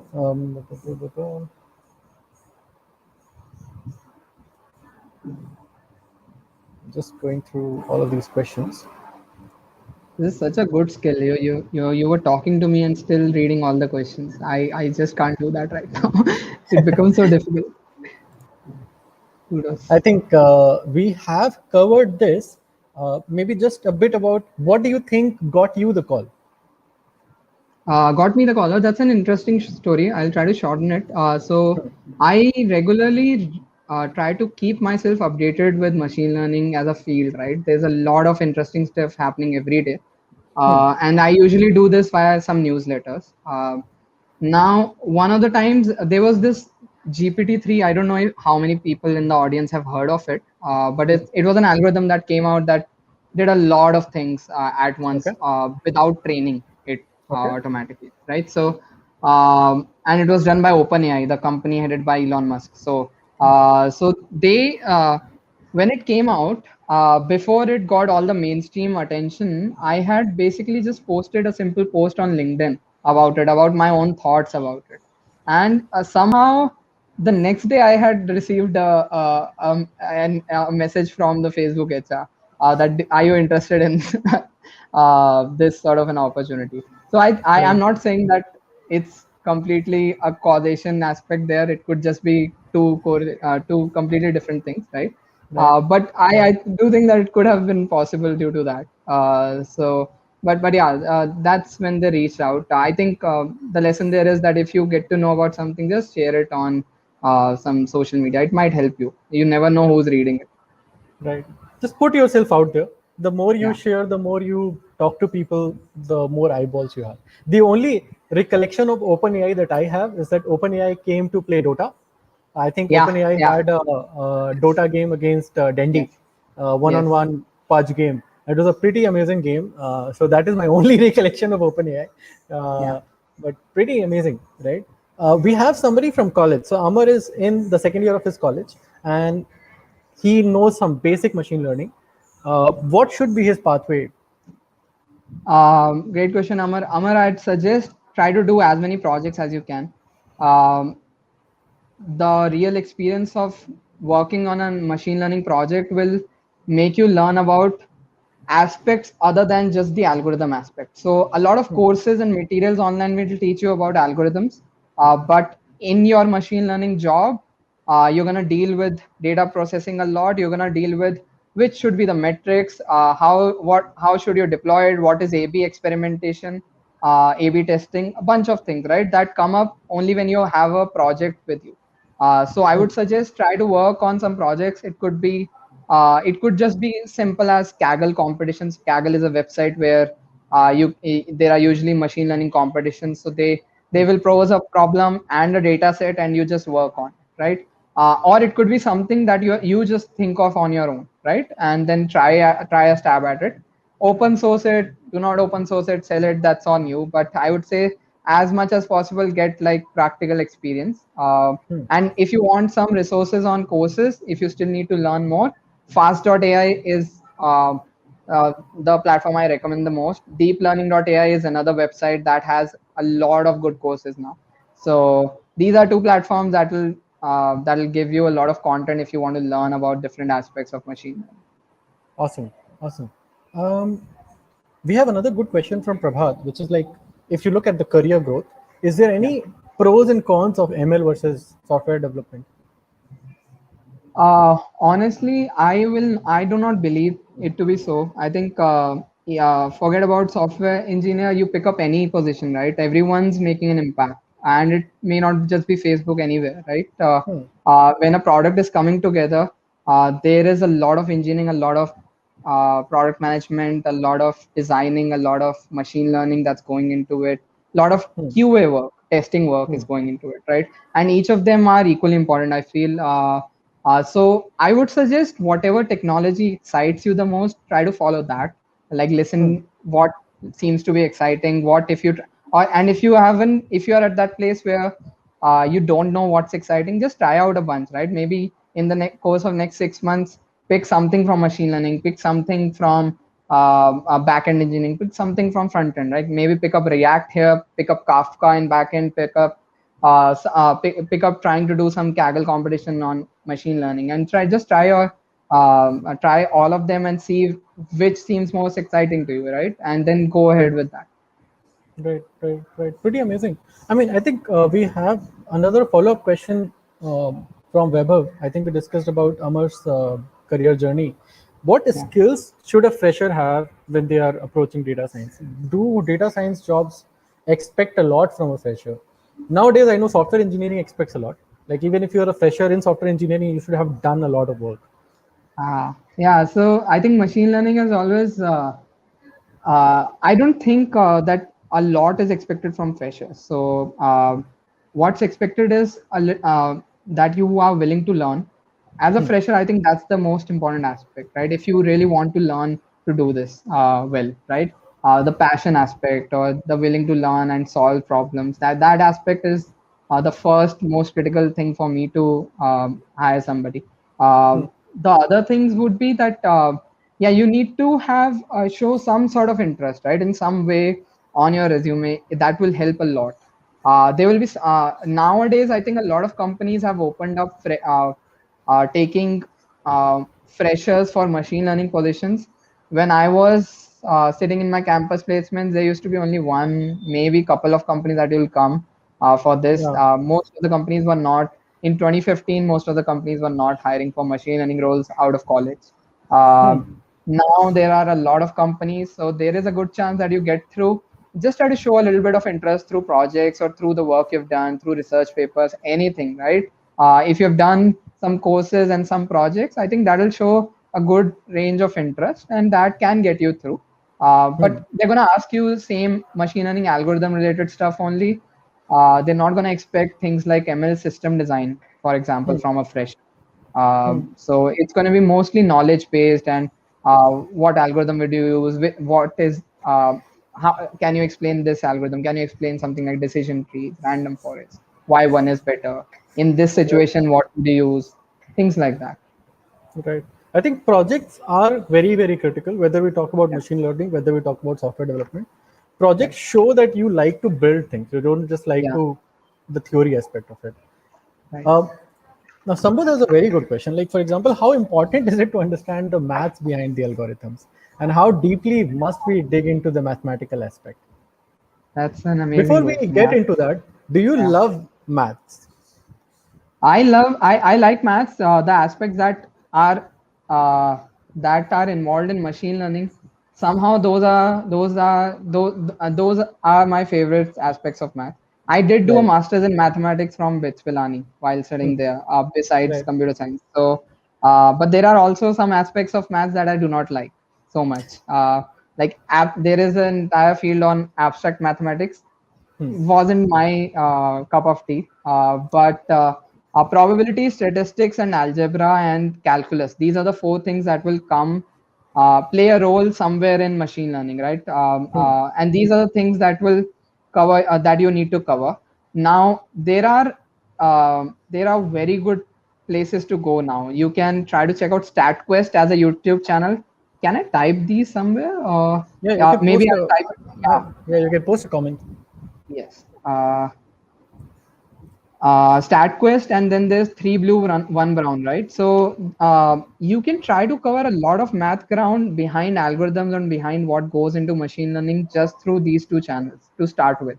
If it feels interesting, try to go deeper into it. I feel a lot of software engineering ML jobs nowadays do not require so much of you delving into the mathematics of it. However, the maths is always a bonus aspect. It will get you far. So if you like it, if you do not mind it, try to study it and understand it in more depth. Yeah. Right. I think knowing how something works always helps. You can sort of, that's how you go towards the other side where you create libraries for others to use. Exactly. Yeah. Awesome. Okay. Kritika, I think Bhavul mentioned it took about 6 months for the entire preparation journey. So 6 months, including all the interviews, were over in that as well. So not just the preparation. So interviews were also placed in those 6 months. Right. How theoretical do we need to go for ML? I think we've already somewhat covered it. Thank you, Kangdas. We'll try to make more tutorials in Hindi. We'll try to have more conversations in Hindi. I'm really sorry for making it very English oriented. Can you maybe tell a bit about the importance of statistics in machine learning and the performance of ML models? Statistics, I'm assuming this is regarding studying statistics to understand how models are working. For that aspect, yeah, there are essentially a lot of models work on probability and statistics. So you will come around with terms that are often found in statistics books or probability books. Normal distribution, p-values, null hypothesis. These are some things that become common when you're working in an ML job. I would say at this point there's enough material on the internet that if you do not want to do a deep dive of a statistics course on its own, you don't need to. You can study the aspects that appear in machine learning, and they will be covered in one or the other platforms or courses, or even some Medium articles itself. Right. Right. Awesome. Kritika says that Bhavul, you have an amazing Medium article. She has been following you for a very long time, and I think you've also written a bit about machine learning. So I'm just going to post that link here if somebody wants to, look at that. One last question, and then we can maybe call it a night.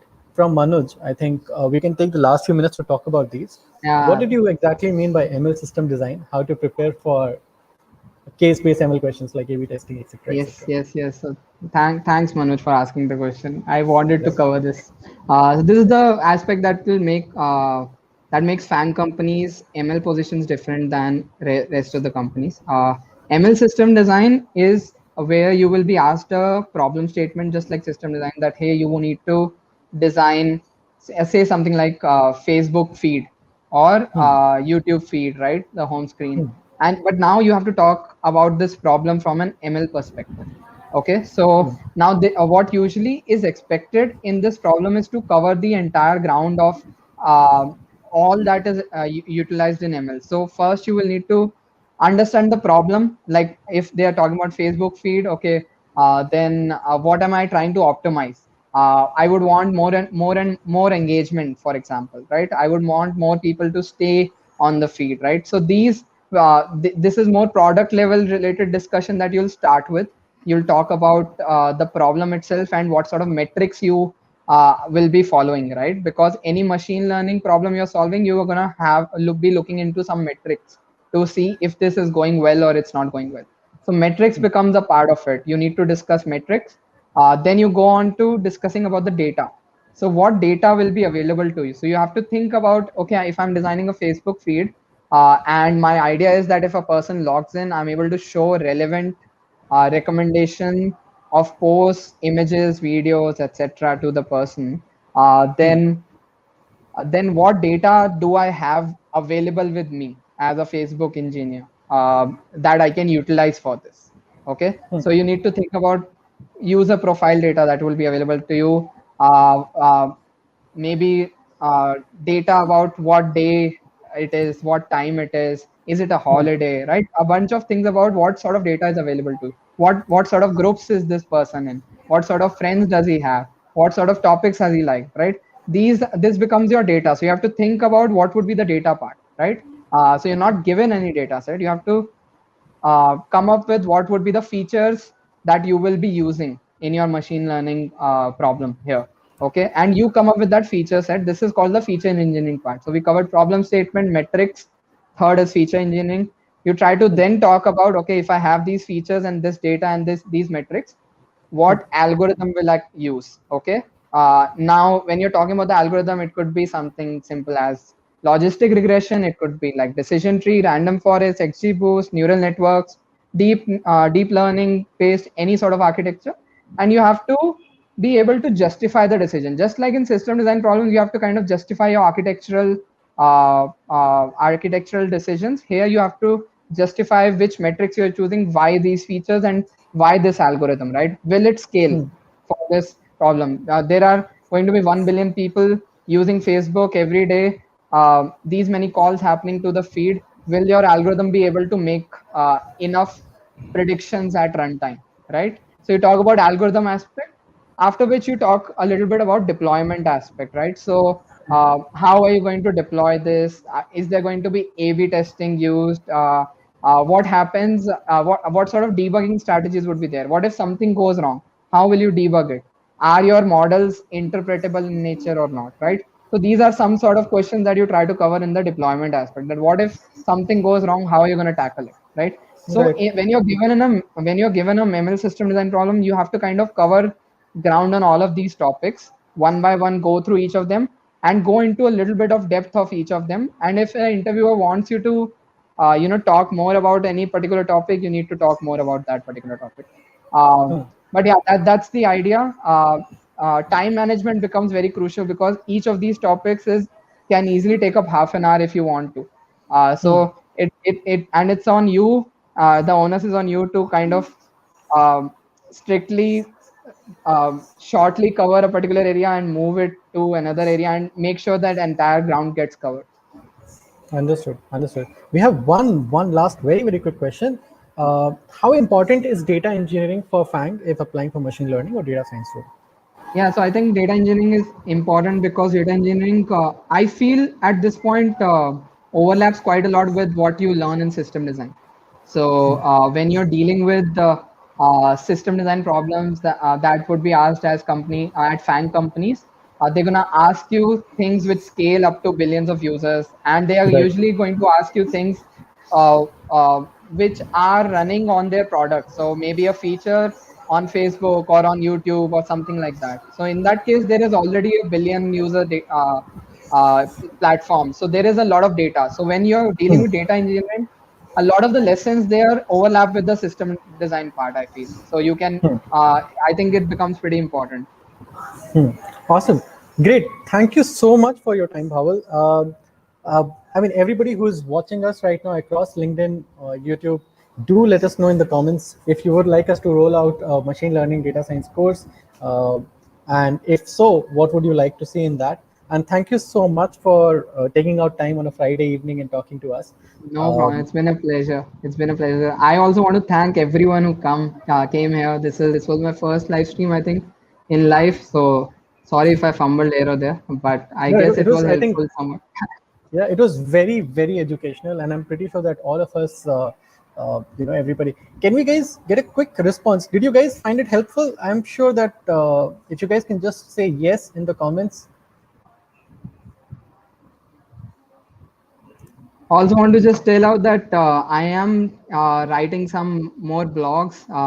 They are still in drafts, but I'm going to share in much more depth about each of these rounds and like how you can prepare with whatever resources I use, right? So there's like a huge Notion directory I have of all the links I used. I will be sharing those in the coming weeks. You can follow me on Twitter, LinkedIn, or Medium Yeah.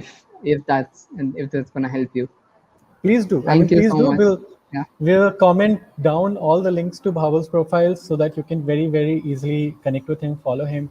If you guys want to hear from, if there is anyone you want us to interview in future, anyone you would like us to bring to the platform so that you can hear from them, please comment with their name, tag them, let them know that you want to hear from them, and we will do our best to get them on board. Awesome. Thank you so much, Bhaval. We have so many Thank people you so who much, have Saurav. had a great time. Amazing. Thank you so much, guys. See you again next Friday. Have a good night. You all would have heard this term at least once in your life. Such is the kind of buzz that artificial intelligence or AI has created. Almost everything in today's world uses AI in some way or the other, be it your daily Netflix recommendations or predicting the stock market prices. With more and more data being generated each day, the need for technologies like AI is now more than ever. So, what really is artificial intelligence? AI is the science of simulating human behavior in machines that are programmed to perform tasks like humans and mimic their actions. Any machine that exhibits human like traits such as problem solving and learning constitutes AI. Ever wondered about how a Tesla drives by itself from one place to another without the intervention of any humans? This is possible due to AI. You would be surprised to know how that AI is not a new technology. It all started with the simple question, can machines think, which was asked by mathematician Alan Turing in the year 1950. A side note, Alan Turing was the man behind decoding the Nazi encryption machine called Enigma, which led to the victory of Allied forces in the World War II. The term artificial intelligence was first coined in the year 1955 by John McCarthy from Dartmouth College, Nathaniel Rochester from IBM, Marvin Minsky from Harvard University, and Claude Shannon from Bell Telephone Laboratories. The first artificial intelligence program, The Logical Theorist, was presented by Alan Newell, Herbert Simon, and Cliff Shaw at the Dartmouth Conference in the year 1956. The program was designed to mimic humans' problem solving skills and went on to prove 38 of the 52 theorems of Principia Mathematica by Whitehead and Russell. From imitating mere problem solving skills to currently building driverless cars, we can see the significant improvement of AI over the years. Now, how does AI work? The main principle of AI is feeding input data, processing it, analyzing it for any patterns or correlations, and then using these patterns to make predictions or future decisions. Therefore, it emphasizes on three human-like behaviors: learning, reasoning, and realizing. Learning. In this stage, the main focus is to acquire data and make rules or algorithms as to how we can turn that data into something useful. After defining a certain number of algorithms in this learning stage, we now have to choose which is the best one for the task. This is done in the reasoning stage. In the realizing stage, the algorithms are trained over and over again with the right data to ensure that they provide accurate predictions and make important decisions. With that, now we will look into four major subdomains of AI, namely machine learning, deep learning, natural language processing, and robotics. We will now be discussing these in detail. Firstly, let us look at machine learning. Machine learning or ML is the idea or the science of computer programs that can automatically learn from their previous experiences and adapt to the new challenges without any human intervention. It is one of the most used and demanding fields of AI, and that is the reason we'll be discussing it more in detail. The machine learning algorithms are coded in certain order to perform tasks, analyze, and predict information from the given data. And depending on the type of data that is available and what they want to be predicted out of the data, ML algorithms can be divided into three types. Supervised learning. Supervised learning algorithms are the most commonly used type of algorithms. You may ask why. It is due to the fact that they're simple and easy to implement. The input is in the form of label example pairs, which are usually in a text, spreadsheet, or a CSV file. These label example pairs are fed one by one to the learning algorithm, allowing it to predict the right label for each example. The algorithms are focused on one single task or a problem. An example of a label example pair is as shown below. Here you can see that the employee name, employee ID, gender, position, department, and employee satisfaction are all attributes of one dataset. Moving on to the next one, unsupervised learning. We can say that supervised and unsupervised learning are two extreme ends. Here we do not give a specific target for the model, nor do we give it a feedback. Instead, the machine only has to find a way to learn by itself. Input data is usually in the form of unlabeled data and unstructured data, which is basically data that contains missing values or unknown data. Examples of unstructured data include text files, flat files, system logs, etc. Moving on to the next one, we have reinforcement learning. The models in reinforcement learning are trained to make not one, but a sequence of decisions in an interactive or a complex environment by using the feedback from its own previous experiences and decisions. Here, the models use trial and error methods. An example of this would be self-driving cars. The input data here consists of data from a wide variety of sensors on the car. If you guys want to know more about machine learning, there is a dedicated video for that, for which I'll be providing the link in the description box down below. Moving on to the second subdomain of AI, deep learning. Explaining this will be easier now as we already know what machine learning is. We can say that it is a type of AI that teaches a computer to behave exactly like that of the human brain. From the learning stages to predicting and classifying information, a deep learning network processes and analyzes data like how a normal human brain would process it. This is done with the help of neural networks. Neural networks are a set of algorithms that are modeled after the human brain, with recognizing patterns as the main motive. Structure of a neural network consists of a number of nodes, which are loosely designed to compute like that of a neuron in the human brain. Typically, neurons are arranged in a series of layers. The input layer, which receives various forms of data from the outside world. The hidden layer, this is where the computations happen. This layer consists of many units and its main job is to convert the input data into something that can be used by the third layer, which is the output layer. An analogy of deep learning would be that of a child who is learning a new language. The next subdomain of AI is natural language processing, or NLP as it commonly called. NLP deals with communication between humans and machines by natural language. The technique involves processing of human languages and it enables the computers to read and understand data, mainly by imitating human natural language. In layman words, NLP algorithms try to break down the language into shorter, simple pieces, understand the correlations between those pieces, and determine how the pieces can be put together to create meaning. NLP is important as it makes it possible for computers to hear speech, read text, interpret it, and determine which parts of the text or speech are useful. Some of the applications of NLP include speech recognition, Twitter's sentiment analysis, which is used to filter hate language from various tweets, and spam detection. Lastly, we'll move on to robotics. As the name suggests, robotics involve the programming and designing of robots. Robots are often deployed to perform tasks which are laborious and difficult for humans to perform. Robotics is probably the only field where software, electronics, and mechanics are brought together. It has computer programs that tell the robot what, when, and how to perform a particular task.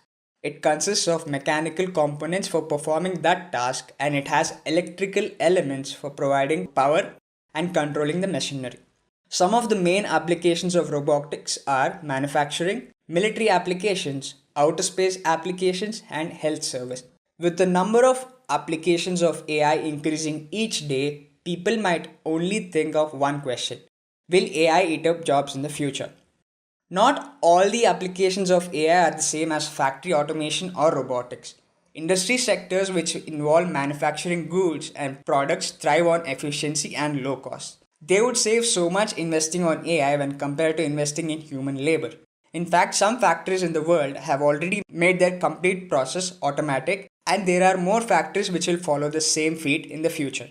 But there is no need to panic because reports from various giant firms state that AI will create a plethora of new jobs. Experts also think that if anything AI will do in the future, it will be creating new jobs. The jobs we don't even know that they existed in the first place. In fact, PwC predicts that over the next 20 years, AI will create around 7.2 million jobs in the UK alone. That being said, yes, it will displace some jobs, but not all the jobs in the world. I hope this gave you some clear cut insights on what AI is, how it works, and the subdomains of AI. Please do subscribe to not miss out on more such content. Keep learning, and goodbye. Hello, everyone. How are you? Cool. So I guess we can quickly begin with our introductions. So Tarun, would you like to introduce yourself? Sure. Hello, everyone. Welcome to this live stream. My name is Tarun Malhotra. I am a lead software engineer at TIOBE. Before TIOBE, I was working at DirectEye, and yeah, that's about me. Hey, Pragya. Cool. So as you can see, my name is Pragya Agrawal, and I'm also a senior software engineer over here at TIOBE, and I'm also an instructor at Scalar. Right. So you guys have probably seen both of us in many of the previous videos at the Scalar YouTube channel. So yes, today's topic is a very interesting topic, right? Since you all know that AI is the new thing, right? AI is the upcoming thing. So today's topic is going to be, first of all, what is AI, and what will be the impact of AI on our lives? So will AI be taking away our jobs, right? Or basically, what kind of jobs will AI take away? What kind of jobs? What kind of new jobs will AI create? And how do we prepare ourselves for the future? Okay. So yes, let's begin with Tarun. So Tarun, how do you define AI? What do you think AI is really? Right. Okay. So first of all, guys, as Pragya said, all of us are worried about that. Hey, what kinds of jobs will AI take away? But before that, what is AI? What is artificial intelligence? So let's talk a bit about that. Basically, what we have been trying to do, we have been trying to utilize the computation power of our computers and trying to ultimately mimic. Hey, Pragya, am I audible? It seems that there is some. Yes. So there's some lag in your audio, but yes, you are audible. Can you just? Okay. I think Tarun is gone. Let's just wait for Tarun to come back. In the meanwhile, let me basically introduce what AI is. So if you look at it from the perspective of the science of AI, right? Then AI, the ultimate goal of AI is to basically create something that can mimic a human mind, right? So we are trying to create an artificial brain. That is what artificial intelligence is all about. Right now, you can think of AI from a lot of different perspectives. So one of the perspectives that you can take AI from is basically AI research concerns itself with a lot of things. One of the things is what AI really is. What do we really mean by intelligence in the first place? Right? What are the capabilities of intelligence? How do we produce intelligence? Right? All these things are part of the AI research, and there are some philosophical considerations as well. So, what is consciousness? What is free will? All those different things. However, as you can understand, we are not here to talk about those philosophical parts of the AI. We are here to talk about the practical scenario. Basically, what can AI do for us? Right? What are the capabilities of AI, and how will AI change the future as we see? Okay, so leaving aside the theoretical definition of AI, what can AI do? Right. So yes, Tarun is back. So yes, Tarun, could you tell us what AI from a practical perspective? What will AI Yeah, do for us? sure. Okay. Yeah. So basically, AI, artificial intelligence, trying, as the name suggests, that you are trying to generate intelligence which is artificial, which is not human. As of today, we historically we have been trying to look at intelligence from a human prism. That we have intelligence, we are intelligent, we can look at data, figure out patterns, take some decisions based on those patterns, and trying to figure out that hey, uh, that is what we have already always called intelligence. Now AI is that you are trying to recreate that by using the computation power of your computers and trying to figure out those patterns and predict outcomes based on that patterns, or in a way structurally trying to mimic human intelligence and making machines capable of that level of intelligence, or maybe an intelligence which is beyond our human intelligence also. So that's what AI is for me, Pragya. Cool. Perfect. Perfect. So what we can do is we can draw analogies of AI with what kind of technical revolutions we have seen in the past. So one very common thing that we have seen, one very very interesting thing that we have seen in the past is the industrial revolution that began in the 1760s and so on. Right? It lasted from 1760s to around 1800, mid of 1800s. So yes, we did see a lot of new technologies come up in the industrial revolution. So perhaps could you talk about that, Tarun? Sure, sure. Okay. So first of all, guys, all of you would have heard about the term industrial revolution, right? Industrial revolution essentially is the revolution which actually gave us these machines, these steamed power machines, trying to and actually ended up in automating a lot of things that were done by hand before.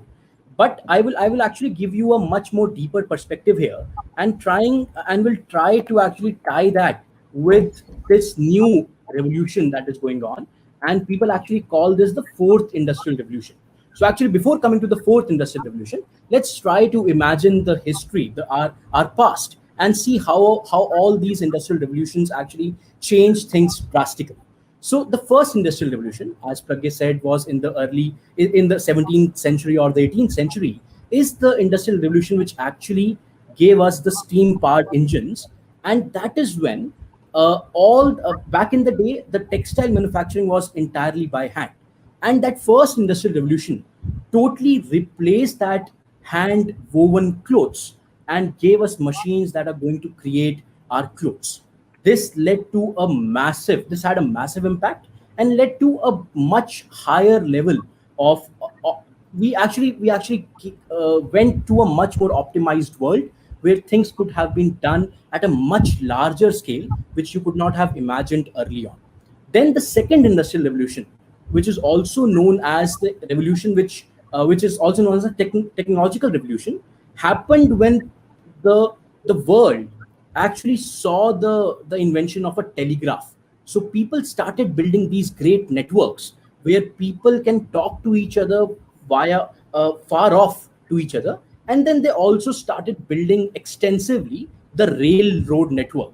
That is, you can very easily transport yourself from one place to another, and also via telegraph you can also communicate your ideas, that is transfer your ideas to much larger geographical regions. Now this, the second industrial revolution, also changed the way we have been living, right? It actually drastically changed things.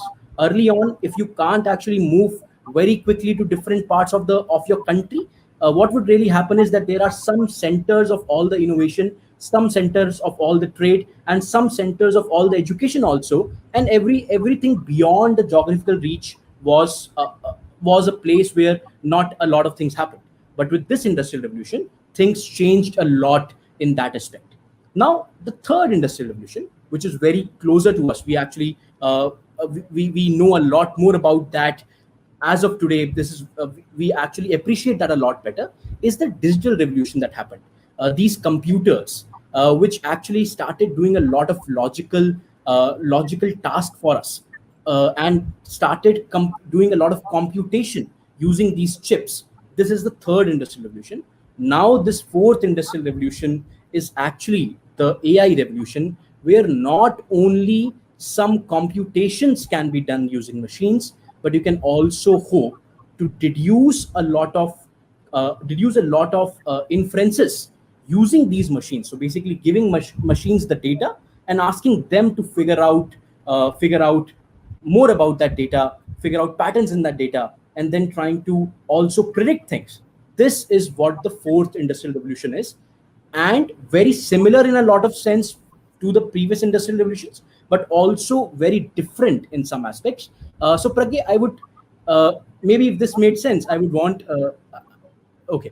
Hey Pragya, are you there? Hey. So yeah, would want you to add in your 2 bits on how is this revolution different, let's say, from the early 3 revolutions that I talked about, and then maybe we can also discuss about how this can also be seen very similar to the earlier revolutions. Right, right, right. So you have already drawn the analogies with the past. So basically, the AI revolution can simply be seen as a continuation of the previous industrial revolution, right? The previous 3 phases. However, there are still a lot of dissimilarities. Right? So we have to understand that earlier in the industrial revolution, what was being automated was the labor-intensive part. Right? We were automating power. We were automating mechanical things. Now, what the AI revolution will allow us to do is it will allow us to automate the process of thinking itself. Okay, and thinking, if you look at it from the perspective of the things that we can do, thinking is the center of the human being. Right? So everything that we do, everything that is logical that we do, everything that is creative that we do, the science that we do, and even the very human connection that we establish with each other, right? The kind of emotional bonds we form, all that stems from our capability to think. Right? Now, because the AI revolution is going to automate this AI thinking, basically what we will be able to do is we will be able to put all these human traits of logic, science, even the human connection into a machine, right? And maybe, perhaps, we will be also able to make that machine much, much better, 10, 100, 1,000 times better than the humans, right? In achieving these things. Right? So even though the AI revolution is simply a continuation of industrial revolution, this might perhaps be one of the most significant bits of the industrial revolution, because the kind of impact, the kind of life, the changes in the society that AI revolution will be very, very drastic. So Absolutely. yes. Pragya, I would just want to add one thing here. Of course, this revolution may actually take us to a world where the rate of change is going to be very, very high. We all appreciate that. But there is also, I would want to point another underlying similarity. So the rate of change today seems to be very, very high with this fourth industrial revolution. But if you try to imagine the kind of world that was before the earlier industrial revolutions also, you would realize that actually the world changed a lot with those revolutions also. But now when we look in hindsight, it seems that, hey, it was a small change, but that was a small change only because where we are today. But if you look at the perspective from that time of the world, then you will realize that maybe the changes then also were very, very huge. For example, just imagine that if there were no machines whatsoever, right? If there are no machines, the humans can actually hope to be most productive by doing laborious jobs. You actually farming yourself by hand, you producing goods yourself by hand. That seemed to be the most outcome driven work that you can do back then. But with the machines, that changed. Our perspective changed. Our what we feel is important changed, because there are a lot of things that can automatically be done. Similarly, today also, the things that are very important to us today, the jobs which gives us which are very well paid today, may change drastically in the next few years, given that our machines are getting more and more intelligent, and a lot of things that seem to be very, very optimized usage of our time today may not be the same as we look a few years later. So that's very, very important to understand. That's right. So basically talking more about this point, you said that some jobs, I mean, most of the jobs that we thought were productive way back in the time before the Industrial Revolution, after the Industrial Revolution, we realized that those jobs are perhaps not the most productive use of our time. Right? We can invest our time much better in some other jobs. So if you look at it from today's perspective, what kind of jobs do you think the AI revolution will take up? So the title of our video is, I mean, let's come back to the main topic that we're trying to address over here. That AI is guaranteed to take away some jobs, right? That is beyond question. AI will definitely take away some jobs. What kind of jobs will AI take up first? So yes, what do you think, Tarun, about that? Right, Pragya. So the best way to look at this would be to look at the jobs that are already being taken away by AI, right? So the first thing that I would want to talk about is the warehouse jobs. So today we have the Amazons of the world delivering millions and billions of packages all throughout the globe.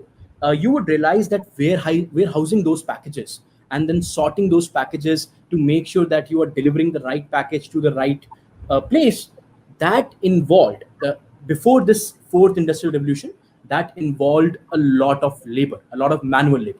Today, if you look at the warehouses of these big organizations, you would see that 90% of the job is actually automated. There are humans, but most of them are just supervising, making sure that there are not some exceptions that happens, and how do you handle those exceptions, and also then doing some interface job. That is, a lot of work is done by the AI, by the machines, and you just act as an interface and get the things done, take them to completion. So of course, warehousing jobs are being replaced as we speak with artificial intelligence. The next kind of jobs that I would want to talk about is the jobs of, let's say, customer support. You calling somebody in a call center, trying to get your job done, asking them your doubts, telling them about, hey, why is this not working? How should I get this to work? This happened to be a very big employment opportunity for us. And this was a good use of your time, because you are now assisting others to use a product that you have created. But now this is a job which is being disrupted by AI at a very, very big pace. You would see a lot of companies out there in the world today trying to build these chatbots, trying to automate the experience of users, and automatically trying to figure out that, hey, what's the right resolution for this particular this particular use case. So all of us are using Swiggy, all of us are using Zomato. Today, if you order something on Swiggy and you realize that, hey, the order is not as per my requirement, the first thing that you do is you actually go to a chatbot. You don't actually get connected to a human immediately. You go and talk to a chatbot, and only in some exceptions you actually talk to a human, because most of your otherwise interactions can be handled by a machine itself. So yes, all the jobs, and if you try to understand the pattern behind these jobs, so I talked about two jobs right now: warehousing, I talked about, let's say, customer support. Let me also talk about one more job, because then the pattern will become much more evident. And Pragit, then maybe you can add your ideas on the same. The third job that I would want to talk about is the business of underwriting risk. So I will just talk a bit about what do I mean by underwriting risk. So whenever you buy an insurance policy, right, you go and you try to buy a life insurance policy, you try to buy a health insurance policy, the companies are trying to assess what kind of a risk profile do you belong to. And based on your risk profile, do you smoke, you don't smoke, how healthy is your liver right now, how healthy is your heart right now. Based on that, they will try to estimate how long are you going to live, and based on that, they will decide what kind of a premium they would want to charge you, so that they can balance this risk. Now, this is a job which requires you looking into lots and lots of data, trying to make sense out of the data, and trying to look at patterns in that data, and then figure out that, hey, what kind of a risk profile this particular individual belongs to. Now, this is also a job which I am pretty sure will be automated massively in the next few years. Already, we are seeing companies emerging in this space which are trying to automate all this. Now, if you look at all these three things together and try to look at an underlying story, that what kinds of jobs are these, what is the underlying pattern amongst these jobs that AI is very easily being able to automate today, you will understand that all of these jobs are essentially you trying to make sense out of a bunch of data points, right? So you have rich data available. You earlier required a human person there to figure out this particular instance belongs to which which part of my data landscape, and how can I solve this issue based on how this was solved in the past, or what does the FAQ document tell me to solve this based on. Now, this is basically you looking at data, you looking at an instance, trying to do pattern recognition, and then trying to answer how to do it. If you look at all three jobs, warehousing, that is how do you transport a packet from here to here, what is the best route here, and how can you use machines to transport data within the same warehouse, or let's say outside the warehouse as well. And similarly, if you look at underwriting risk jobs, or you look at these customer support jobs, you will realize that you required a human to look at an instance and trying to figure out where does this instance belong to, and then coming to a resolution. And now AI is very easily being able to remove these jobs and automate these jobs. So the idea being that if there are some repetitive jobs that we as a human race is doing, those jobs can be the first jobs that can be automated. Pragya, maybe what do you feel about this?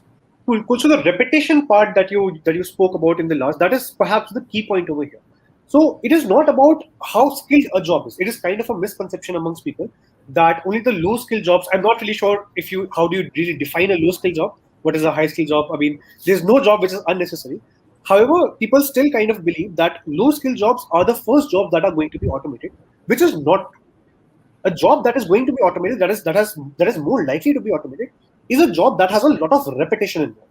For example, let's imagine that, I mean, let's imagine 50 years before from now, if you wanted to send a postcard, if you wanted to send a mail to someone, then there had to be a human that had to read the description, that had to read the address on the postcard, and they had to basically route it to the correct person. That okay, this postcard must be filed in this particular cabinet because it is going in this direction. Right now, thanks to AI, this is kind of a repetitive job, right? You read something and you put it in the right place. Right? That job is very easily automatable. And if you see, almost all the postal mailings nowadays, almost all of these things are completely automated by technologies like OCR and basically handwriting recognition technologies. Right? Other than that, there are several other jobs. For example, the job of a cashier or the job of an attendant. Right? What is the major job of a cashier? Right? A person comes to you. You hear out what the problem of that person is. Right? Similarly, the job of a customer support executive is the same. A person comes to you, you hear out their problem, and you direct them to the correct resolution. Now, this is a very repetitive job that can be automated. So these are the kind of jobs that will be automated.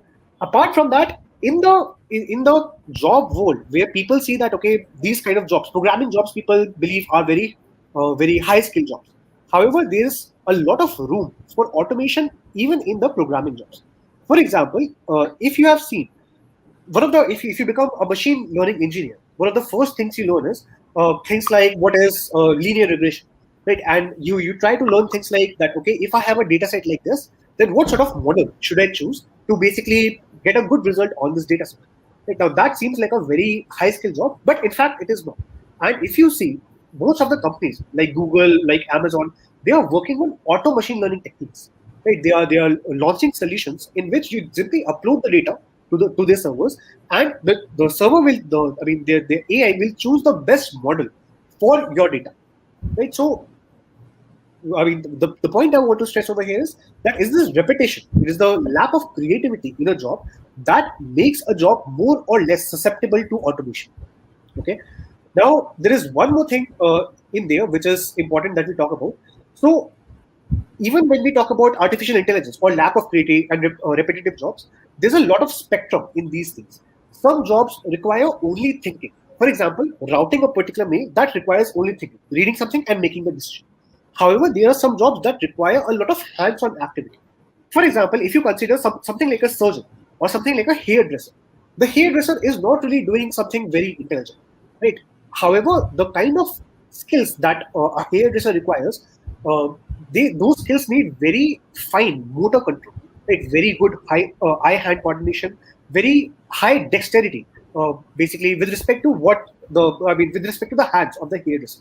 Now, even though the AI revolution is taking at a very fast pace, the revolution that is with respect to mechatronics, right, robotics and controlling things, moving things around, right, that is still lagging behind a lot.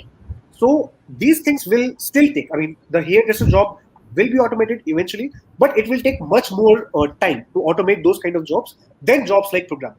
So, I mean, as Andrew Ng used to say, that I know how to basically how to automate a programming job, but I don't know how to take the job of my hairdresser.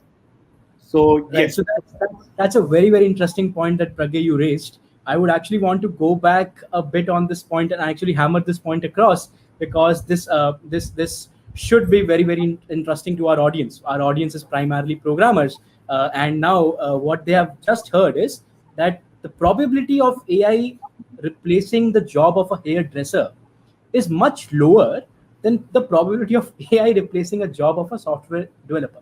Now, exactly. this seems very interesting, and maybe also a bit depressive. Also, that maybe you should maybe become a plumber or a hairdresser today if you want to have a job in the future. But now, let's talk a bit more about that. When Pragya said that, hey, the programming jobs can be automated, of course they can be, but it's very important to understand how can you sail through this transition without you personally getting hit. Now, in a programming job, there are multiple aspects, right? The first part is that, hey, what most of us actually usually do is we build some APIs, we build some CRUD applications, right? Now, building a very simple API where you would want to pull out data from one side and then show it in a view somewhere else. This so basically building these basic APIs is a job or a part of the job that you can also imagine is very repeatable in nature, right? You just need to repeat a few steps over and over again every single time. Now, this is a job which is perfect to be automated. AI can automate this very easily.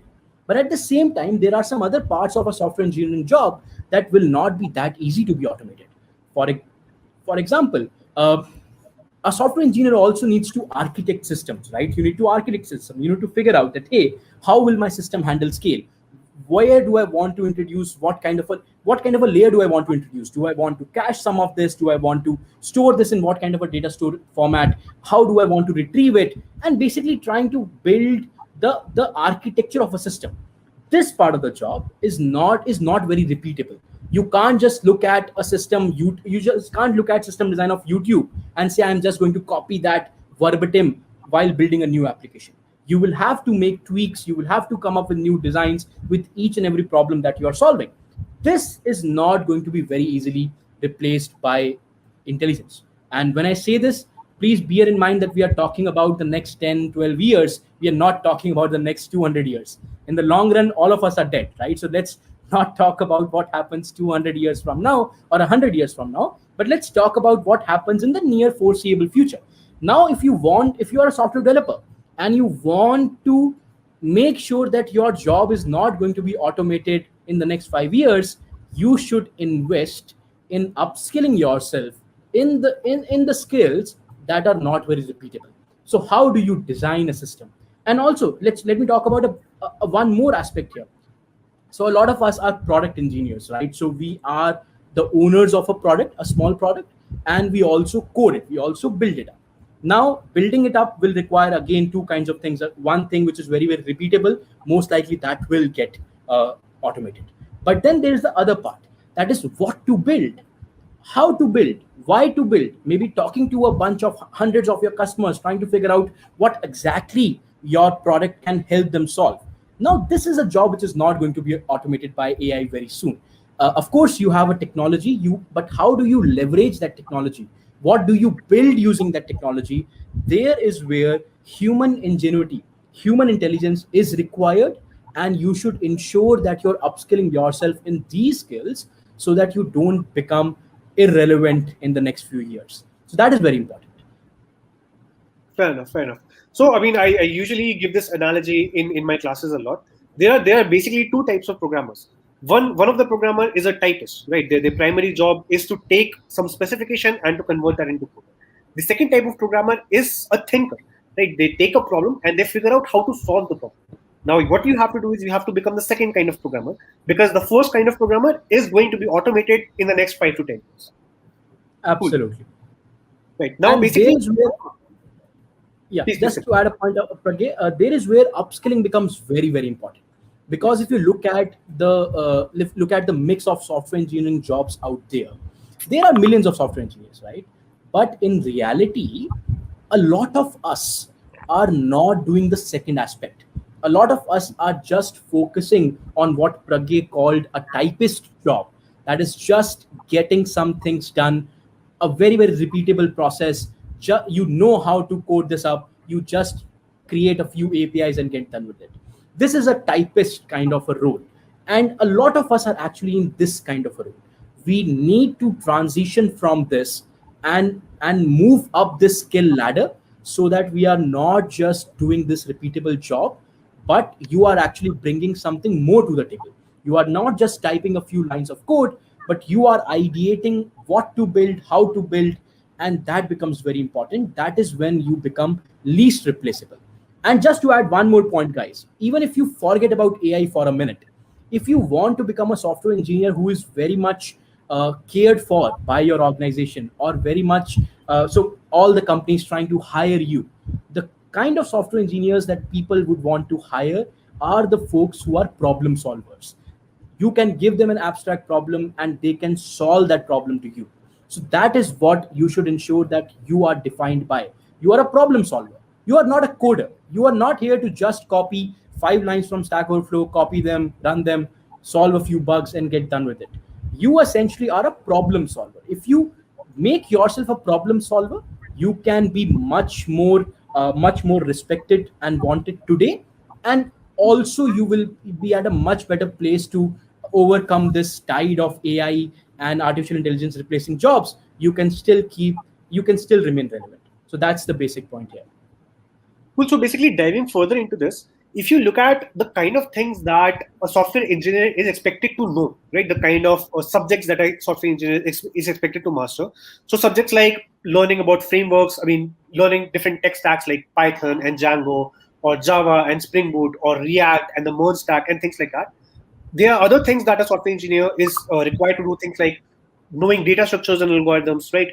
Knowing about system architecture. So Tarun, what do you think out of this spectrum of the kind of skills that a software engineer is required to do? What kind of skills are the most important? What kind of skills are the skills that people should invest learning in today, so that tomorrow their jobs are more future-proof, or tomorrow their skills are more future-proof? Absolutely. So there is a question from Suraj. He says, which new software engineering roles related to AI will be in demand in the future? So this question has two parts. Pragya, if you would want to take a stab at it, but there are two parts. Let's just acknowledge two parts here. First of all, what are the skills that we seek today are very important, and what are the evolving skills that may become very important as we move along. So that is, how can AI bring in a lot more skills that you should master, and and the other part is, what are the skills that are relevant today will become a lot more relevant in the future because of the advent of AI. Right. So basically, if you look at AI jobs are basically you can dissect them into two major categories. Right. One of the jobs is kind of the research job, and the other job is kind of the implementation job. In the research kind of job, what you try to think is, you try to research the nature of artificial intelligence itself. You research different models, that okay, if this is the kind of data, then what kind of model performs best on that data, right? Coming up with things like neural networks, coming up with things like convolutional neural networks, right? Researching things like generative adversarial networks. All these things, they are part of the research of AI. On the other hand, we have the implementation aspect of AI. Right? The implementation aspect of AI deals with that, okay, I know that these models exist, but solving a real life problem is much more than simply talking about the theoretical perspective of things. Right? So I have to understand where I'm getting the data from, how do I clean that data, how do I make sure that the models that I'm applying, they actually are performing well in practice, and my customers are getting what they really want. Right. So there are two parts of this AI field. Now, in both the parts, there are some jobs which can be automated, and there are some jobs which are more difficult to be automated. So if you look at it from the research perspective, there's a lot of papers that are coming out nowadays, which are not doing any innovation. They are simply saying that, okay, we have this kind of problem. Nobody has applied this model on this problem, so let's apply this model on this problem. Let's see what the result is, and let's publish that. Right? Let's just publish that. that is something that is highly automated, right? So you can expect in the future that those kind of research activities, those kind of jobs, right, will be reduced in the near future. The new jobs that will come up in AI will be the jobs that research new models, right? Okay, what sort of new idea can I come up with that is going to help improve my model, right? So drawing analogies or drawing inspiration from the nature, just like we have convolutional neural networks, drawing inspiration from the way our basically visual cortex works, right? Jobs like this will be more in demand. Similarly, if you talk about the practical aspect of artificial intelligence, the jobs that will be in demand, the jobs that will be created in the near future, will be jobs that will be looking at, given a particular problem, what sort of model or what sort of decisions should I take? Right? The kind of problems that require you to architect the solution and not just code the solution. So you can expect that all these frameworks that you currently hear about, that okay, should I learn TensorFlow? Should I learn something like PyTorch? All those jobs are going to very quickly become irrelevant. The jobs that are going to be relevant, that are going to remain relevant, are the jobs that require you to understand the basic principles behind artificial intelligence. What is linear regression? Right? What are neural networks? How do they actually work? The theoretical aspects, the understanding, the deep understanding of those things are going to be relevant in the future jobs. So I hope that answers the question. Is there something you would like to add to this, Sarun? No, absolutely, Pragya. But I would just want to hammer across the points again. A couple of points here which I would just want to highlight. But you covered exhaustively here, guys. As Pragya said, that in research. So, for example, AI. There are two aspects to AI, right? You would want to research new models, and then you would want to implement those existing models and tweak them to solve a real life problem. In both these directions, you have some jobs that are very repeatable and can be automated very easily.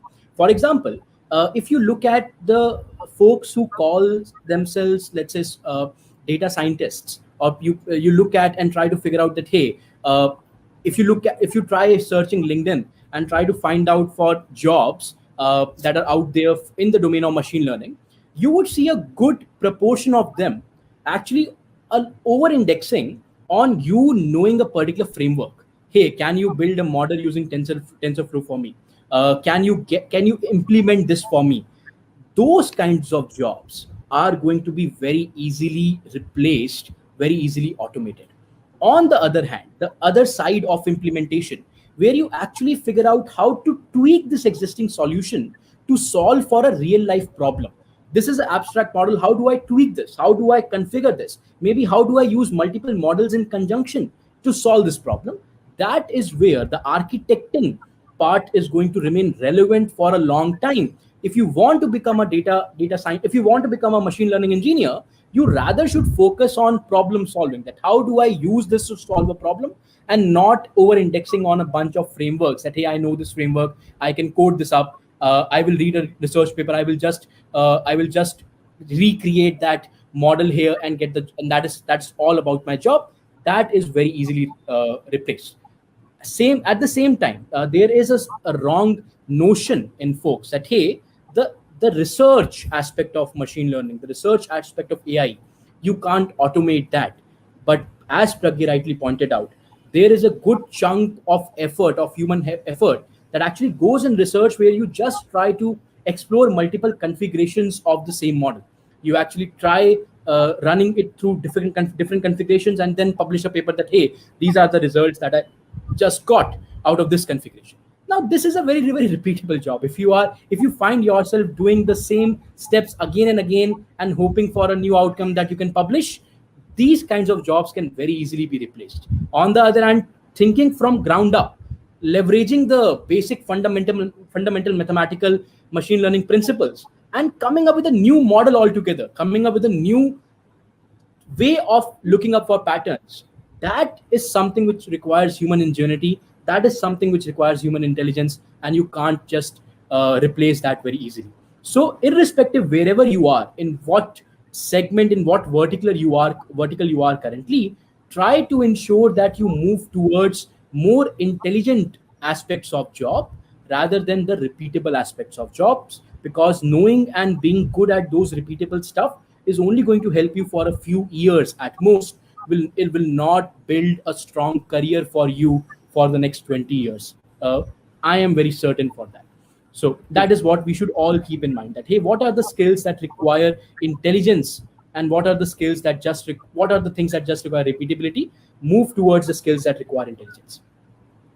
Now, basically, this question that was asked by the viewer, there's this another aspect to it. So maybe what the viewer was trying to ask is, what is the future prospect of machine learning jobs? So one thing that I would also like to point out over here is that if you look at the global supply and demand of machine learning engineers, there's a huge shortage of machine learning engineers in the world right now. Right. I mean, if you look at places like Silicon Valley, if you look at places like Bangalore, the IT hub of the world, right?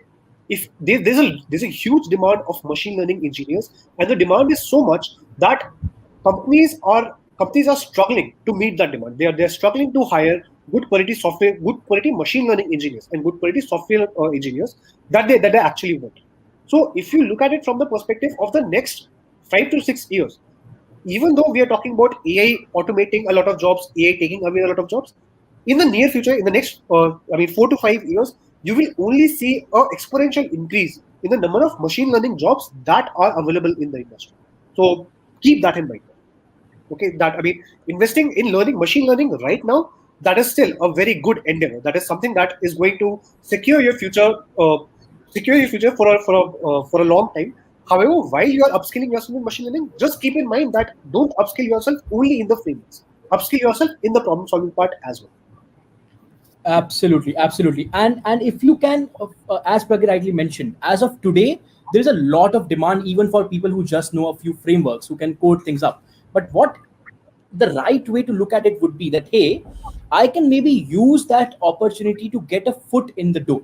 I can use that opportunity to get a relevant job, but then it becomes very, very important for you to upskill yourself in the right skills so that your job does not become irrelevant in the next 10 years.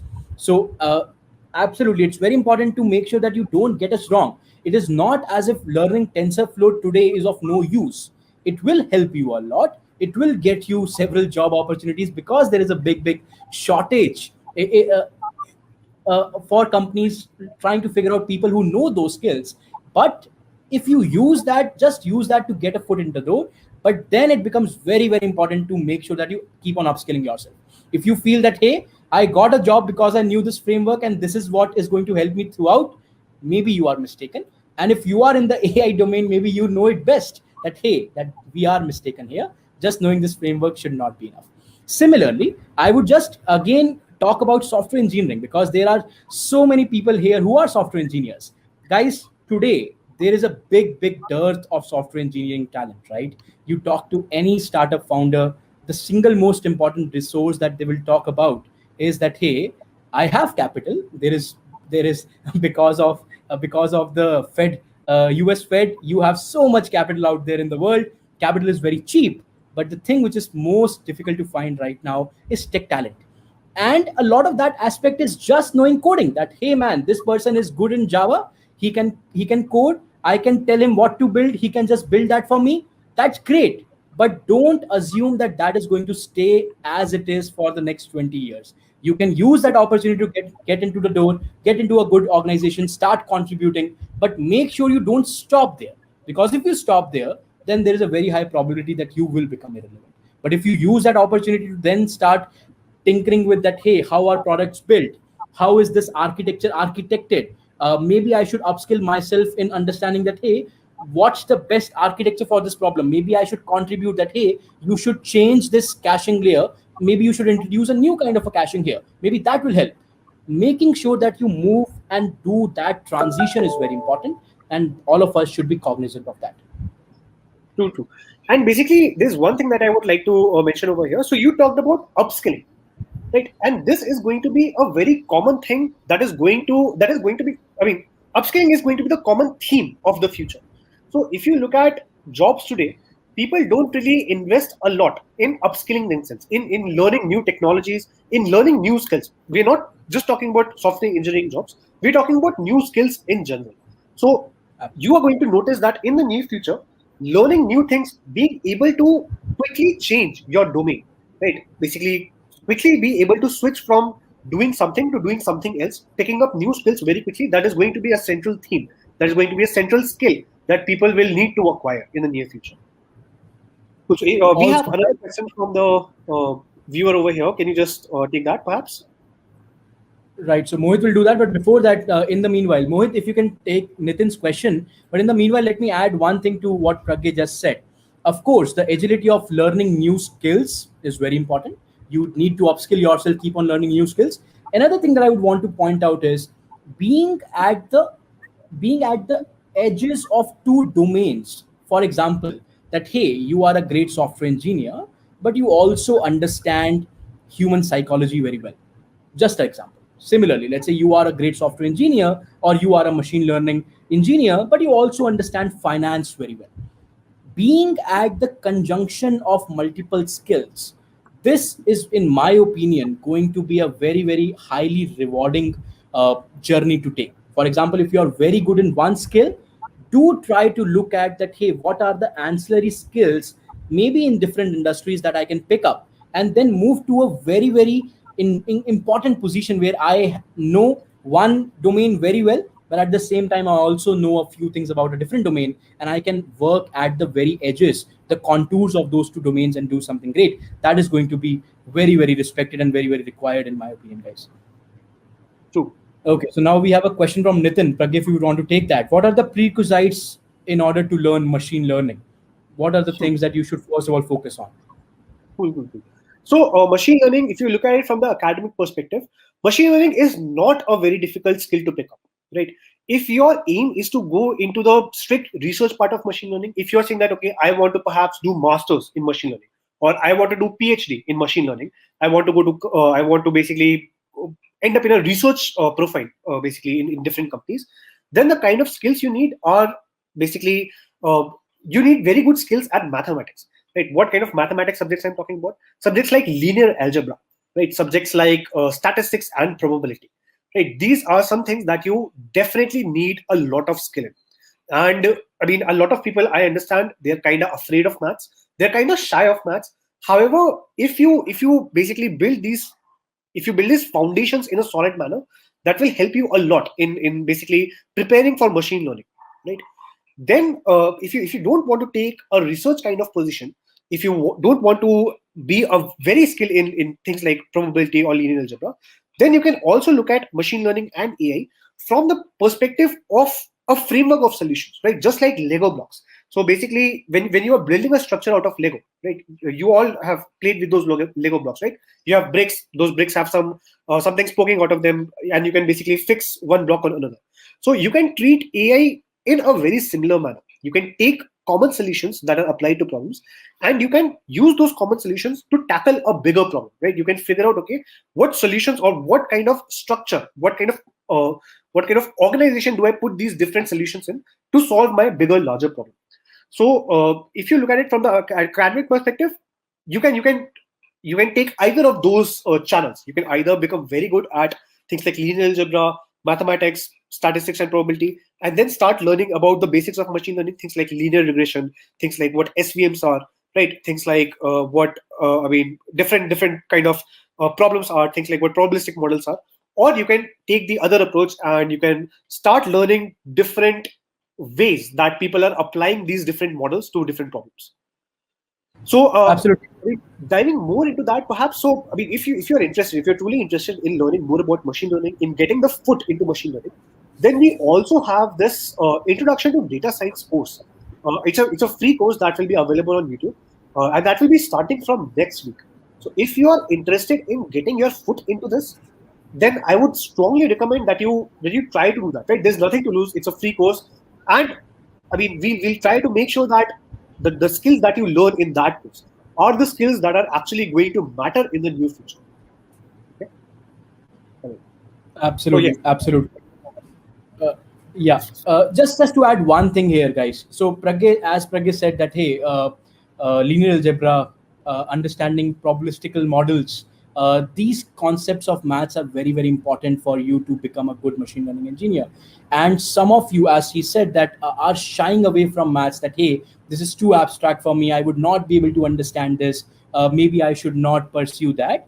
Let me tell you one thing, guys.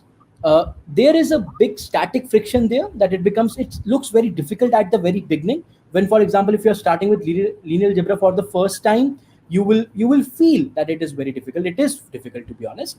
But then if you spend enough time, actually this is true for almost all the skills, but for linear algebra I'm speaking from experience. After a couple of weeks or a month or a two, when you start appreciating things and when you are able to identify unstated patterns, when you are able to identify and understand things at a intuitive dimension, things become very simple. So if you are scared of linear algebra today, my advice would be, please try to invest, let's say, a month at least on it. And after that, there is a big probability that you will start finding it a lot more intuitive, and you will feel that, hey, you can do that. From the outset it may look very difficult. For the first few weeks it will look difficult, but do give it a try. In my opinion, having a good grasp of these basic mathematical concepts is very, very important for a machine learning engineer, irrespective of what you want to do. Of course, the degree of your understanding may vary if you want to do research or if you just want to play and play and tweak these things to build a solution to it. But I would say that understanding these things, in my opinion, is very, very important. So should not shy away from it. Invest time. You will be able to do a lot better with time. That's my suggestion. In fact, I would like to say something even more stronger at this point. So, I truly believe this fact that if you are weak at mathematics or if you are scared of mathematics, it is not your fault. The fault is of your teacher, whoever taught you that particular subject. Right? If you're weak at mathematics, if you're weak at logic, then most likely you have not had good teachers in your life. Now, it's okay, right? Not everyone is fortunate to have enjoyed the support of the best teachers. I personally, I have done my education from both a third tier college in India and the best college in India. So I'm speaking from experience. I have perspective of both the sides.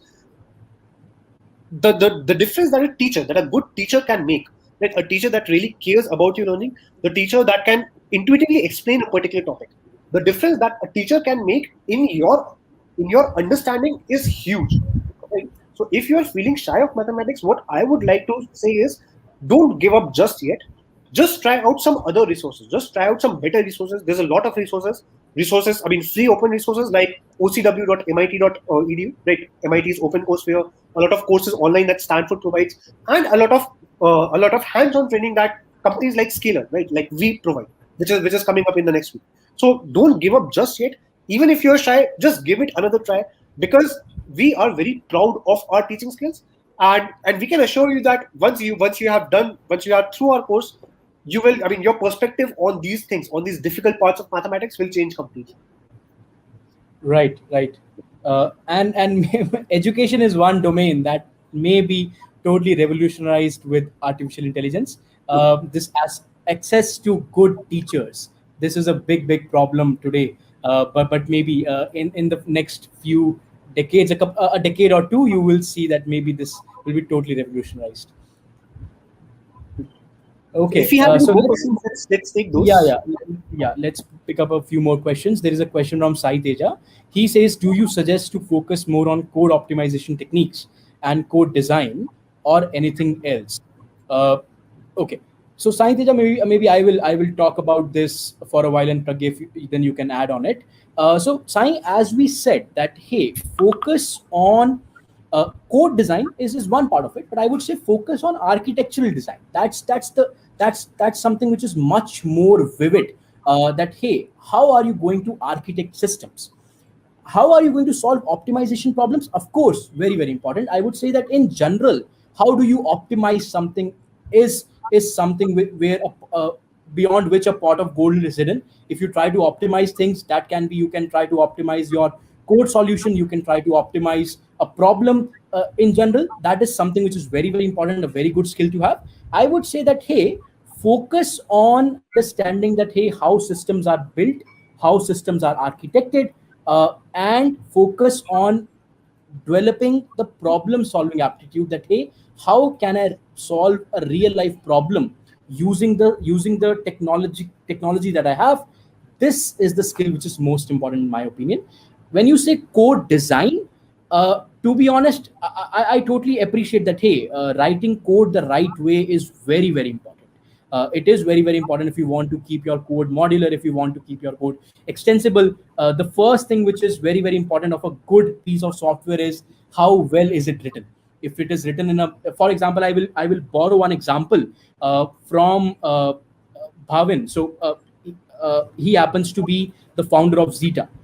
He always, if you go and look at all the talks that he gives, he always says one thing, which is that the present banks that we have, if they want to make a new product feature, if they want to start add a new product feature, they actually are going to take several years to just add a small feature.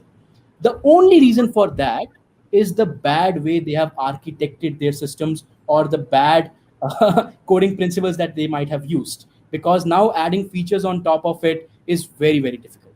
And this inefficiency has actually created a $1 billion market for companies like Zeta, who can come in between there and try to create solutions where banks with their old technology can somehow leverage their solutions and interact with the newly changing world. So yes, code design is important, but I would still say that, hey, architecture design, in my opinion, is much more important than code design.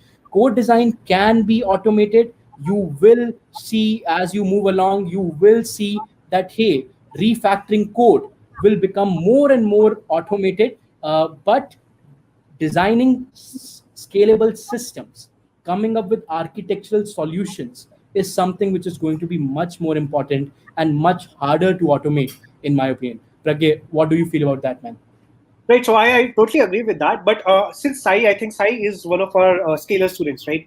And Sai has been, Sai has recently been through the low-level design and high-level design courses. So my low-level design and your high-level design courses. So I suspect that his question is a little more involved.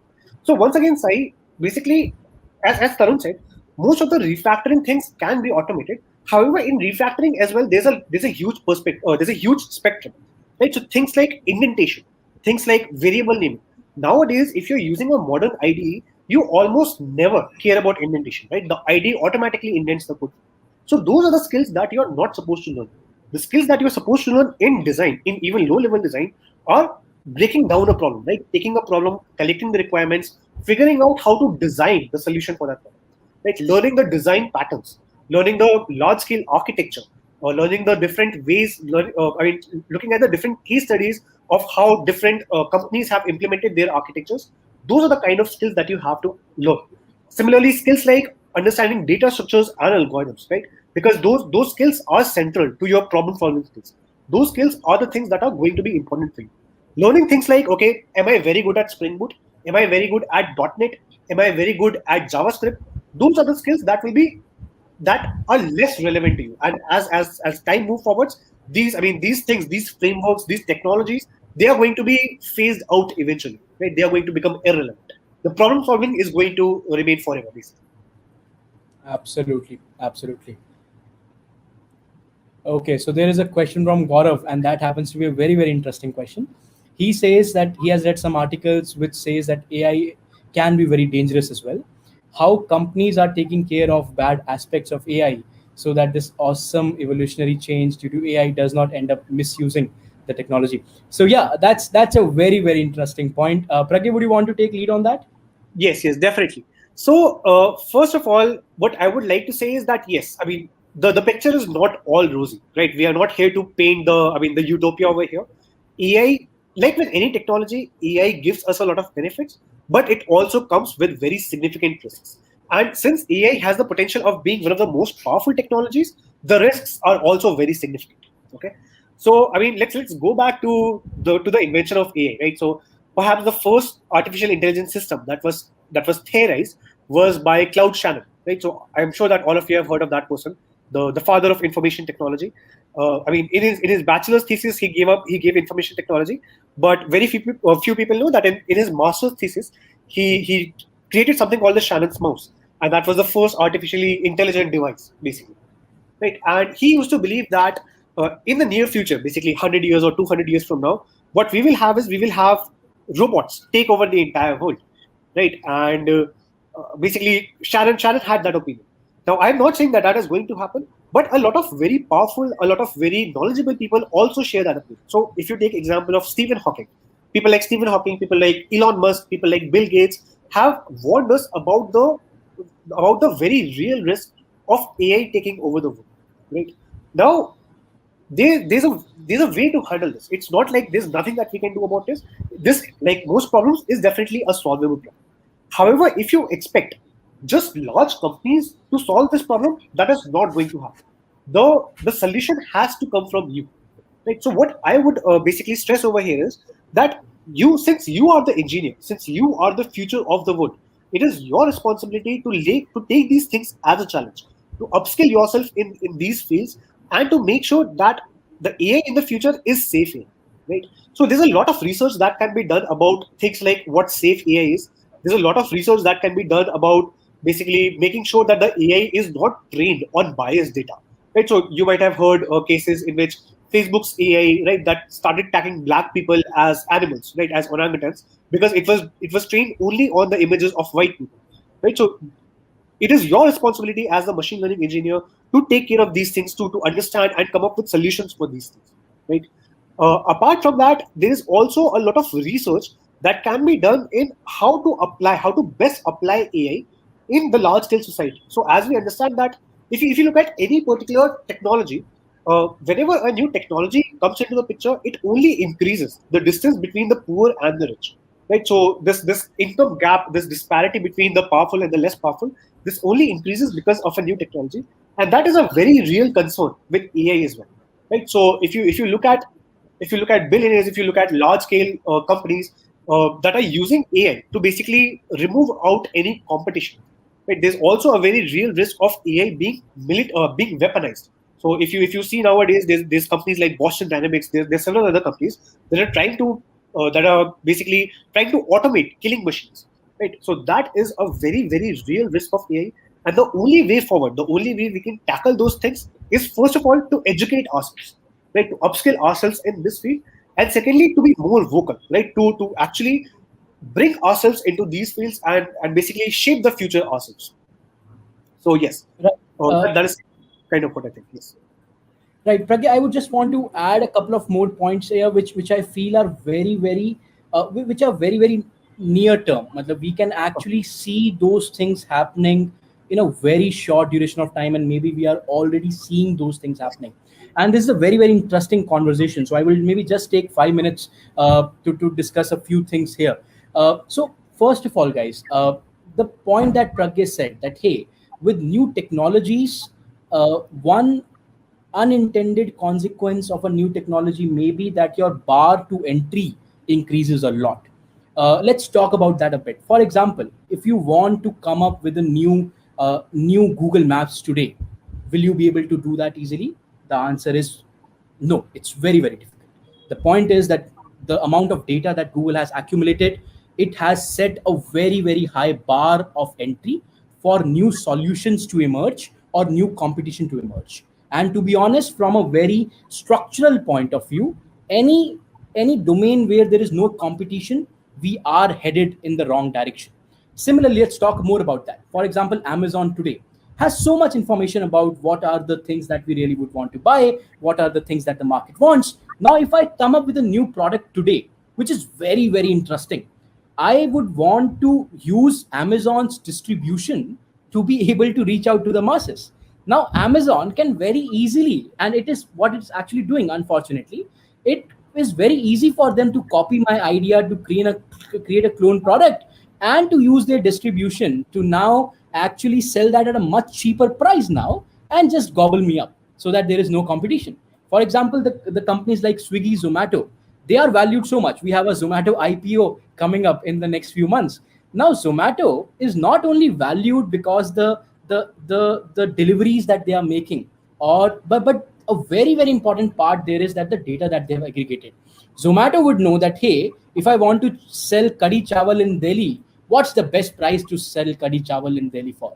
What is the best time where people are actually what is the time where people are actually going to order a lot of kadhi chawals? What happens in different seasons? What happens in different parts of the city? What's happened in different times of the day? Now that data is invaluable, right? And this actually increases the bar to entry. For example, tomorrow if I want to open my own restaurant, Or if I don't want to open my restaurant, I already have a restaurant. Now it becomes very difficult for me to compete with a company like Zomato or Swiggy, because they can actually use that data, leverage that, and come up with a new cloud kitchen tomorrow, which will perform much better than me because they have access to a lot more data. Now, what I'm trying to say here is that a very real risk is that the barrier to entry may increase significantly. The companies that are already powerful may become significantly more powerful, and the others may actually be left out of the possibility. They do not have the possibility of competing and coming up with ingenious ideas. That is one thing that I fear the most about. And this is not only for AI, this is actually for any new technology that comes up. But this is one thing that I really fear about. Another thing that I would also want to talk about is the information warfare that is happening. So now, guys, if you appreciate, all of us have our own social media presence, right? And the main source of our news happens to be social media today. I hope everybody agrees to that. Nobody now, very few of us actually read newspapers today. Our news actually comes from our social media. Now, try to imagine, try to understand that what we are essentially doing, we are exposing ourselves to the possibility of an information warfare. Now, if in my echo chamber of my social media, I only see the news that somebody else wants me to see, do you understand that you can actually change the way a society thinks? You can change the way a group of people think, and maybe hide the things that would have mattered to them and only show them the things that you would want to show them. So this information warfare, you would have heard about companies like Cambridge Analytica. So this is a company which actually helped different political parties throughout the world, trying to tailor make their reach, their outreach to potential voters. Now this, what they do is they would want to hide all the negative things about a particular candidate that you would not want to show to a particular set of people, and only amplify the messages that are very heartening for that group of people to see. So what you can essentially do is, so essentially, just one more minute I will take, and then we can move to the next question here. So if you think about politics, in all honesty, politics or governance is a monkey balancing activity. There is no easy way out. You can't come up with a new scheme which is going to make every single person happy. Now, if you come up with a new bill, you come up with a new law, there is bound to be one segment of people who will be happy about it, and there is bound to be another segment of people who will not be happy about it. Politics is all about monkey balancing. Now, if you leverage this information warfare, what you can do is everybody will have you can put anybody on a spectrum and say that, hey, these are the things that I like about him, these are the things that I don't like about him. Now, what with information warfare you can do, you can only expose the things that somebody would like about you, and just make them totally not, they would not even know about the possible downsides that you actually come up with. So this is very interesting and a very important field. The first thing that we should do is to make ourselves cognizant. That is, before making our very strong beliefs about something just because of a few articles that we read online, first thing that we need to do to fight this is to be cognizant of the fact that, hey, maybe our source of information is biased, maybe we don't have the full picture in front of us. So it's very important for us to first of all absorb everything and only then try to make opinions. So this is the first thing that we should do: be cognizant of the possible effects that technology can bring with itself. Yeah. Okay. So not very sure if that was very boring to a lot of you, but I just wanted to share that because that is very important for us to be cognizant of. Okay. So now there is a question from Suraj. He says, difference between a machine learning engineer and a data scientist. How do these two roles differ from each other? Right. So, I mean, there's not a lot of difference between these two roles. And in fact, if you look at most companies, they don't really care about the title, right? They don't really care about the title either. So, from the, I mean, there's a lot of gray area in these things, and there's not a clear delineation. However, traditionally, if you look at the data science role is more about looking at data and simply making inferences manually from the data. So, for example, imagine that you are part of a fintech company, right? You're dealing with a company like DE Shaw, and what DE Shaw does is basically it takes investments from different investors, from large scale investors, and DE Shaw figures out that, okay, what are the best companies to invest into, right? Best equity companies, best different types of stocks to invest into to give the best return to their investors. Now, if you're an analyst, if you're a data analyst with DE Shaw, your job is mostly looking at a lot of data about these companies, looking at the past performances of these companies, and coming up with predictions that, okay, this is how the company is going to perform, right? That is the job of a data scientist, looking at data yourself and coming up with inferences. The job of a machine learning engineer is primarily to take this and automate this completely. Okay, the job of a machine learning engineer is not to say that, okay, given this data, what are the inferences I can make. The job of the machine learning engineer is to say that, okay, given this data, what algorithm can I apply on it, right? So that the algorithm does the job of the data scientist for me. Okay, now as you can imagine, both these jobs have a lot of overlap between them, right? If you are a good data scientist, it is very likely that you are also a good machine learning engineer. Similarly, if you're a good machine learning engineer, it is very likely that you are good at making those data inferences yourself, right? So there's a lot of overlap, and mostly the companies don't really care about whether you are diving into a data science profile or whether you are diving into a machine learning profile. So what you should focus on is learning the basics of machine learning and data science. You should learn the basics of probability, the basics of this machine learning theory. You should not really focus on what the exact job title is, because those job titles are very meaningless and they are very flexible in the current world. Cool. So yeah.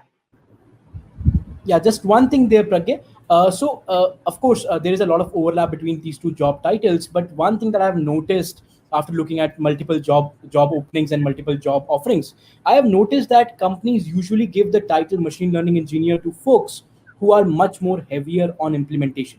They would be much more, their job role will involve a lot more implementation, versus people who actually call themselves data scientists are usually folks who would want to just build models and then give those models to somebody else to actually implement. But as Pragya said, if you want to become a good machine learning engineer or a good data scientist, then you will notice that there is a lot of overlap, a lot of skill overlap between the roles. But one thing that I would just want you guys to be wary of, that I have seen a lot of machine learning engineers who do not necessarily have a very good grasp over the fundamentals of machine learning. That is something that you should personally avoid. If you want yourself to call a machine learning engineer, that's great, but make sure that you're not somebody who does not have a very strong grasp over the basics, the basic understanding of data science, the basic understanding of machine learning models. This is something which is necessary if you want to have a good career ahead of yourself. That's it. Okay, so there is a question from Shreyas. He says, is there a demand for people who have both the skills? They have data science skills and they're also good software developers. The short answer is, of course, yes. There are lots and lots of companies who would love to hire people who are good software engineers. At the same time, they have a good understanding of data science as well. So if you are somebody who has both these boxes checked, I can assure you, you are going to be in great demand. That is a very you should actually, if you are a software developer and you are figuring that, hey, maybe what's the next one skill that I should add to my understanding that will maybe help me grow a lot, you can think about data science machine learning. If you understand the principles of data science machine learning, maybe you will get a lot more doors will open up for you. Similarly, if you are somebody who is very good at theoretical data science, you know how machine learning works, you know how different models work, and you are good at understanding models, trying to figure out that, hey, what model to apply in what problem. If you also pick up the skills of implementation, if you also pick up the skills that are important for a software developer, that is, you pick up the skills of architecting systems, then you can increase your value by a lot. You can also increase the kind of impact that you can make by a lot. So that's my short answer. Yes, there is a big demand for people who have both these skills. Right. And in general, Tarun, I think, pointed this out earlier in the conversation as well. The most important and the most impactful jobs that are there in the world are the jobs that are interdisciplinary, right? The jobs that are at the edge of two different skills, right? So it is always a good idea to be a kind of a T-shaped person, right? You should have a broad perspective. You should try to make sure that even though you have mastery on one skill, you should try to expand your horizon, because the true innovation that happens at those boundaries. True innovation happens when you mix two ideas and you come up with a new idea, right? So yeah, that is basically it. Hey Avik, hi. It's so nice to see you also again after some time. Will ML be the road ahead in tech? Okay, so will machine learning be the road ahead in tech? Maybe. So just to summarize what we have been talking all about, that yes, in my opinion, machine learning or data science or artificial intelligence will become the dominant player or the dominant theme in the next industrial revolution, the industrial revolution 4.0 that we talked about. So yes, it is going to be a very, very dominant theme, in my opinion. You are going to see lots and lots of new companies and ideas mushrooming, where you are going to leverage data science and build a lot more impactful products. So you think about anything in general. For example, if you think, pick up any domain whatsoever, pick up, for example, education.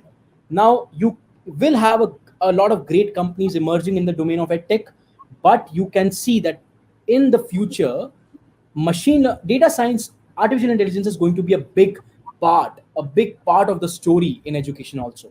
You pick up any other domain. For example, you think about getting people to move from one place to another, right? So we already have airplanes which are almost automated.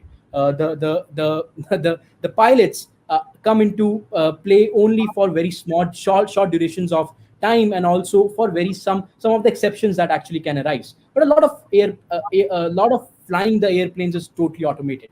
Similarly, you are going to see in the future that, hey, a lot of trucking industry, actually interstate traveling over highways, where you have a truck trying to move some goods from one part of the country to another part of the country, you are going to see that this will become automated in no time. There are some very, very interesting organizations, some very, very interesting companies that are trying to automate a big portion of the trucking industry. Of course, there will be a truck driver, but that person will just be there to handle exceptions, and majority of the boring truck driving on highways at the constant speed will be automated. Similarly, if you look at, let's say, driving, self-driving cars is going to be a reality in our cities also, maybe in the next 15-20 years. So yes, machine learning, data science is going to play a big role there as well. To talk about Uber, you talk about Ola. These are big organizations today, right? And these are you see that, hey, they have utilized tech in a very, very ingenious way and solved a real life problem. But now, what is the major problem that Uber faces today? The major problem that Uber faces today is the driver side of things. If they want to maximize their profits, the first thing that they would want to get away with is drivers, unfortunately. That is what this decides in different geographies, different kinds of profits that a company like Uber can make. So now, if you have a scenario where you can use machine learning, you can use data science to actually automate this intra-city driving as well, then these companies can actually become much bigger, and you can have a scenario where tech and data science, being a very important part there, can actually revolutionize industries altogether. Similarly, let's talk about just one last example, and then I will hand over to Pragya to add his ideas. If, for example, your driving becomes automated, you have the, artificial intelligence driving your cars. Now, it's very important for us to understand that this will have a big implication on, for example, the insurance industry. Now, if there are no humans driving cars, the probability of you requiring car insurance, most of the accidents actually happen because of human error. If humans are thrown out of the picture, now the probability of you getting into accidents is very less. Why are you going to pay hefty premiums on your cars to insurance companies and just to keep your car insured?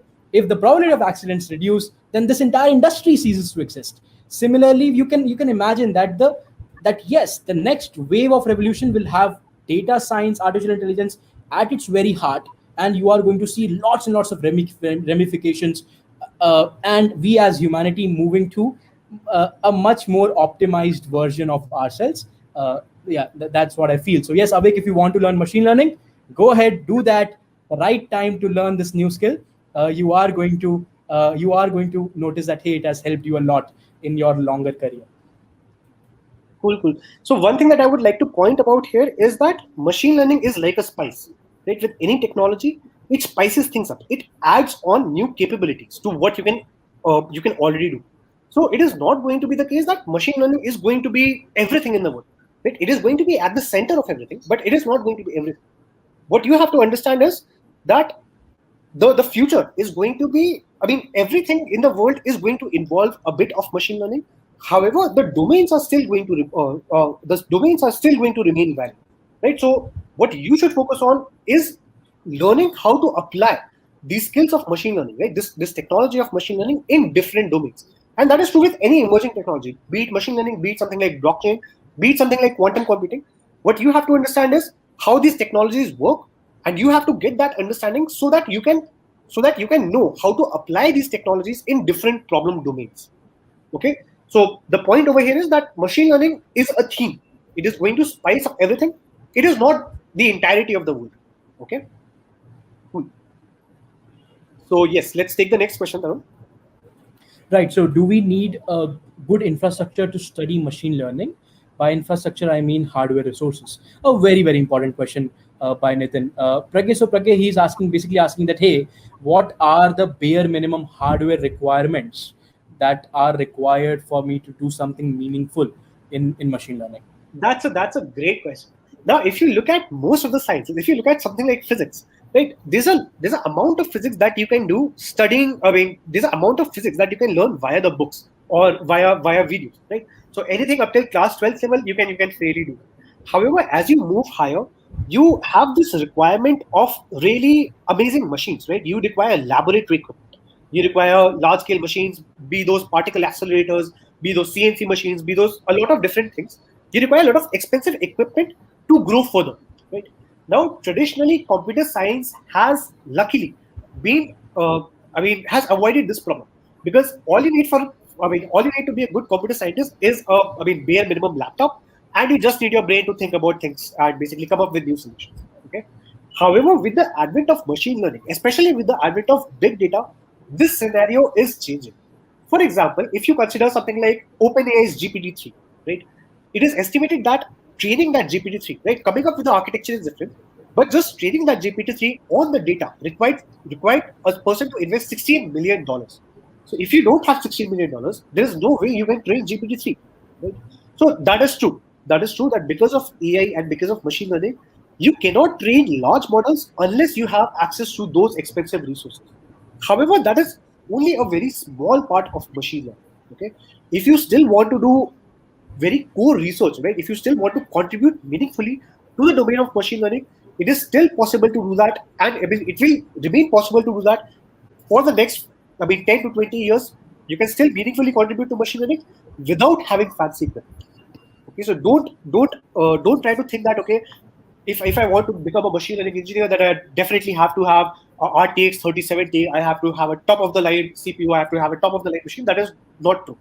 In fact, with companies like Google, right, I'm sure you have heard of tools like Google Colab, right? So a lot of these companies, what they're doing is they're providing free resources for students, for researchers, for startups, free resources in the cloud. So you don't have to have a powerful machine on your system. You can have a very, very basic laptop. You can connect to Google Colab, and Google Colab will provide you the necessary GPUs, the necessary computation power that you need to basically grow in this field and to do important research in this field. Yes.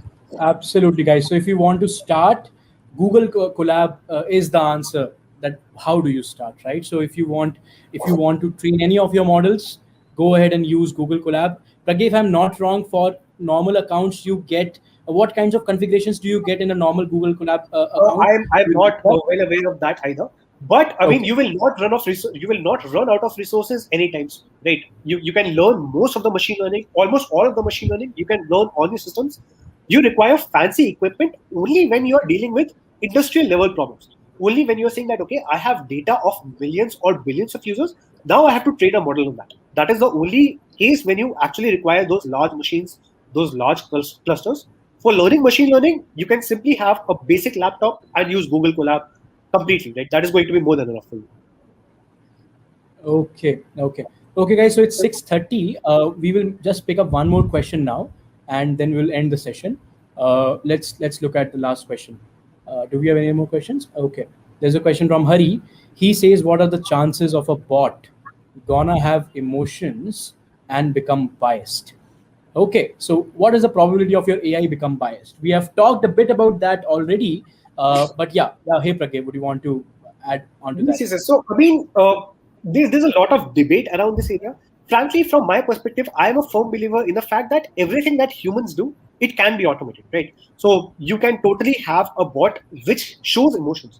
Now, I'm not talking about the big picture. I'm not talking about the philosophical things over here. I'm not talking about whether the bot will have free will or whether the bot will actually be conscious. I don't care about any of those things. What I am saying that the bot will at least be able to mimic human emotions. Right? That is a very real possibility, and that is going to come soon enough. Right? 20 years down the line, that is going to be a reality. Okay. Now, what are you going to do with this bot? Are you going to take a bot like that, and are you going to put that bot in charge of important decisions? Right? That is not likely a scenario, right? Why would you do that? We already have seen that humans make a lot of errors, so it is not a very big. It is not a very. I mean, it is not a very likely scenario that we will have an emotional bot be in charge of important decisions, right? Be in charge of important governance or political decisions. So, I mean, once again, taking your question, having a bot that has emotions is a very real situation, but that is not going to be a big problem for us because you won't have that bot in important decision-making places. Okay. Right. So of course, your artificial intelligence can become biased because just by the kind of model you build, your models can always be biased. Pragya gave an example where some machine learning model of Facebook was not identifying people of one particular color as people, which is of course your systems can be biased because of the kind of data you feed that to. Emotions, as Pragya rightly pointed out, you can mimic emotions, but to be honest, I personally am not very worried about AI actually being consciousness of its own. It's a very big topic. There are very strong arguments on both sides, but let's not go there, discuss that right now. But yeah, I would say that, hey, of course your systems can be biased. You can also mimic emotions to some extent, but that's not the most worrisome aspect here. But yes, how to make sure that your systems are not biased, that is important, and we should be cognizant of that, and we should take efforts to ensure that the systems do not get biased, because it's very easy, right? So you can always have a sampling bias, and your the patterns that you show can always be biased, and your machine as a result will always end up being biased. But yeah, and basically the only way of making sure that that does not happen is to take action, right? Don't let your future be dependent on what other people do. Upskill yourself in these areas, right? Be vocal about these things, learn these things, and take action yourself. Shape your own future. That is kind of the summary of this talk, basically. Make sense. Make sure that you have a seat on the table, and to get the seat on the table, make sure that you are upskilled enough. So yeah, that's a very nice way to summarize the session. That yes, it's important to maybe try to upskill yourself in these domains, and then so that you can also have a say in what happens with your future. Just one reminder, guys, we are starting with a course on machine learning and data science at Scalar Academy YouTube channel from next week. If you are interested, feel free to join us in that course. It's going to be a totally free course where we are going to take you through the basics and help you become better at machine learning data science. And if you have any questions, feel free to write to us. You can also connect to us on LinkedIn. My name is Tan Malhotra. Pragya was there with me. Thanks a lot, everybody, for joining in. Hope to see you guys again pretty soon. Bye-bye. Have a nice day, guys. Bye-bye.